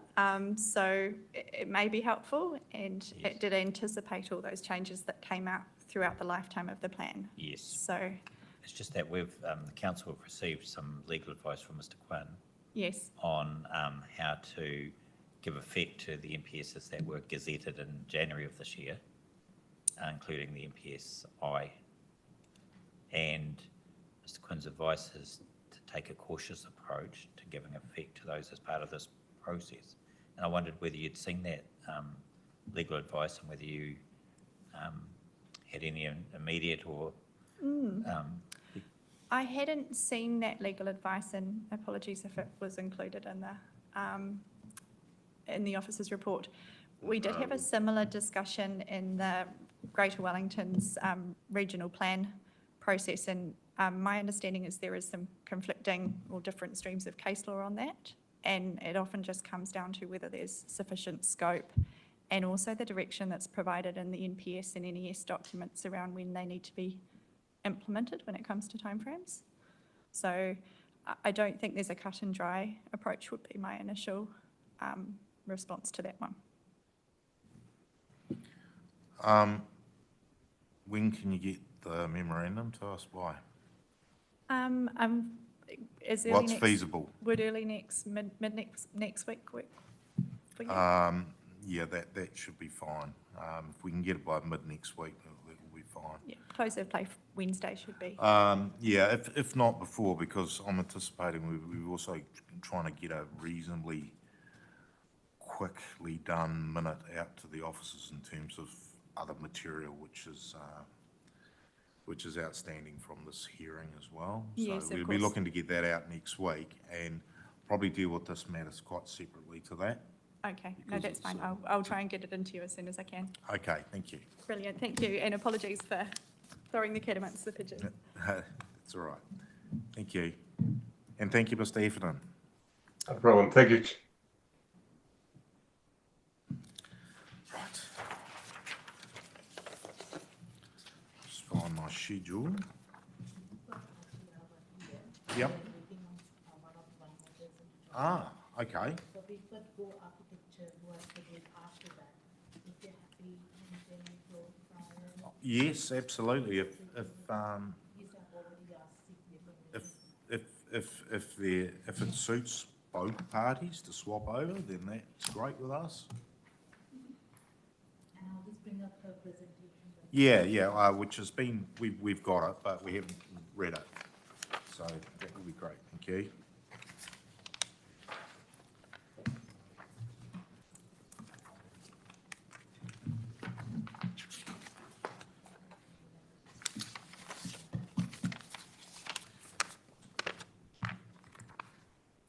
Thank you. Presume Ms. Clark then. Okay. Well, welcome. As you know, this is a hearing on the very high-level strategic directions for the plan. But we'll be interested, and we've read your submission, so we'll be interested to see what further you've got to say. So thank you. So I presume the presentation comes up? Oh, yeah, once we get the presentation up. Sure. So my understanding is this is also about the definitions chapter? Yes. Yep, perfect. I Yes. got it Yeah, right. it's good. It's cross-plan issues and definitions which don't comfortably fit with any of the other hearing streams. So, Right. yes. Okay. So if we just go. the next one. Oh, yeah, that will be easier. Yeah, perfect. Thank you. So I'm Paula Clark, and I run an architectural design firm in the Hutt and live in the Hutt. And we basically deal with homeowners around the Hutt Valley who are doing renovation work or building new houses, so it tends to be small-scale stuff. So my focus is on trying to solve issues that have come up through previous district plans and with other district plans with other councils. So I've got extensive experience in building code and planning stuff. So the reason that we decided to submit is that we see when people get caught out and rules happen that sort of have no benefit in people having to then fill out a whole lot of paperwork and spend thousands of dollars to get approval for something relatively small. So I had that in mind as I was reading through the district plan for my submission, because it will save the council time dealing with things where people have made a mistake because something's not clear, or people just get caught out, or just spending money sort of for no benefit. So that's sort of what I was looking at, so it's sort of small bits and pieces here and there. So one of the definitions that we thought could be improved is the definition of the building footprint, which I understand changed through from the when the MDRS came out a few years back. Up until then, the Hutt district plan allowed for up to 600 millimetres of eaves to not be counted in the building footprint, and the new definition includes eaves. Our concern with that is that it's actually not really a practical way to build houses. I know it can be fashionable to build houses without eaves at times, but they provide quite a lot of redundancy in buildings. So my suggestion was to add in to the definition that there's an exclusion for up to 0.6 metres of eaves measured from the outside edge of the spouting back to the face of the cladding. And I made it that specific because it's those areas that you always end up with the arguments or people not understanding what actually counts as an eave. So the district plan will impact what housing we build for many years to come. And it is becoming more and more common that we design houses to fit exactly to the rules so that we can get as many as possible on a site so that you can get as much return as possible. So by having the definition as it is now, we are going to be building more and more buildings with no eaves, which means no redundancy in the buildings. So they provide protection for weather. And this is a video just from the other day in a house that has no eaves in Stokes Valley. Probably laggy a bit, but there was just water pouring in the windows, and it was every window along that side of the house. And that was 100% because there were no eaves, there's no redundancy, and I mean, there was also probably delayed maintenance, but if there was delayed maintenance on a house with eaves, that wouldn't happen. Eaves also provide solar control. They stop houses from overheating. They allow sun in the winter, and it's considered to be best building practice. So I think our planning rules need to consider what's good building practice as well. So that's basically that one on eaves. The other one is earthworks, and this is one that's really been an issue that's come up a lot in the current district plan. And that's because we do have some zones where no earthworks are allowed. So as soon as no earthworks are allowed, what counts as earthworks becomes far more critical to the definitions and then the interpretation of what you can or can't do on your property. So at the moment, if you're in the hill residential zone, you're not actually allowed to do any vegetable gardening or anything at all because it excludes any kind of earthworks. So if you call them up, they'll say, oh yeah, well, we'll kind of ignore it if it's less than something that makes sense, but that's never ever on record and it's never an official thing. So it needs to be far more clear. So I can see they made an attempt at improving it by adding in gardening and cultivation, but that's not really clear enough to define what would count as gardening.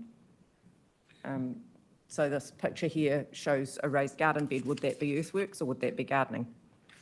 So I think that the definition really needs to clarify that. So I think my suggestion, did I put it in there?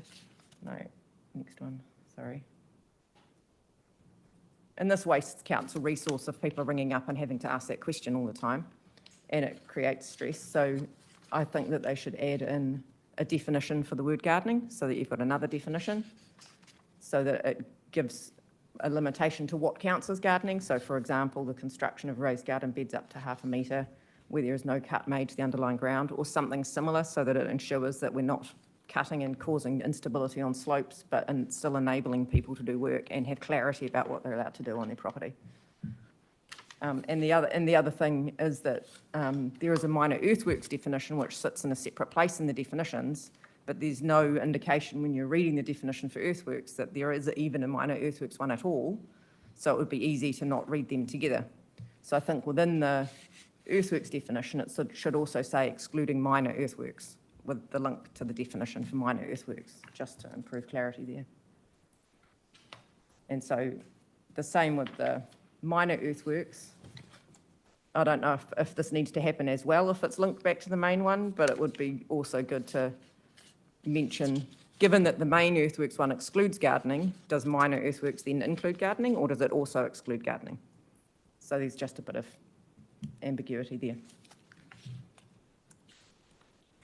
So in there I suggested, because also with the major one it says it excludes the installation of fence posts, but then the minor one excludes piling but doesn't necessarily exclude fence posts. So I thought there could be some clarity around those two working together.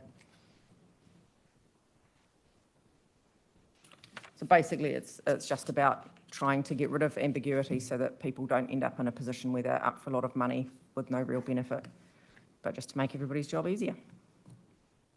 That's it. All right, thank you for that. I'll just ask if there's any questions.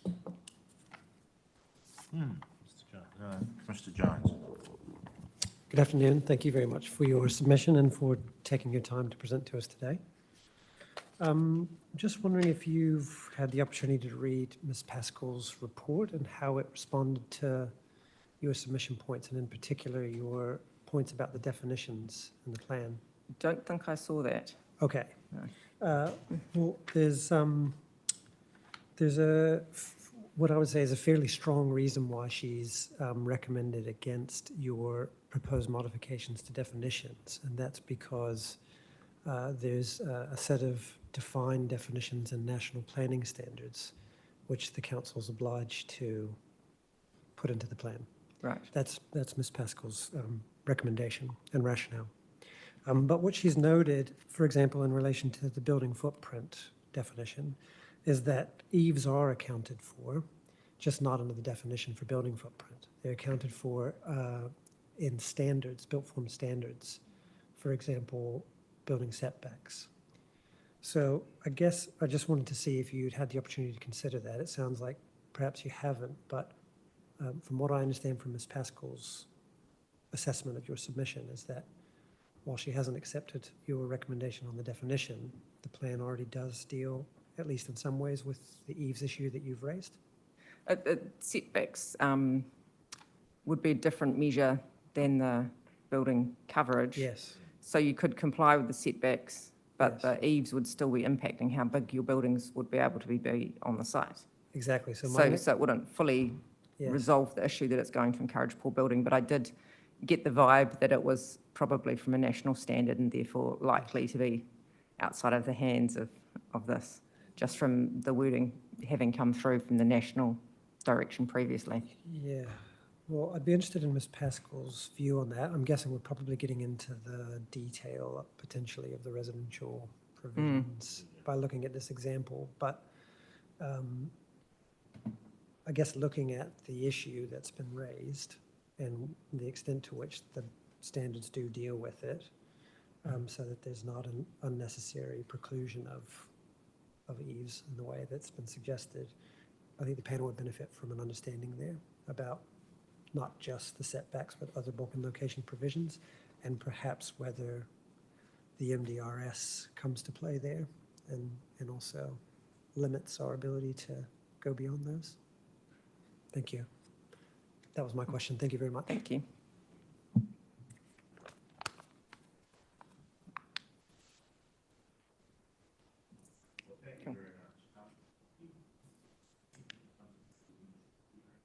Yes. Yeah. Yeah. Wonderful. Thank you. Sorry, I had my microphone off, so thank you for that.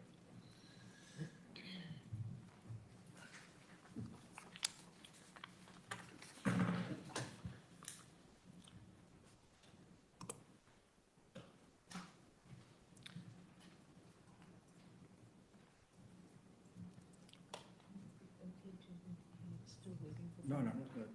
Yeah, too.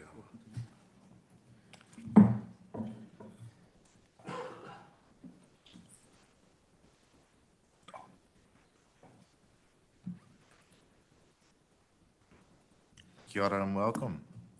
Last but not least, on the first day of the Hutt City District Plan hearings.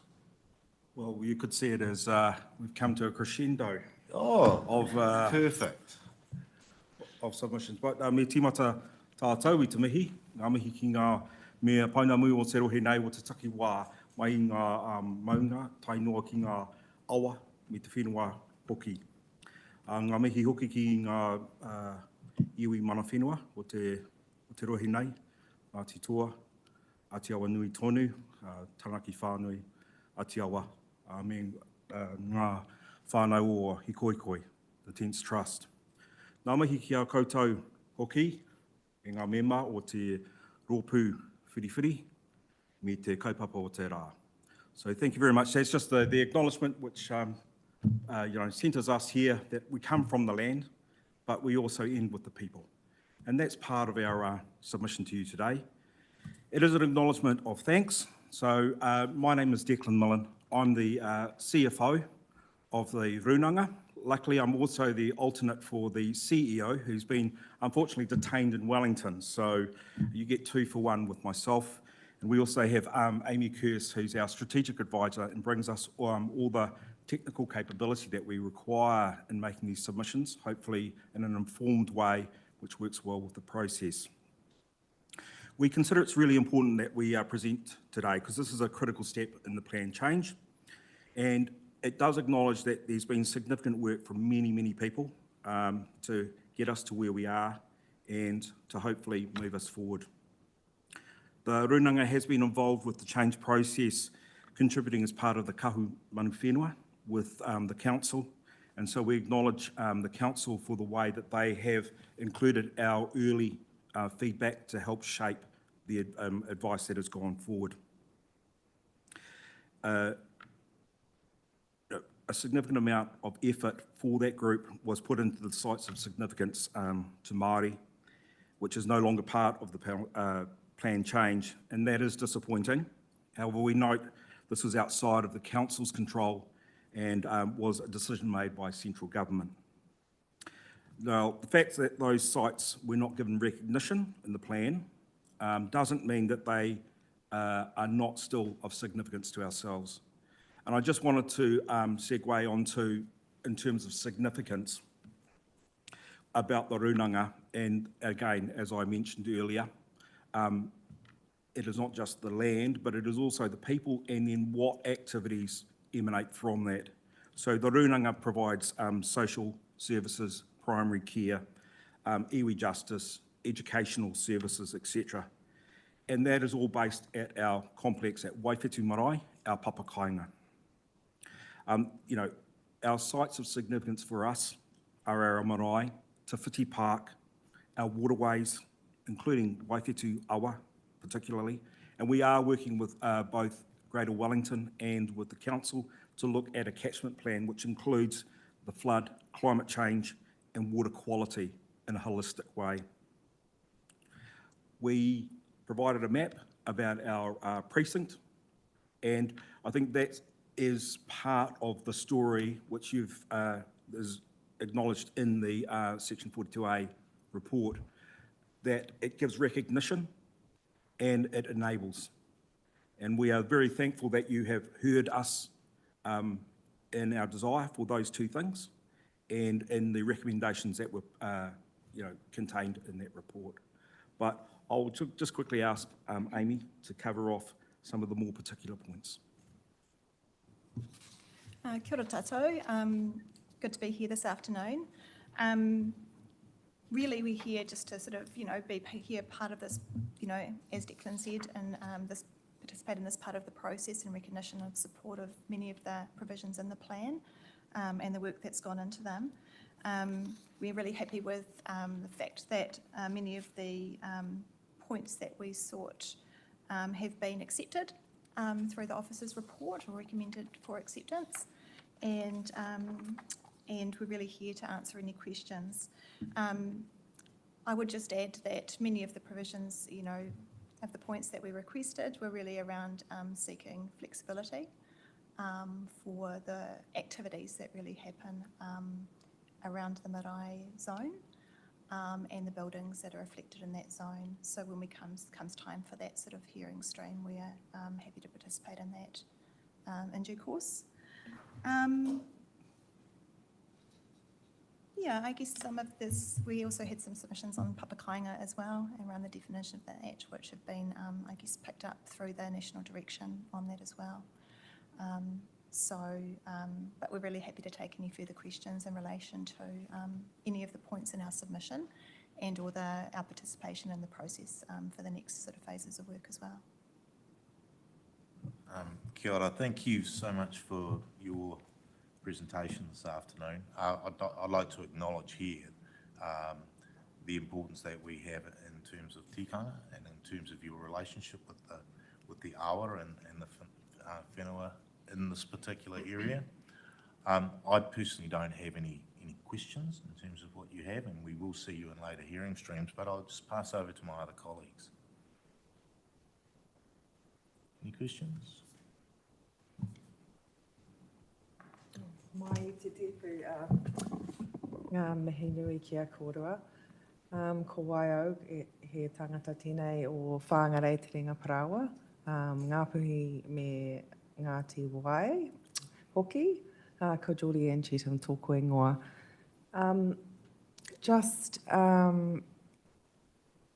Just wanting to clarify a couple of things, matters that were in the Section 42A report, and I traversed these with the officer earlier on today. And one of them's like in firstly in the purpose section where you had sought to, now I've just got to find it, give me a second. You had sought to add the term wider community after mana whenua and wider community, and I think the officers recommended that wider community isn't needed, and I just wanted to let you comment on that if there was a reason, a specific reason you wanted to have wider community in there, to make sure we had an understanding of what you were seeking there with that wording.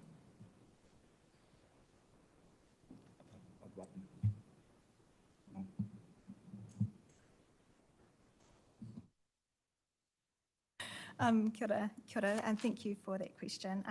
I think we were seeking inclusion of mana whenua in the phrase, and we had included the word wider as well. So we didn't need the wider to be in there. Mana whenua was fine. Thanks for that. I think the only, everything else is pretty clear. There was, and of course we going to see you again later on some more specific issues around Papakainga and whenua Māori. So that's probably all I needed to clarify. So kia ora korua. Kia ora. I didn't have anything further to the fellow commissioner's question, actually, but I just want to acknowledge your presence here today and in future hearing processes too. So kia ora.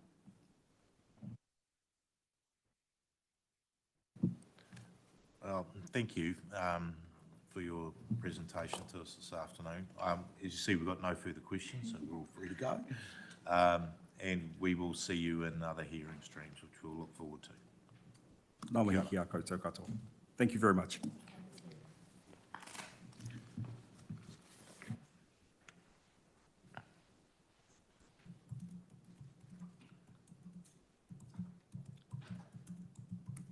That's the end of the submitted presentations for today.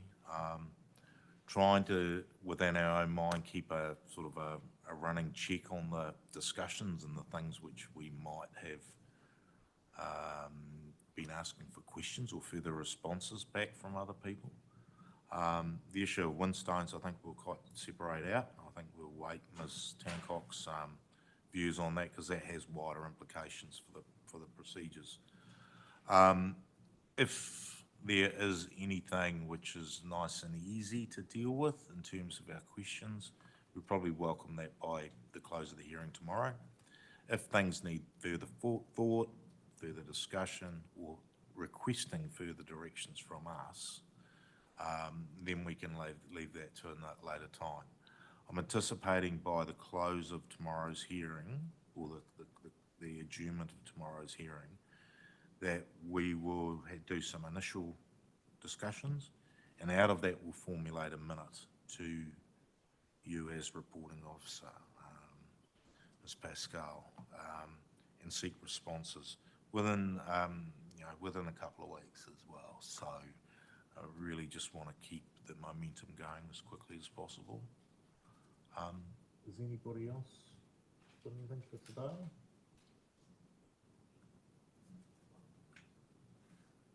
You go. So Mr. Jones has got one thing which we have been talking about, which might be helpful. I'm just wondering, with the earlier discussions about encroachment licenses and also with buildings and public places raised in the submissions this afternoon, the extent to which we need to consider the council's current public spaces bylaw. And I think it's just been reviewed, if I'm not mistaken, so whether the proposed changes are something we need to consider there as well. So just something that if you can report back to us on that, that would be helpful.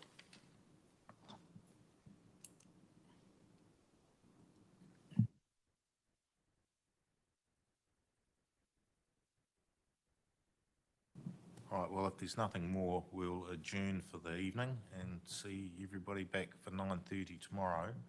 I think we've got 2 submitters tomorrow.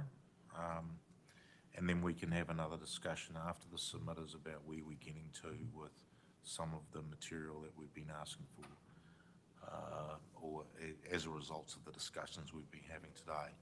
I'd like to say today's been really good. Nice to start the hearings off on a good foot, so well done to everybody. We'll see everybody tomorrow at 9:30.